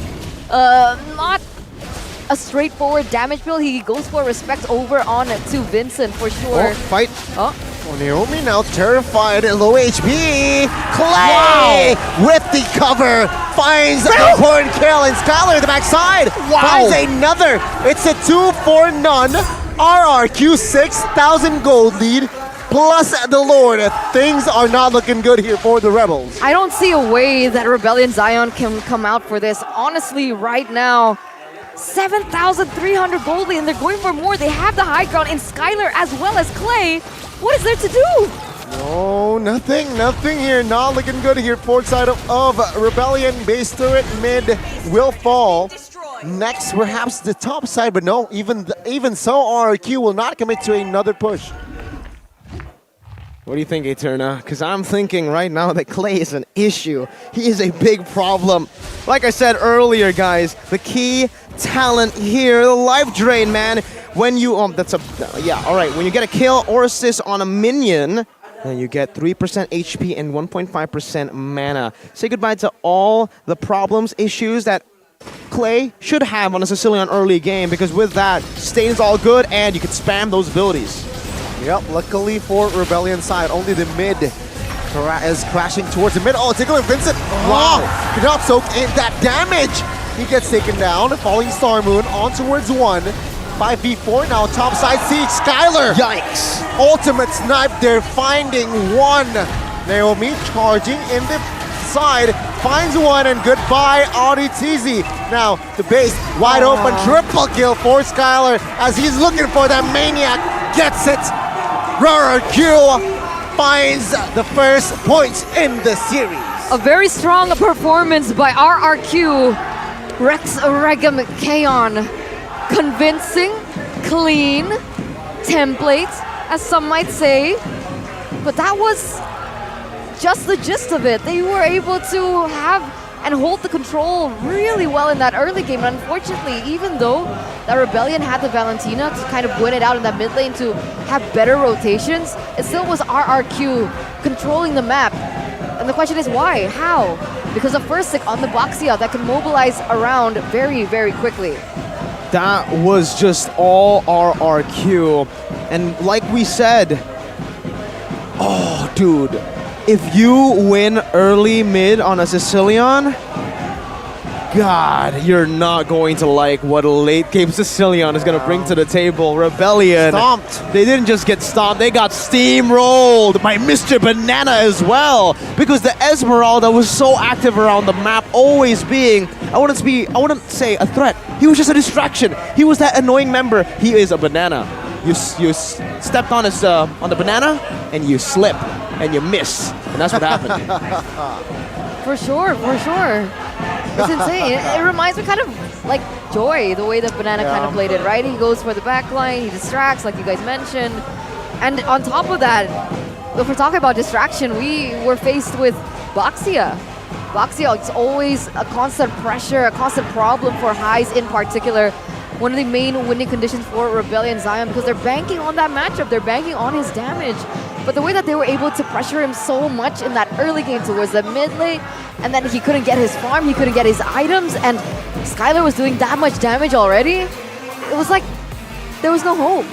There was literally no hope. I mean, dude, if you can't even get through the front line, how are you going to get through Skylar and Clay? Yeah. What are you even going to build? You go for Athena, Skylar melts you down. You go for Anti-Cuirass or Blade Armor, and Clay's like, hey man, I'm here too. Just like, you see what I said about Clay? You can mold him. It's Clay. You can be, you can dive deep. It's not dry clay though. It's not, so now this season he's wet clay. Last season he was dry clay. Now you can shape and mold him to whatever you want. There you go. Interesting seeing his development not as a main pillar, not just only as a main pillar, as a captain as well. The shot calls, right? Leading Naomi, who is still learning Indo, by the way, the Bahasa language. No. He's not learning Indo. Him and Clay, they're telepathically connected. Woo! The heart. It's the Clayomi combo. Oh, I like that. Clayomi combo. But it was actually first sick with his fast rotation with Boxia that was able to accelerate RRQ's pick-off patterns. And now, what if you ban out Boxia? What does first sick have in... Here, I'll tell you this, Eterna, okay? Okay. RRQ, they're saying, they're doing what Blacklist does. Blacklist picks Fredrin every game in MSC. Wise can only play Fredrin, says the nerds out there. Hey, if it ain't broke, don't fix it. RRQ doing the same thing. If it ain't broke, if the enemy team doesn't want to respect it, why do we need to change? Boxia, 100% win rate, now 5 games. Give him Boxia all day, give him Boxia all night. He was even in the keys to victory. Don't give him Boxia, but they gave him Boxia. Rebellion wanted that loss. They wanted it.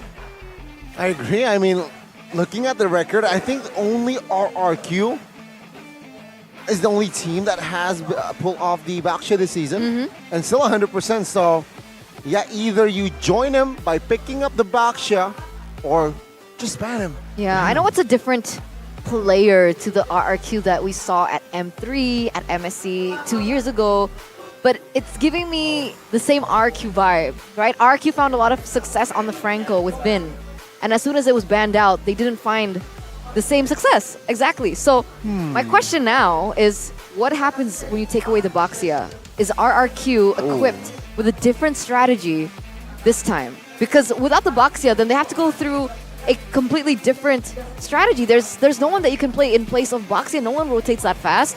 I guess you can go for Martis, but it doesn't work the same way. It doesn't have the same effect as a Baxia. Exactly. So that's the question that you need to start to ask to RRQ, right? That's the ban you should try to give to get a different approach from RRQ. Because right now it feels like Rebellion are saying, bring it on, but they're taking a bit too much on.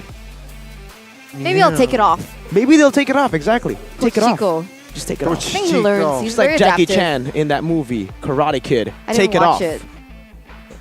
What? The jacket. Is it jacket on, jacket off? This time it's Baksha off, I not didn't watch Baksha it. on. Because it's 1-1 and 7. Wow. First is Xiao Dre. Definitely here. POTG of the game by the Samsung Galaxy S23 Series 5G. I literally said player of the game. My mistake, ladies and gentlemen. POTG. Versik. Very interesting choice of emblems here. What is he looking for with this? Right here. He's looking for, with the concussive blast, Uh-huh.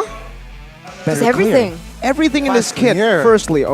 Firstly, it's a Season Hunter. Fast clear. Concussive blast, tank emblem, everything just more and more. And I want to highlight first the mid-game build, right? He went for the Radiant Armor full because he needs that passive up against a lot of magic damage coming in from the Edith and the Valentina. The Steel Leg Plates and the Dreadnought. Now, this is the meta. The meta is to not finish your physical defense items because the incomplete ones. The incomplete ones do the same job. Yeah. And more efficiently. And it's cheaper. We Asians, we like cheap. We know. Let's take a look at the highlights though, because the highlights were definitely not cheap at all. It was rich, filled with crazy plays and synergy. We just gotta talk about the synergy. Naomi, my goodness gracious. He sets it up, Clay picks it up. When Clay sets it up, everybody picks it up. But this was one of the rare mistakes that happened in the game. One, actually, mistake that happened in the game where they overcommitted onto the turret. They then understood the assignment, they then adjusted and adapted, understanding what they need to do in these dives. Prolong the skirmishes, prolong the team fights. We have the range, we have the spammable abilities, and throughout the team fight and throughout the game, you can see that RQ just does this. They go in, they go out, they pull back and forth, they use that range to their advantage, and Rebellion are just caught. It's like they're getting feinted back and forth. They're going back and forth, but they can't find the range, Eterna. Yeah, you're right, you're Look right. at this. Just look, enjoy it. Look at the range, look at RQ's positioning, look at Clay and Skylar in the back. Crisp, clean positioning, poke, and look at the slow-mo snipe. Precision timing, precise. It's a very scary RRQ here. Remember, pre-season 12, a lot of doubt coming into the side of RRQ. But 2 matches, what? Is this match 3? Match 3, right? Almost shaping up to be a 3-0 run in the first week. On their first week. Could be. Seeing how they've been playing so far, and it looked very difficult for Rebellion Zion, especially Suelo. First pick Valentina, we didn't find the value in that. But with that, ladies and gentlemen, before we head into game number 2, let's see what Budeklar Mongstar is doing. Who's over there? This is Burn X Flash! Hello, welcome to Indonesia. How do you feel coming to Indonesia in MPL Indonesia Season 12? We feel very excited and we very like the crowd here. Yeah. The crowd. Okay, how about the crowd? I think it feel like very energies and very cheerful. Energi. Jadi mereka suka banget di sini dengan crowdnya, dengan kalian semua tentunya yang lagi nonton di sini karena sangat-sangat ceria dan sangat semangat. But how about the compare? Can you compare the Indonesian crowd and the Cambodia crowd in your MPL? Donat, maybe? the MPL here is really good and everything here is awesome. Yeah. Wow, dan katanya bagus banget dan benar-benar keren MPL Indonesia. And of course, we want to ask about the match probably. How do you see the match in MPL ID Season 12, guys? This match probably? Think it's very good, especially Banana from RRQ. He very patient and very calm and playing. Yeah.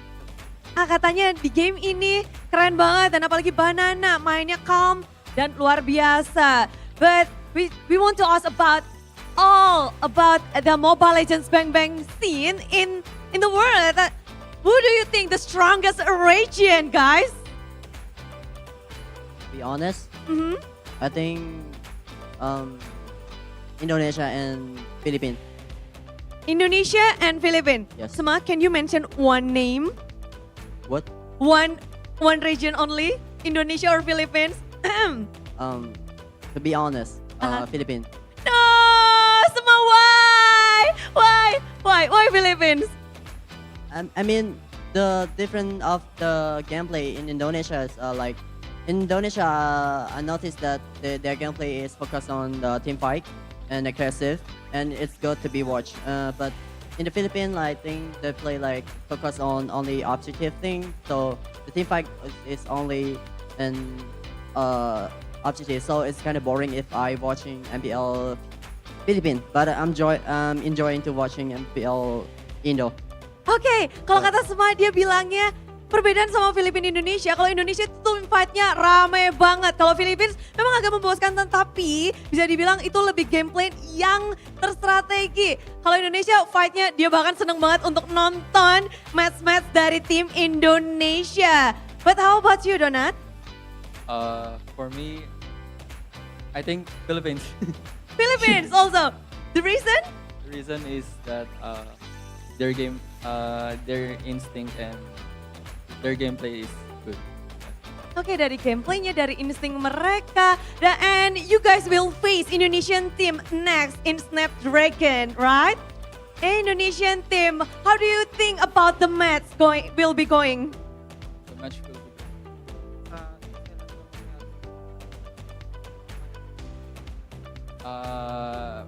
we will do our best. Dia akan memberikan yang terbaik. How about you, Sma? You will face Indonesian team later. Tomorrow, your first match in Snapdragon. How do you think the match will go? I think that will be a good matchup because I think I'm gonna meet EVOS Icon tomorrow. So I think EVOS Icon is good now. So I think I hope that we can give the viewer a good matchup, a good game. Oke, dia bakal berharap bisa memberikan game yang terbaik karena esok juga akan beradu dengan tim Indonesia. Dan itu adalah EVOS Icon, dia berharap bisa memberikan yang terbaik juga. Dan if we see you are here in Indonesia, you see the crowd, are you ready to fight in Indonesia with this kind of crowd? Are you happy? Yeah, I love the crowd, especially the song one, like I like that a lot. You love the chant, Indonesian chant. Dia suka banget dengan lagu-lagu dari Indonesia yang bikin kita bisa bikin banyak banget tentunya nantinya untuk mereka bertanding di Snapdragon pula. And for you guys, this gonna be best of the series. It's only one game. Do you have any prediction and what should they do on the second game probably for Rebellion Zion? Do you have any idea for both of the teams? Maybe you? I think all of you are gonna take game 2. It's gonna be 2 game or 3 games? 2-0 RQ. 2-0.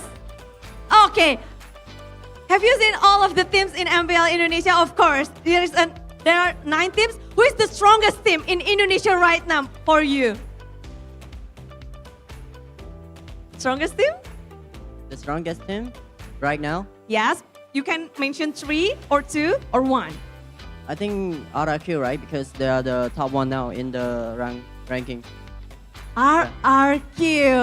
Can you mention the strongest point of RRQ? The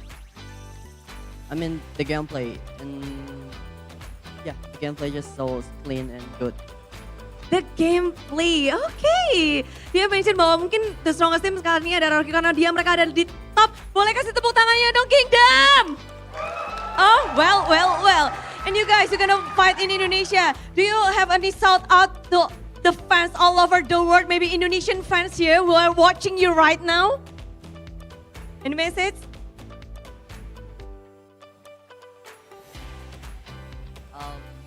Say hi to your friends here. You got a lot of your friends here in Indonesia.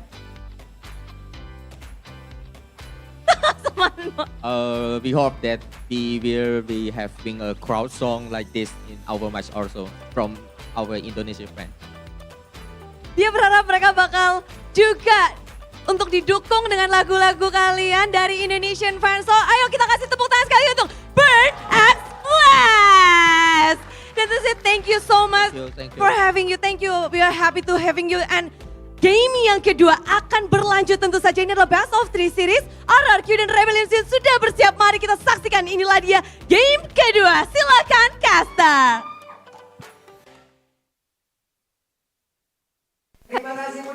MSC, Onyx, Indo, still Philippines, strongest region, guys. Disappointed, but not surprised. Yeah, I mean it's just one trophy Yeah, I mean, compared to like how many other trophies. we gotta wait. We gotta wait for it to M5. M5. If Indonesia wins again, then maybe Indonesia can be better. But for now, I think even in MSC, Echo and Blacklist made it to the grand finals and semifinals. Still. Unfortunately, because of me, Indo, one team won, the other met first. Anyways, let's talk about good stuff. OVO XG play. Exactly. Let's talk about that. Want to have a lot of heroes? Want to add more skins to show off when playing with your friends? Whatever your needs, don't forget to buy MLBB Diamonds using OVO. Why? How? Simply connect your OVO account to Google Play, make in-game transactions in MLBB, select OVO as your payment option, and make the payment. It is as easy as that. Nearly as easy as RRQ in game number 1 there. Whoa. And for new users, enjoy a 90% cashback of up to 10,000 OVO points after a successful transaction. So come on, what are you waiting for? Get your hands on the MLBB Diamonds using the promo OVO now. Check the OVO site. now. OVO now. Scan the QR code below and check the site below. Eterna earlier. Is it? It was. Wait, what? The skill. Is this for real? What? I just heard This just that in? Suelo is being swapped out Wait, with Renbu.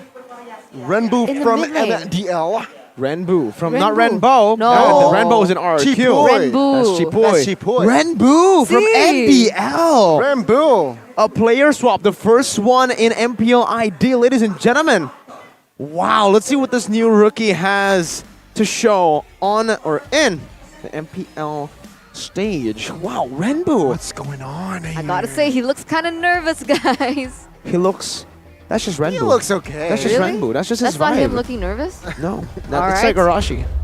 He is a Rashi. I miss Arashi. But ladies and gentlemen, let's get into game number 2 of this match. Rebellion Zion once again RRQ. RRQ already holding 1 point. They only need 1 more point to be able to win out this series. And with that, Rebellion Zion still on the blue side, RRQ on the red. Claude Boxia now. Ooh. And the Kadira. So a lot more respect here from Rebellion Zion. Now asking the question, Yo Fursik, what else do you have, man?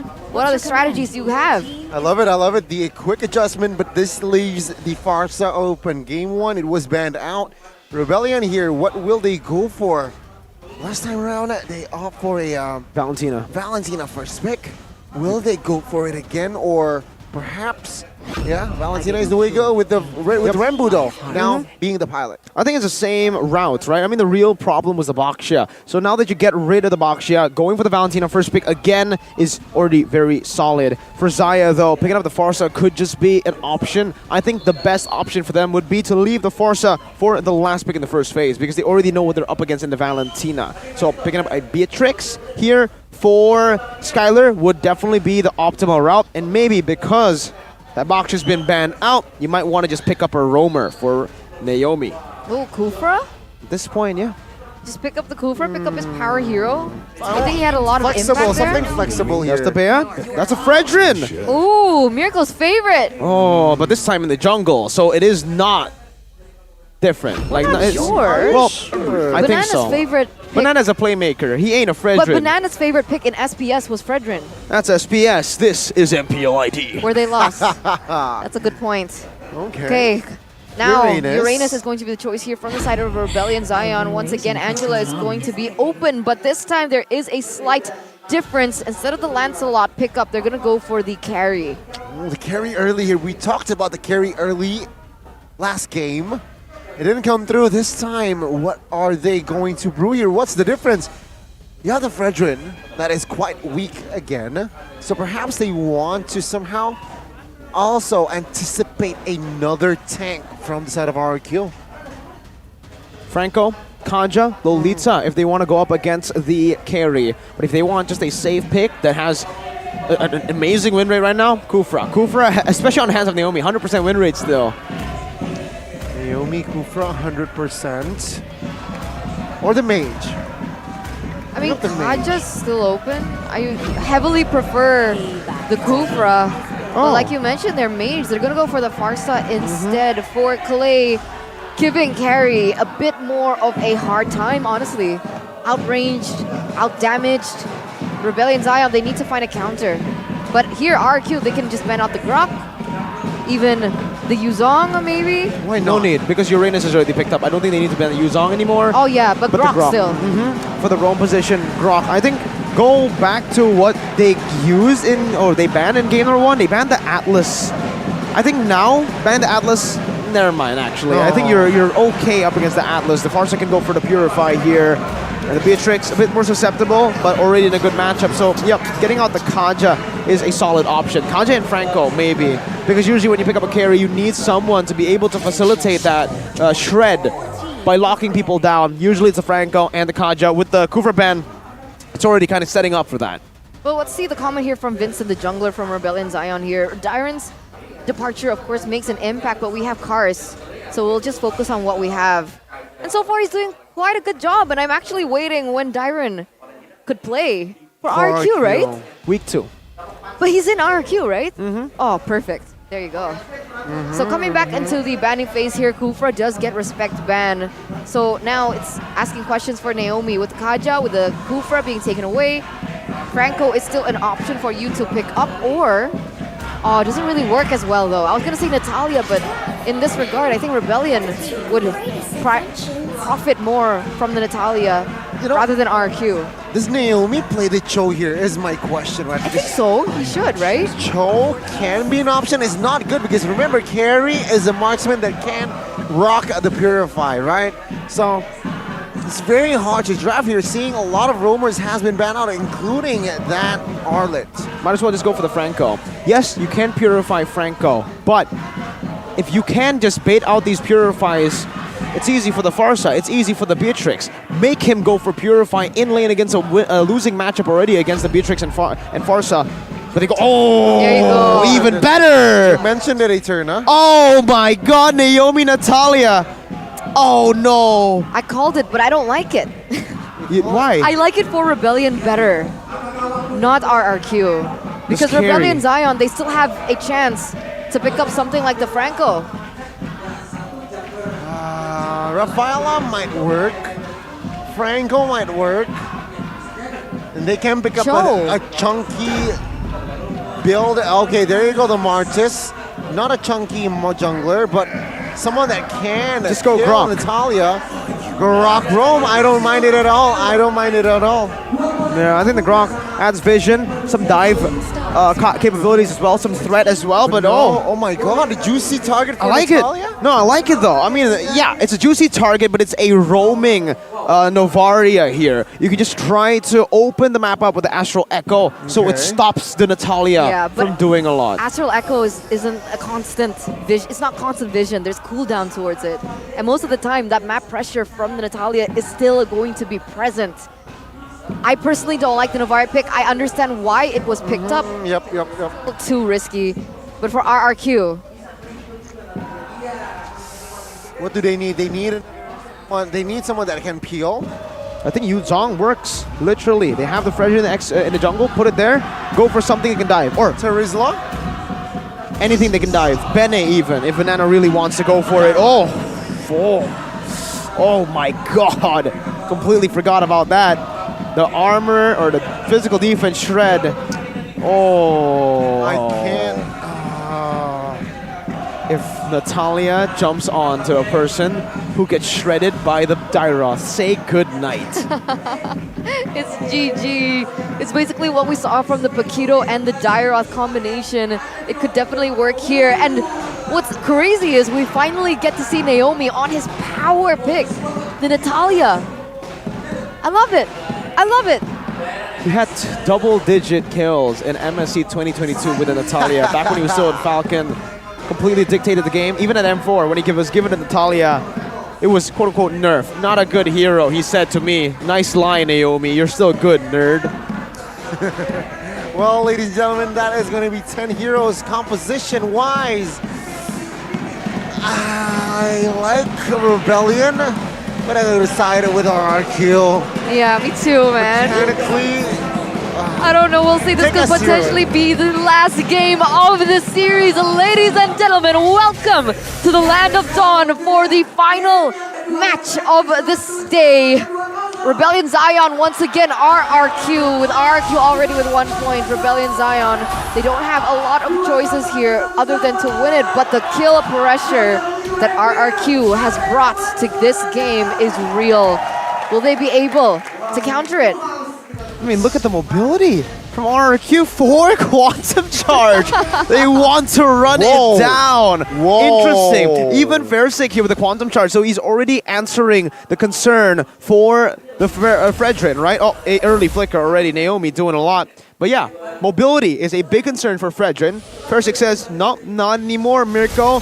We're going to go for the Quantum Charge. My god, 4 Quantum Charge. And even Naomi now, he's going to be able to just rotate everywhere. This is nasty here. Oh, lethal. Vincent now stunned up. He gets very low. First blood falls to the execute. And now Renbu might be the next target here. Whoa! No flicker. Gets taken down. He has flicker. What? Still, what? What is that damage, man?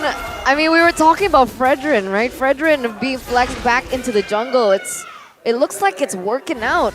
And here, Rebellion Zion with their commitment onto the carry, like you mentioned, the losing lane with the Beatrix, is going to be forced going a little bit more defensive here in the early game. And Miracle hates defensive. But honestly, you have to do it. I mean, there's no other way to tackle RRQ's trap. Even if they go steal leg plates, they can get shredded down by the Dairoth. So the answers are already there from RRQ. They knew the steal leg plate spam was going to happen here. But they have the Dairoth. Let's see what happens here as Banana's already in place. Look at him. Banana Look at him. Jumping on towards cars. Yeah, the vision has been spotted. Feather Attract, though, prematurely popped. Let's see, just to zone the members away. It did work. Versick calmly claim the first neutral objective on the board. At this point, you can say that Versick has a little bit of a level lead as well right after that turtle. So Vincent's falling quite far behind, but talent prediction for RRQ, Papu really just sticking to his roots, still not wanting to support the kingdom just yet. Lim as well. I don't know why, Lim. 2 games in a row, Rebellion. Oh, yeah? Well, we'll see how that goes. 1,100 gold lead for RRQ in the first few minutes of the game, with Skylar already at number 2 in the players' gold. Versick number 1. This is looking like a potential snowball from the side of RRQ. Look at the bottom lane. Oh my god, a 2v1. Seems like they will not jump on towards Uranus again. But again, RRQ 2-0, 1,000 gold lead here. What they're able to do is, yeah, with the pressure here, it seems like it's just a little bit too much. I do understand though why they picked the Navaria as well. They want to add rage to their comp. But it's just add more, pressure to their side because of this Natalia. Now Versick jumps in on towards Vincent. They might commit to this. They have enough damage. Vincent now. Oh, nice pull. A big smack in the face with the Appraiser's Wrath. Unfortunately, though, for Versick, you deal more damage the less HP you have, and he was still at basically full HP. They can do this though. Pressure the MDL player, the rookie on stage with 1 death already. Definitely already Naomi? a big blow. Naomi. Execute was there. Oh, Highs, interesting sidestep there. Now Versick might commit on towards this one. Appraisal's Wrath does not quite connect. Naomi. Again? Naomi, okay. Will not commit because Valentina is there to cover. Yeah, it was so low, and that's the thing, right? You think that with Novaria, you'd have more space, you'd have more vision for the rest of the members to go in, for Vincent in particular, right? You want to facilitate his farming, but the problem is with with the Natalia just lurking around in these bushes, it doesn't look like Rebellion Zion are okay to do it, and here we go. Feather airstrike on towards 2. Cars now half HP. Dairoth will not be able to find anyone. Versick with the Appraisal's Retry will secure the second turtle. My goodness, RQ. 5 minutes, 2.7 thousand gold lead. What are you supposed to do if you're Rebellion right now? You're just going to take it. Look at the burst coming in as well. He has execute, but does not really have enough damage there just yet. Tempo now, Clay, caught. Haizamor, no damage whatsoever now. Versick soaking damage here. It seems like Vincent looking for an opening. Does not quite get it yet. Yeah, the first hurt in this game will fall there top side. I have a question. Oh, BOD, Skylar, look at that damage from the snipe. Half health already very instantly. But is there a chance, a moment, that Natalia can do a one-shot, but that has to wait? Vincent will get a... No! Feather airstrike. No! Take a look at the armor shredder by Dairoth. Now Naomi looking for an escape route. Finds it. Skylar sieging the mid turret. It seems like Rebellion Zion has no answer here. They need to sacrifice another turret. Things are not looking good. So Rebellion look lost here. Minute 5. Heptasy is built up now by Naomi. Already picked up, and now you can really feel the shred in for RRQ. It's not just Naomi, even Skylar. I think he might actually prioritize the blade of Heptasy's next. Banana has 100 strikes, so they all have penetration as they're looking to do what they should do here with the lead. Wait a minute, first it gets caught. Oh my god, Vincent though. Very low. Still survive, but Banana will be the first casualty here now. Was this the right fight for Rebellion? It seems like Clay with the wings by wings will force 2 members to pop their flickers. Again, RRQ still controlling the map. Skylar is feeling it as well on the Beatrix, right? That flicker forward nearly got 2 members. Luckily, Rebellion Zion, they were still able to dodge away from his skills. But as of right now here, Versick already stealing away that buff. 5,400 gold lead, more pressure on this next neutral objective as well, seeing as he's 2 levels above of Vincent.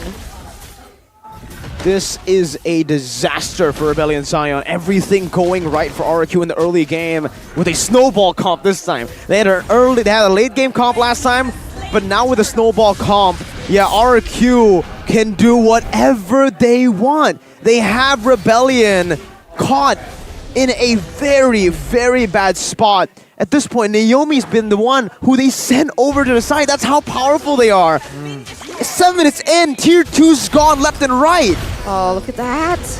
Ouch. That's a big boink there. But again, Rebellion now, what can they do as top side? It's solo basically kill. Solo kill onto its hides.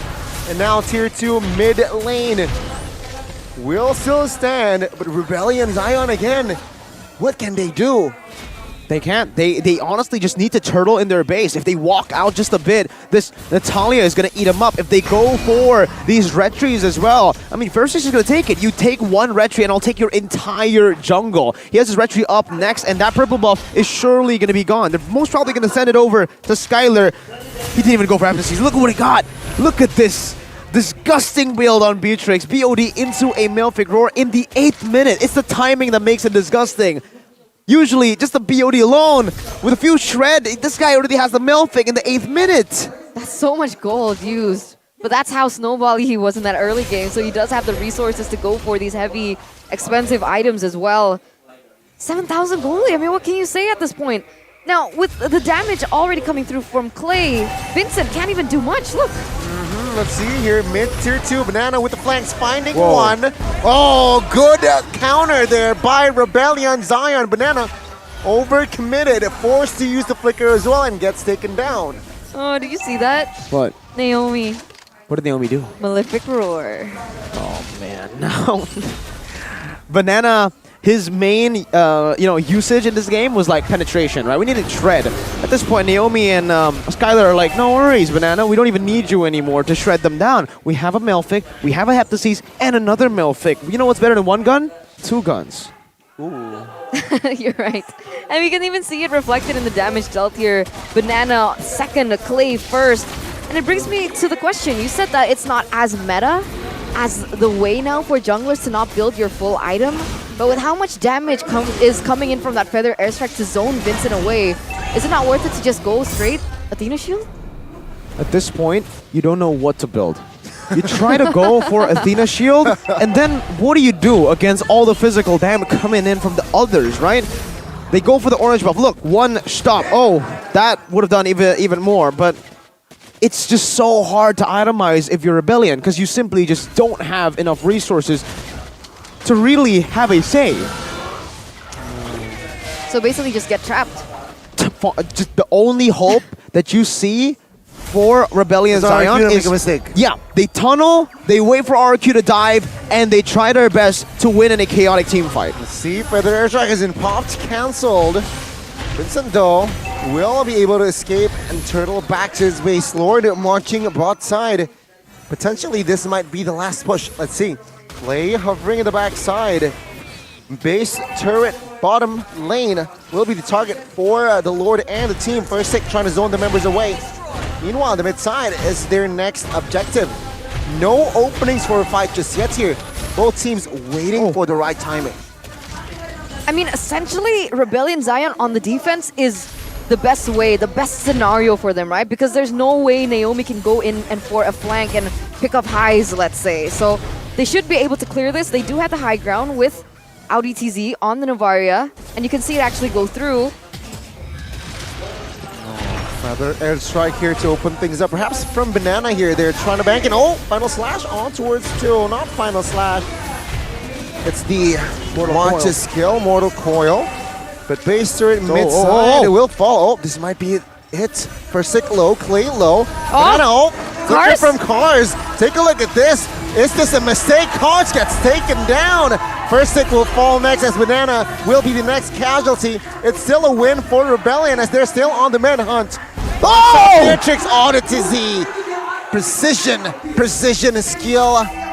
They're finding the kill. Oh man, Clay, will he escape? It's the stunner, wings by wings. Audi. To retreat. He knows. TZ, will this one connect? Naomi, though, will provide the cover. Great positioning by Audi TZ.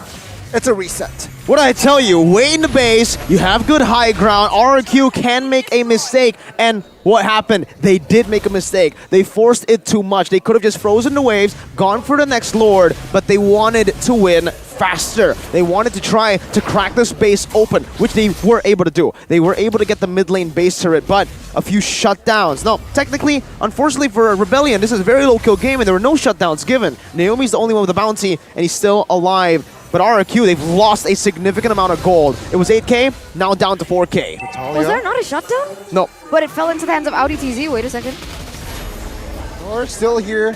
Take a look at Natalia now. Naomi! Oh, jumping on towards Cars. Execute was not enough to take him down. And take a look at the response. Audi TZ finds the shutdown. And now Cars, very aggressive though. He has that regeneration. First Stick. Oh! Gets taken down by the true damage of carry there. 2 members down. This is the turning point for the Blue Bulls. Patience maketh a man here, and Rebellion Zion taking 2 members out from the side of RRQ. They're gonna have the man advantage to secure this Lord for free. RRQ, now they're the ones on the back foot because they don't have a composition built for the late game. Why do I say this? I say this because, in my opinion, Dairoth falls off in these team fights. They need to be able to look for the pickoffs from that early to mid game. If they start clumping up as 5, if positioning becomes a little bit more clear, Natalia even doesn't really have much of an impact. This is the reason, you know, RRQ in their drafts, they went for a full kind of dive composition with the Dairoth last pick. I expected something a bit more beefy, but it does help them in the early game. The early game becomes much more smooth, but when it comes to that late game, if they aren't able to end, and Rebellion Zion earlier, you just got a glimpse of the items. If they are able to build Highs up to a point where he has these 3 items, unfortunately he wasn't able to get to these items in the first game. Corrosion, DHS, and the Golden Staff done for the carry. Now building up to a Wind of Nature, that will make it very hard for Naomi to do anything to Highs. That's where the power spike lie. And even for the Valentina, if you look at the Clock of Destiny, Lightning Truncheon, and the Holy Crystal, it's been built up. He's already building towards, I believe, right now. Is he going for a Divine Glaive? So that's more penetration to play with. RRQ don't have any frontliners. Nope. What they can do is... Oh, this! Naomi finding the execute onto Vincent. A little too greedy there. Positioning very weird positioning there by Vincent. Punished instantly. Now, Rebellion is still on the retreat. Play with the wings by wings, looking for the right positioning. Doesn't really quite get it. RQ now, still though, with the pressure. One thing I want to say is carry needs to be careful because one drop of that feathered airstrike immediately deletes 3/4 of his HP. That's why he's building to an Athena already. He has the Wind of Nature built up. If he has that Athena, then RRQ will have a big problem in their hands because who's going to burst Highs? Who can dive in? Probably the true damage from the Dairoth. That's it. They can actually get to Highs and execute. But other than that, nothing. Going to be very difficult to pick him off. So once again, like we mentioned earlier, this is RRQ's game to lose the longer this game goes. And even the goal difference, at this point, there's little to highlight. Of course, aside from Skylar and Highs, who still does have like a 10,000 gold lead. But Skylar and Highs already has the item power spike, so that no longer matters as well. RRQ, if Rebellion Zion clump up like this, do you not think that RRQ is going to have a harder time to look for these team fights? They don't have a team fight build, right? I think they actually do have a lot of good AoE. So if Rebellion Zion actually clump up, that's going to be the death of them. RRQ, for Rebellion actually, they want to make a split. Not a complete split. They still want to have it sort of coordinated, right? You still want to have that solid backline, but what Cars needs to do is to split RRQ open. That way, they cannot really punish the clumped up nature of Rebellion Zion's front to back. And if they are able to succeed at that, then RRQ will have a lot of trouble. RRQ will try their best to try to crack this front to back from attacking from different angles, but if they mistime it just a bit, Rebellion Zion will burst them one by one and take the dub. I don't think it's that simple though. Honestly, right? Because if they do clump up, sure, there's AoE, right, from Farsa and let's say Dairoth and the Fredrin, but it's going to be very difficult for Naomi to find an opening onto these really important members. I mean, he's trying now. Look where he is on the map, but I'm pretty sure Audi, he knows where he is. Look at him rotate towards that. This is why Navaria does really well against Natalia late game. It all comes down to that late stage, but wow, Skylar, what is that damage? DHS. He has the DHS. Yeah, but okay, the dominance as well from Fairsick. No, that was Banana who was with him. I guess that was just a shred from Banana, plus the damage from Skylar. Well, let's see here, right? The Lord Dance RQ. They still crave for more information. That's why they really have not commit on towards to take this Lord. 34,000 Lord HP for now. Carson Vincent showing on the map in the bot side. Oh, take a look at the damage. Vincent forced to back away. Will RRQ force a fight or will they focus down the Lord? Clay pops that feathered airstrike. The Lord will fall to the hands of the Kings of Kings. It's a reset. So intelligent the way that they set that up, right? Pushing that bottom lane, forcing Audi TZ there. They know that they have a man advantage. They don't have the high ground as well. Coming in from Audi. And they push the trigger. They isolate, they block off. And there you go. That's the moral of the story. RRQ, once again, winning it out on these trades. Yeah, well played. Again, using the map pressure that they've already kind of built for themselves. That's the thing about base turrets. RRQ have been trading base turrets. Yes, their gold lead has been completely taken out, neutralized, but they were able to get base turrets in return. these base turrets will not respawn, and therefore RRQ will definitely have more map pressure as the game goes on. Considering that they also have Naomi, who's pretty good at those split pushes, it's going to be really hard for Rebellion Zion to micromanage. Now they're trying to do it again, this time with an enhanced lord. See, Izamor, Athena shield passive has been popped. Base turret top will be taken down. And RQ still looking for that opening. Doesn't really quite commit on towards anything just yet though. It's just taking the base turrets down. Seems like another reset here from side of RQ. No, nothing fancy here going on. RQ will not gamble anything just yet. Yeah, they're trying to bait, right? It looks like they're trying to bait. Even with the positioning coming in from Naomi, it looks like they're trying to use Skylar. Find a way to kind of trigger Rebellion Zion to make an aggressive play. When things are split up like that, then RRQ can go in for the kill. But Rebellion Zion, they're playing it patiently. They're not taking the bait. They're using Audi TZ to open up the vision. See, even with all 3 of his skills, by the way. So I guess that's the way to go about it. And it doesn't look like at this point Naomi has found a proper opening. And one of the main things that I find scary for RRQ now is Clay has gone full damage. Not even a Winter Truncheon or even Immortal. So once he's out, that's it.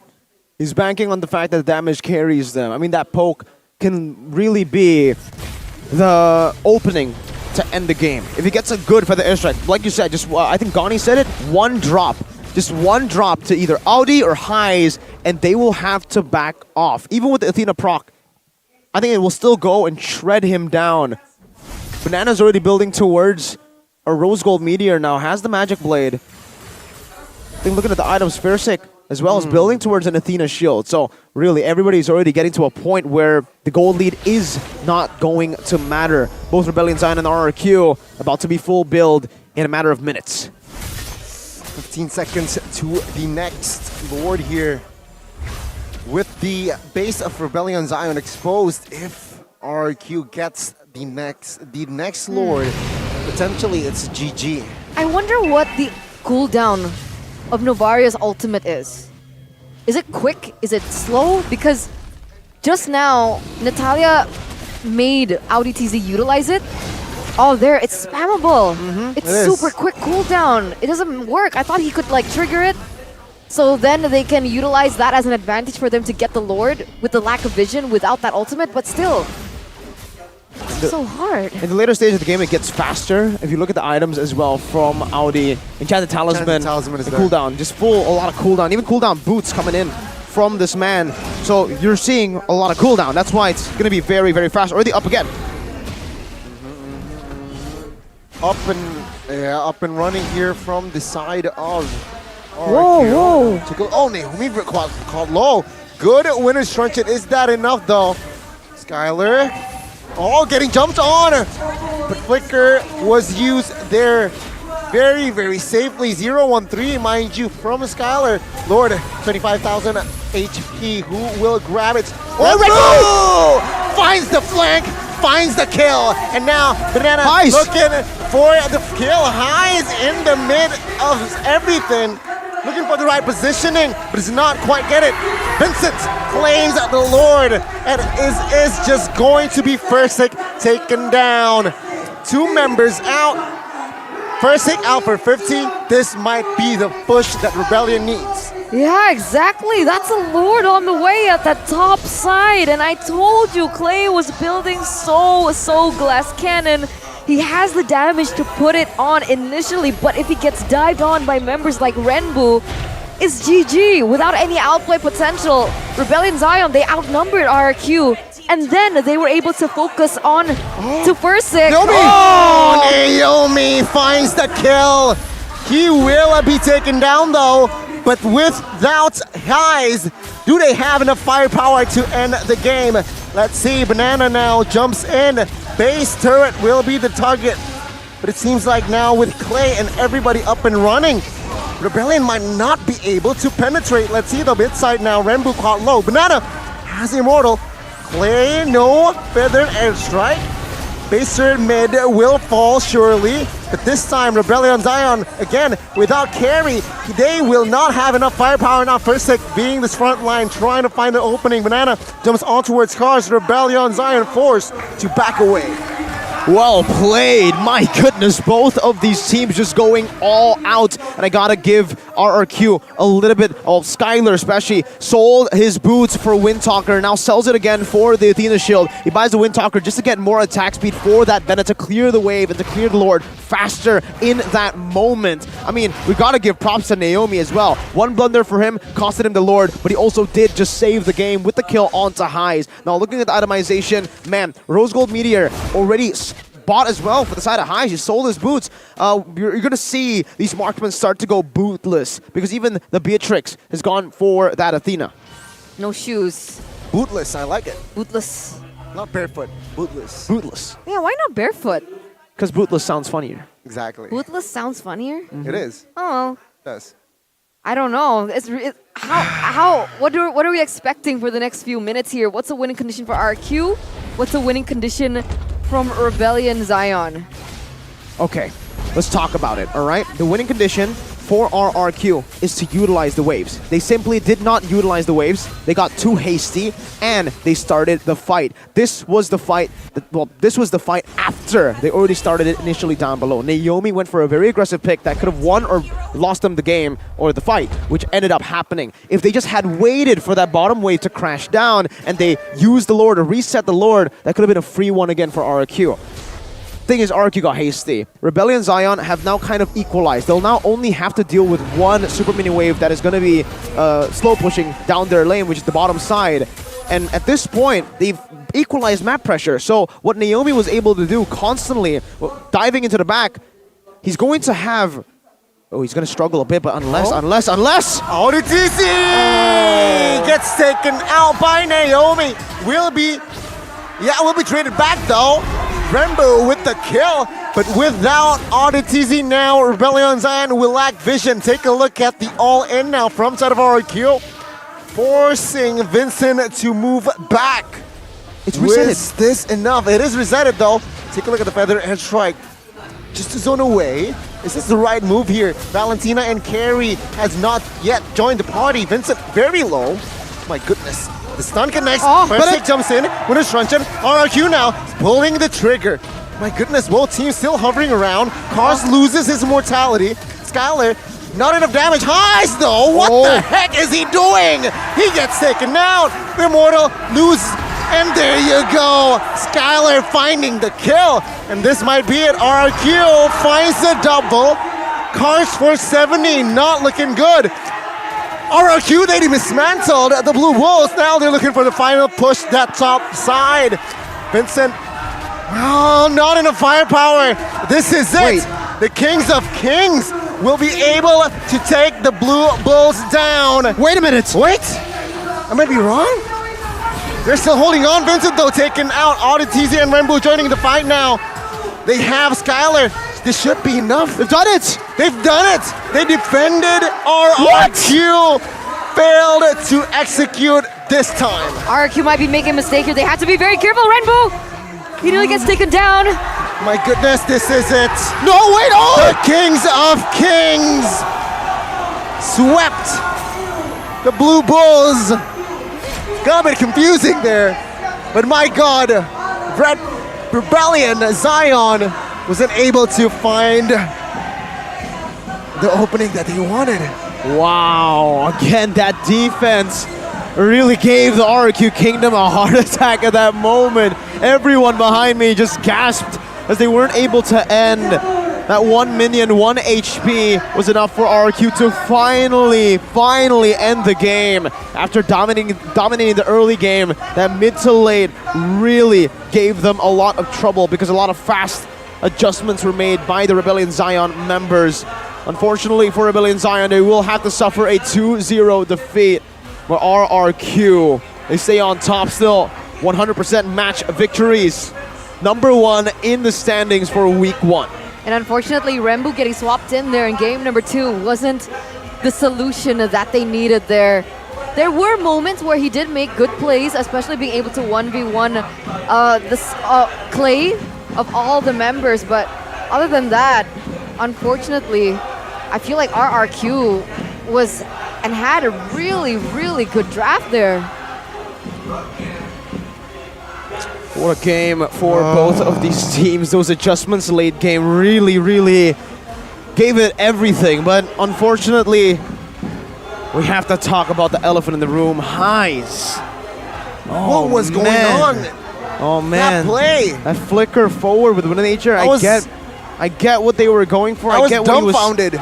I get what he was thinking, right? He wants to try to burst them down, but at that point, with so many people on you, there's bound to be a lot of stuns. Utility sent your way. It was a nice try in the end, but that one play is definitely the standout.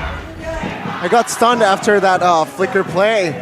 I think he wanted to make like a big play, you know. Pardon me? I think he wanted to be like, he wanted to make like a kabuki move, you know? Yeah. Like the aggressive. I don't know what RQ are thinking. Let's see what Bude Clara Mongstar has to say about that match. Sebagai puncak klasemen, tim yang berada di nomor 1 di minggu yang pertama. Congratulations, Naomi. You came here and you become the top teams in the klasemen for the first week. How do you feel being on top in this week? Just so happy. Just so happy, dia senang banget bisa berada di puncak. And is this your best performance or is not the best yet? Yeah, it is not the best yet. We just stay adapting now. Still, dia bilang ini belum the bestnya, ini masih dalam proses dan mereka akan masih terus berkembang. But how you feel? Mungkin yang lain juga bisa ini ya, bisa sharing gimana ngelihat semua tim yang beradu di MPL di minggu yang pertama. How do you see all of the teams that competing in MPL in this first week? We just so happy. I'm down there. We will win the week one live. We win strat. Just so happy. I'm so excited. Dia senang banget, dia excited banget pokoknya di sini di minggu pertama. Tapi Banana, namamu bahkan tadi disebut oleh Burn Axe Flash. Banana mainnya sabar banget, disiplin banget. Gimana sih bisa main kayak gitu Banana di minggu ini?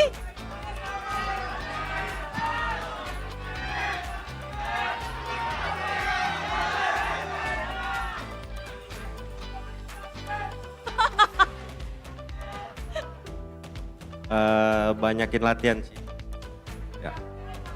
Kuncinya banyakin latihan. Ya. Cuman tadi ya masih ada mistake lah, cuman pasti improve terus. Masih bisa improve terus ya. Dan ini menarik banget. Skylar, tahu nggak sih? Kayaknya Cloudmu nggak bakal bisa keluar lagi nih. Gimana Skylar? Cloud dan Bucks ya dari Skylar dan juga Versik. Kemungkinan besar bakal di-ban terus-terusan dan kita melihat banyak banget yang udah mulai respect dan menganggap kalian ini hero nggak boleh dilepas buat kalian nih. Gimana sih kalian ngelihat kalian sampai di-respect sebegitunya oleh tim-tim? Ya gue kan masih banyak hero lah yang gue simpan selain Cloud. Gue masih mau powerin 3-4 hero lah. Jadi nggak khawatir ya? Enggak, gue udah siap dengan MM apapun itu. Selain Cloud. Siap dengan MM apapun. Layla kah? Layla? Mau pakai Layla nggak? Ya bisa. Ya bisa. Kalau Versik gimana? Kamu khawatir nggak sih ini hero-heromu kamu mulai disorot pula oleh tim-tim dengan heromu yang di-ban-ban pula Versik? Nggak masalah sih, apalagi meta sekarang banyak hero yang bisa dipakai. Yang orang lihat cuma itu doang sih, nggak apa-apa. Gak apa-apa ya Versik ya. Ini menarik Tuan muda kita. Mungkin mau ada salam-salam nggak sih untuk tim-tim yang lagi ngelihat Versik sekarang dan tim-tim yang akan melawan Versik di minggu kedua dan selanjutnya? Nggak ada apa-apa sih, ya udah persiapin diri kita aja, nggak mikirin tim lain. Fokus ke tim sendiri. Oke, dan tentu saja yes, Bunda mendengarkan kalian. Deden from Bogor, sang kapten. Udah ada di puncak kata-kata hari ini dong Deden. Kata-kata hari ini Deden. Sebenarnya gak ada kata-kata sih, cuma menangan hari ini melawan Rebellion spesial untuk Diren. Spesial untuk Diren. RRQ yang sudah dinanti dengan Rebellion. Dirennya? Dirennya di mana nih? Ada itu. Ada di belakangnya. Ya. Untuk Diren hari ini. Terima kasih Deden dan kita akan bersama-sama untuk melihat Player of the Match. Akan jatuh ke tangan siapakah? Langsung kita lihat bersama siapa? Oh, Persik dengan Fredrinnya. Persik, tuan muda kita. Kamu sekarang benar-benar udah nyaman berarti di RRQ ya? Sudah nyaman di RRQ? Dan Sudah dong. Sudah dong. Ini menarik banget. Deden, kamu ngelihat timmu sekarang bagaimana? Untuk minggu kedua, ada mungkin pesan-pesan untuk timmu sendiri? Apa yang harus kalian lakukan di minggu kedua, Deden? Ya tetap konsisten aja lah. Tetap konsisten? Iya. Ya main as a team aja kita. Main sebagai tim. Itulah dia dari Deden. Persik satu kali lagi untuk Kingdom yang dari tadi udah nyorak-nyorakin kamu nih. Dan juga fansmu yang ada di rumah. Ya makasih semuanya Kingdom udah dukung kita, support terus ya. Sampai makasih. Makasih, terima kasih juga tim RRQ. Sekali lagi kasih tepuk tangan dong. Dan begitu luar biasa penutupan untuk match hari ini. 2-0 sudah selesai. Kita langsung lemparkan kepada para caster untuk mem-breakdown game ini. Silakan caster. Once again, congratulations to RRQ. Congratulations to Arashi at home as well. He must be jumping 3-0. up and down his bed right now. Not dropping, wait, they did drop a game, 3-0 right? though, match. Yeah. But 3-0, not dropping a single match so far. And that spearheads them to #1 on the standings. Before that, though, to everybody watching, I think we need to kind of clarify how the player of the game and player of the match is, or what player of the game and player of the match is, because I see a lot of confusion in the comment section right now. Player of the game is the MVP for the game. For example, game 1, Persik had a very good performance, so he got the player of the game, which is MVP for game 1. Player of the match, the one you saw earlier, was for the whole series. Persik, I think, had a very stellar performance in 1 and 2 and deserved that title of player of the match. So it's of the match. For the game, we didn't really get to see it, but this is the player of the match, ladies and gentlemen. So, yeah, that's a bit of clarification. Oh, a lot of people are asking? A lot of people are confused, like, Game 2, there are a lot of people say Naomi, Clay, blah, blah. Oh. This is the match, guys. Yeah. So It's not the match game. overall series, whether it being Exactly. 2-0, whether it being 2-1. It's an overall performance, and it seems like Persik Gets it. gets it. Yeah, most consistent throughout the entirety. Reliable. Reliable. Boxia, Persik. And then there's Fredrin Persik. What else Persik are we going to witness? Well, back in Season 7, it was Yisun Shin and Granger. Oh, you're and a lot of the right. assassins. So Yummy. maybe we haven't even seen the real Persik. This is just the Persik that they decided to display in the first week. Though, we got to give him a shout out again. Persik, player of the match, presented to you by the Samsung Galaxy S23 Series 5G. Again, mid-game build. Just absolutely amazing. Beautiful. This is what you guys should do, all right? Take notes. Still like placing the Dreadnought Radiant Armor. So the reason he go with Radiant Armor is because he is going to be in the front. He's going to be taking a lot of magical damage in the front, and he's not going to go back, right? That's why the Radiant Armor gives him more value than Athena Shield. Constant DPS going on him. Still like plays in Dreadnought. No need to go for the Antiquirus full. No need to go for the Dominance Ice full just yet because the base defense that you get from those two items, and actually the passive, unique passive from the Dreadnought is literally just Antiquirus, but a little bit smaller. So it's definitely more worth it. I have to say though, player of the game, I think for this game was definitely Naomi, right? Player of the match, Persik, but this game, my goodness, Naomi was really able to find these crazy picks. And look at his positioning, the decision making that has to go through for a good Natalia. Always just waiting as to when to strike and choosing the timing really well. This was because of one mistake. Naomi made a mistake. He went in earlier in the bottom lane and it costed RRQ the Lord. This could have been bad, but he was able to make up for it by killing highs later on. You'll see in the highlights. Rebellion Zion obviously got this Lord, and here it is. Naomi, this saved RRQ. So he was the reason the Lord was taken, but he was also the reason that they didn't lose. And ultimately, he was the reason that RRQ won with that pick onto Audi. Because, sure, in the grander scheme of things, you would think it's a roam for Rome. But look at the impacts of what happened. Look at how it impacted the next few minutes of the game. Because they did not have an opening, because they did not have vision, they were forced to make desperate plays like Highs with a very weird flicker forward. And when he respawned, it was a bit too late. That final minion, unfortunately, was not caught, was not targeted properly into Audi, and RRQ were able to win the game.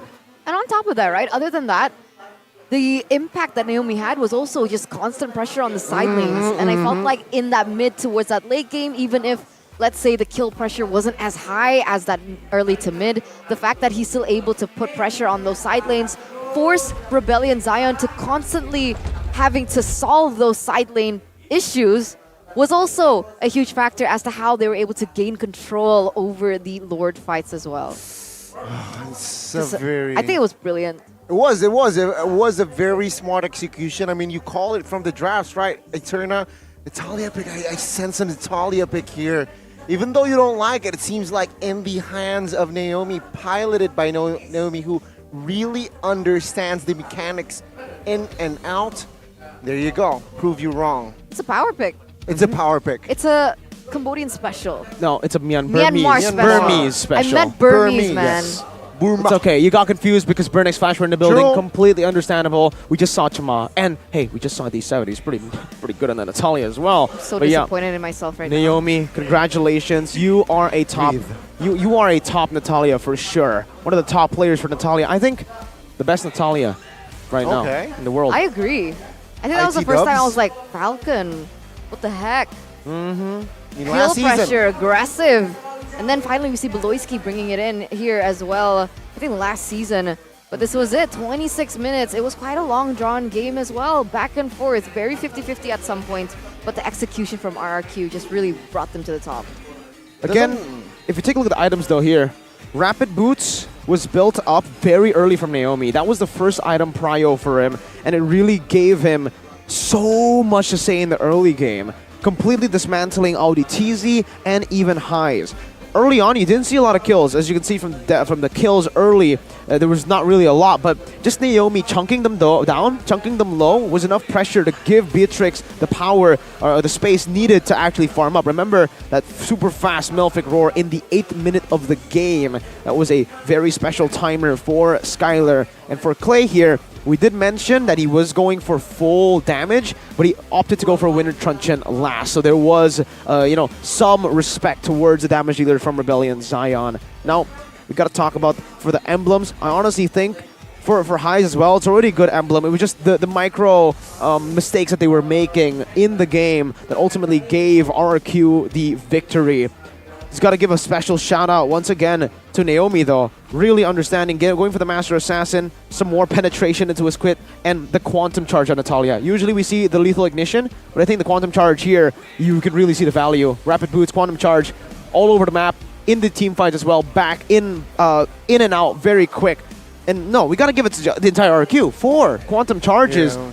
Early game, we didn't really see the impact of it, but towards the later stage, when they were able to keep on pulling back, going back and forth in these team fights, forcing Rebellion Zion out, you really saw the effects.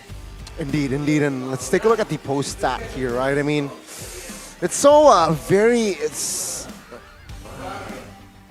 I still haven't got over of Highs flickering forward instead of back. But you know what? Yeah, I mean, 27 minutes of game time hasn't been the record, though. I feel like Onyx game was the record this season. 28, almost 29. So there you go, almost.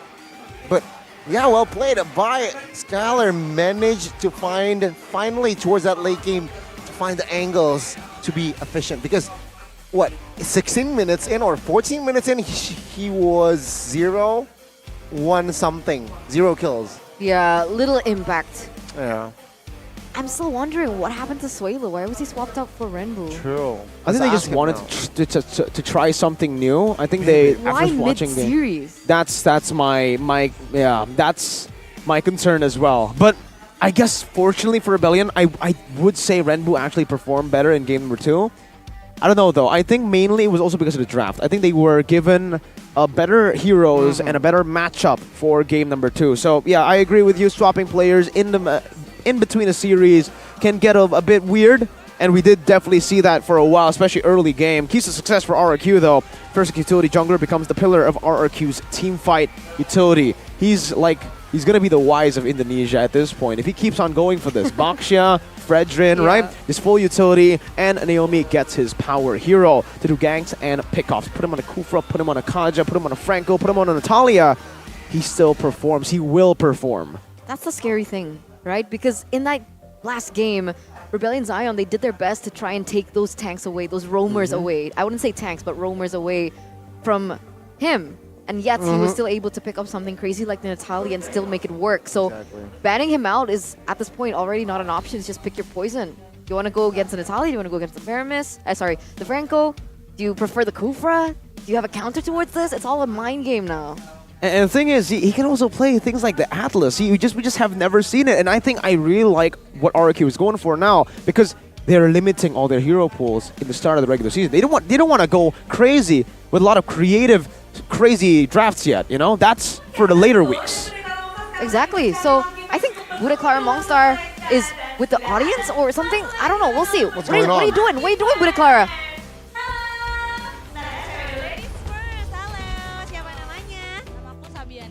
Kamu jadi Lucky Fans gimana sih perasaannya? Senang banget sih ya, walaupun naik turun RRQ tapi aku tetap dukung terus. Senang banget dan sekarang kamu terpilih loh, kamu bakal bisa ketemu sama player RRQ. Yeay! Senang banget. Udah happy banget, kamu pun juga menjadi Lucky Fans nih. Kenalan juga dong. Halo, nama aku Deza.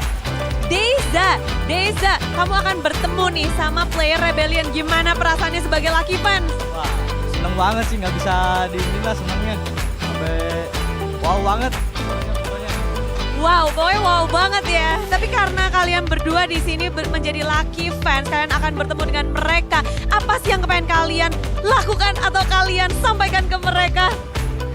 Pengen foto bareng, nge-chain bareng, mabar bareng sih kalau bisa. Mabar bareng, pengennya banyak ya, nanti kita minta. Kalau kamu kepengen apa nanti? Aku pengen ngasih sesuatu sih buat pemain-pemain RRQ. Cuman sebuah gambar yang aku gambar sendiri sih, iseng. Aduh, aku gak sabar buat lihat gambarnya, jadi yuk kita sama-sama langsung ke ruangan RRQ dan Rebellion. Let's go! Deza, sekarang kita akan langsung masuk ke ruangan Rebellion. Gimana perasaanmu nih? Ayo masuk ke ruangannya. Wah, seneng banget sih perasaannya.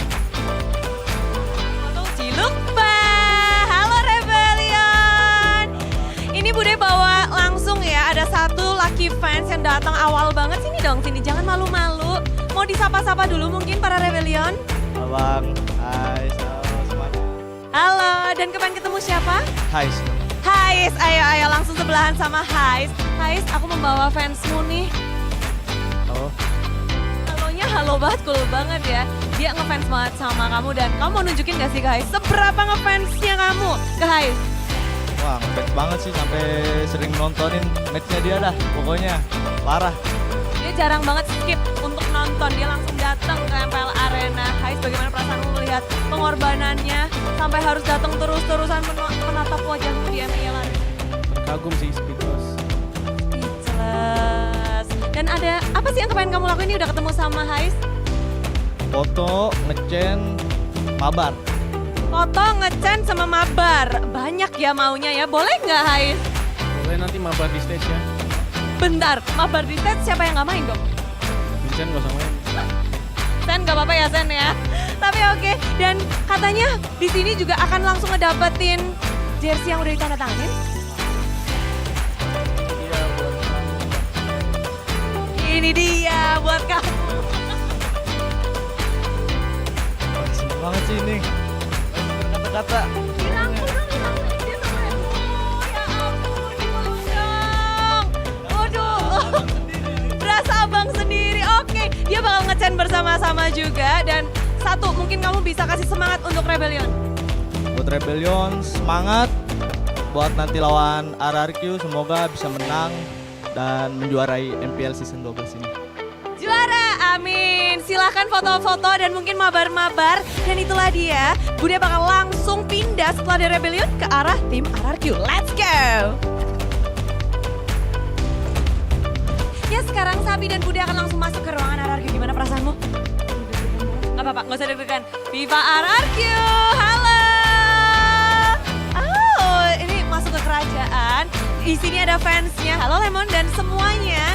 Ini perkenalkan namanya. Halo, nama aku Sabi. Sabi kepengen ketemu siapa Sabi? Ketemu Banana. Ketemu Banana. Sini dong Banana. Jadi mau mengatakan sesuatu untuk Banana? Aku mau ngasih tahu ke semuanya aja sih, walaupun RRQ lagi kayak proses ya, namanya naik turun, tapi kita Kingdom akan selalu dukung RRQ gimana pun keadaannya. Gimana pun keadaannya, dijawab dong. Mantap. Mantap. Tapi gimana kamu, sejak kapan sih ngefans sama Banana dan kenapa? Waktu masih Banana baru naik dari MPL sih. Itu udah dukung Banana. Momennya ya, dan dia mempersiapkan sesuatu untuk kamu Banana. Ya, aku bawa coklat nanti sama gambar, tapi maaf Banana gambarnya jelek. Tapi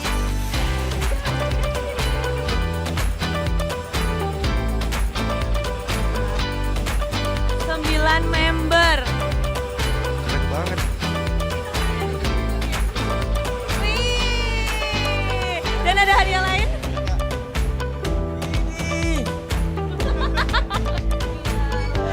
Banana suka coklat? Suka banget. Suka banget. Mungkin mau dibalas kebaikan? Ada, sabar. Sabar. Pegangin jangan dimakan ya, Persik. Wow, sulap.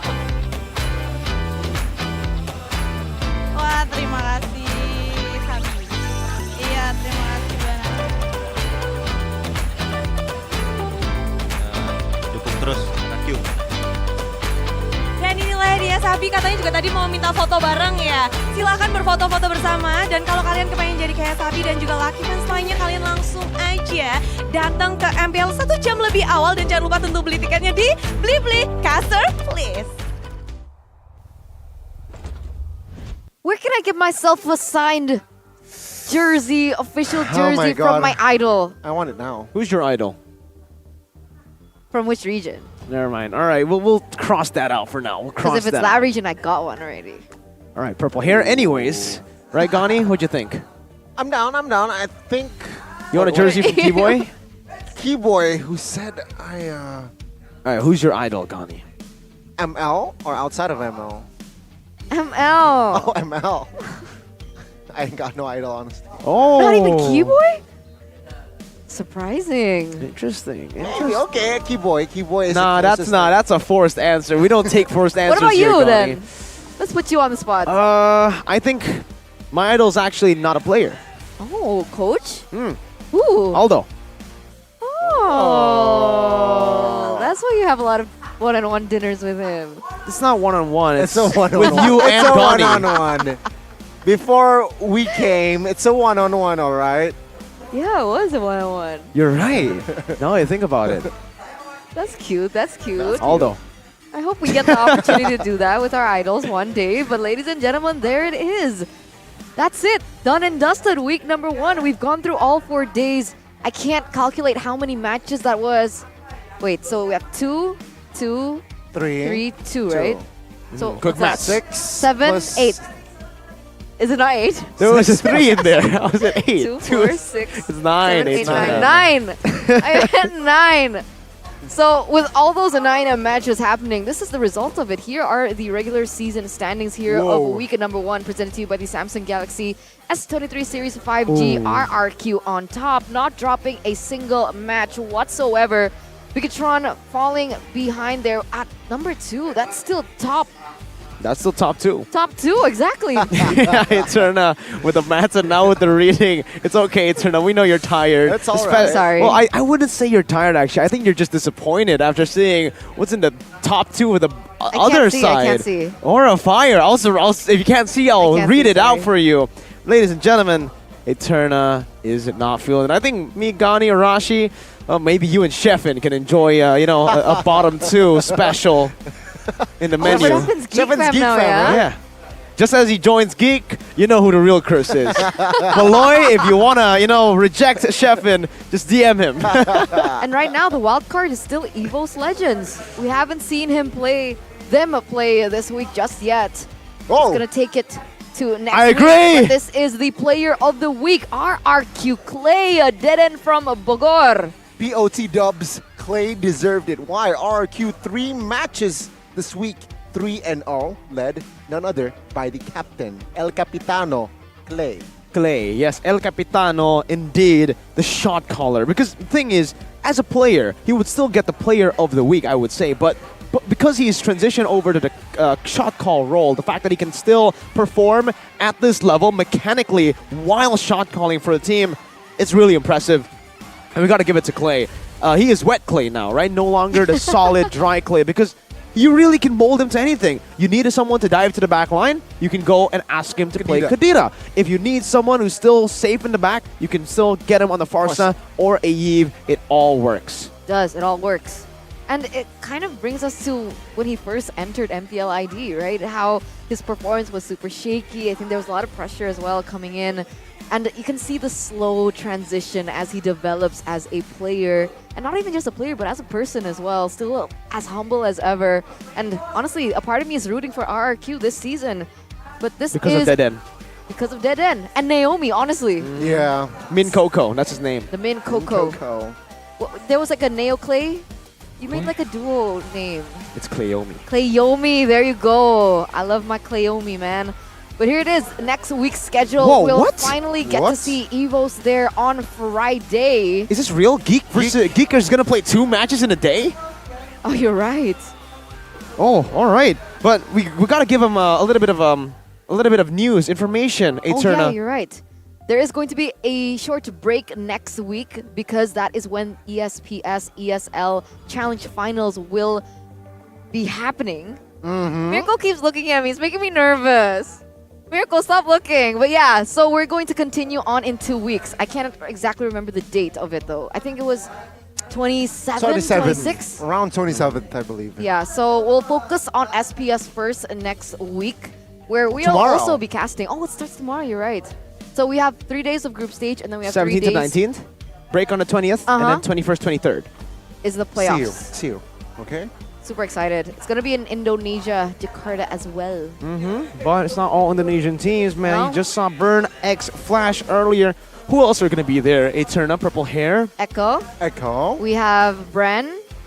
We have RSGSG. We have... Oh, I already said Burn. You Who already else? said Burn. Who else? Everyone. Okay. It's everyone. You do Oh, Red RSG Giants. Philippines as well. You do Red Giants. Todak. YRG, Todak. I'm sorry if I didn't mention. It's not because of you. It's my memory. You know, blame my memory. That's why I'm just really funny. But ladies and gentlemen, here it is, the end of week number 1. It's been an amazing run with you guys. Thank you so much for staying tuned. Once again, me, Eterna, Gani, as well as a Miracle and Arashi back home. We want to say thank you, and we'll see you next week.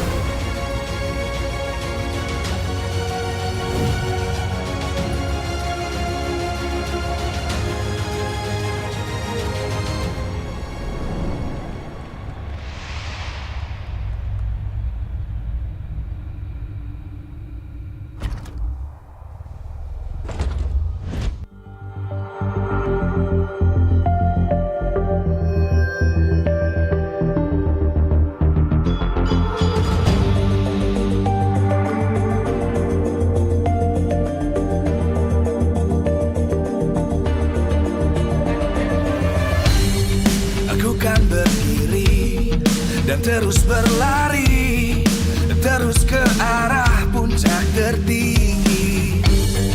Ku takkan berhenti, hanya sampai di sini. Kemenangan abadi menanti. You know we won't miss if we unite our focus. And if you haven't noticed, we'll nyalakan apimu, hadapi semua tantangan, hadang semua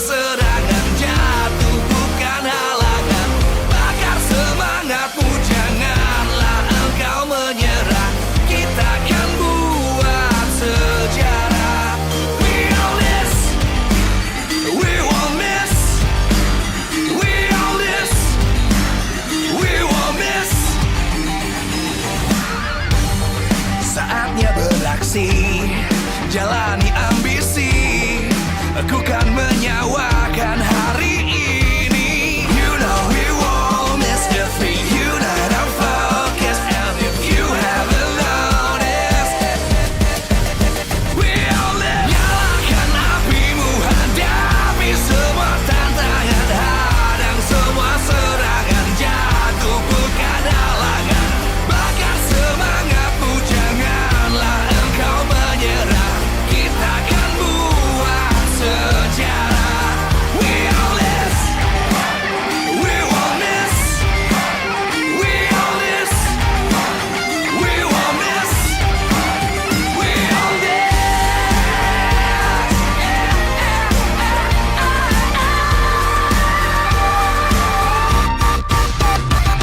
Nyalakan apimu, hadapi semua tantangan, hadang semua serangan, jatuh bukan halangan. Bakar semangatmu, janganlah engkau menyerah, kita akan buat sejarah. We all this.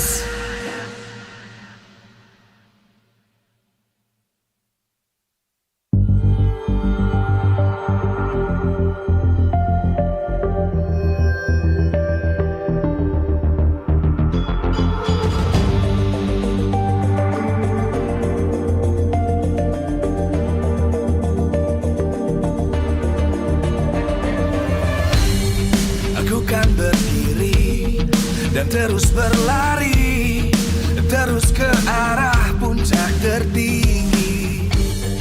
Ku takkan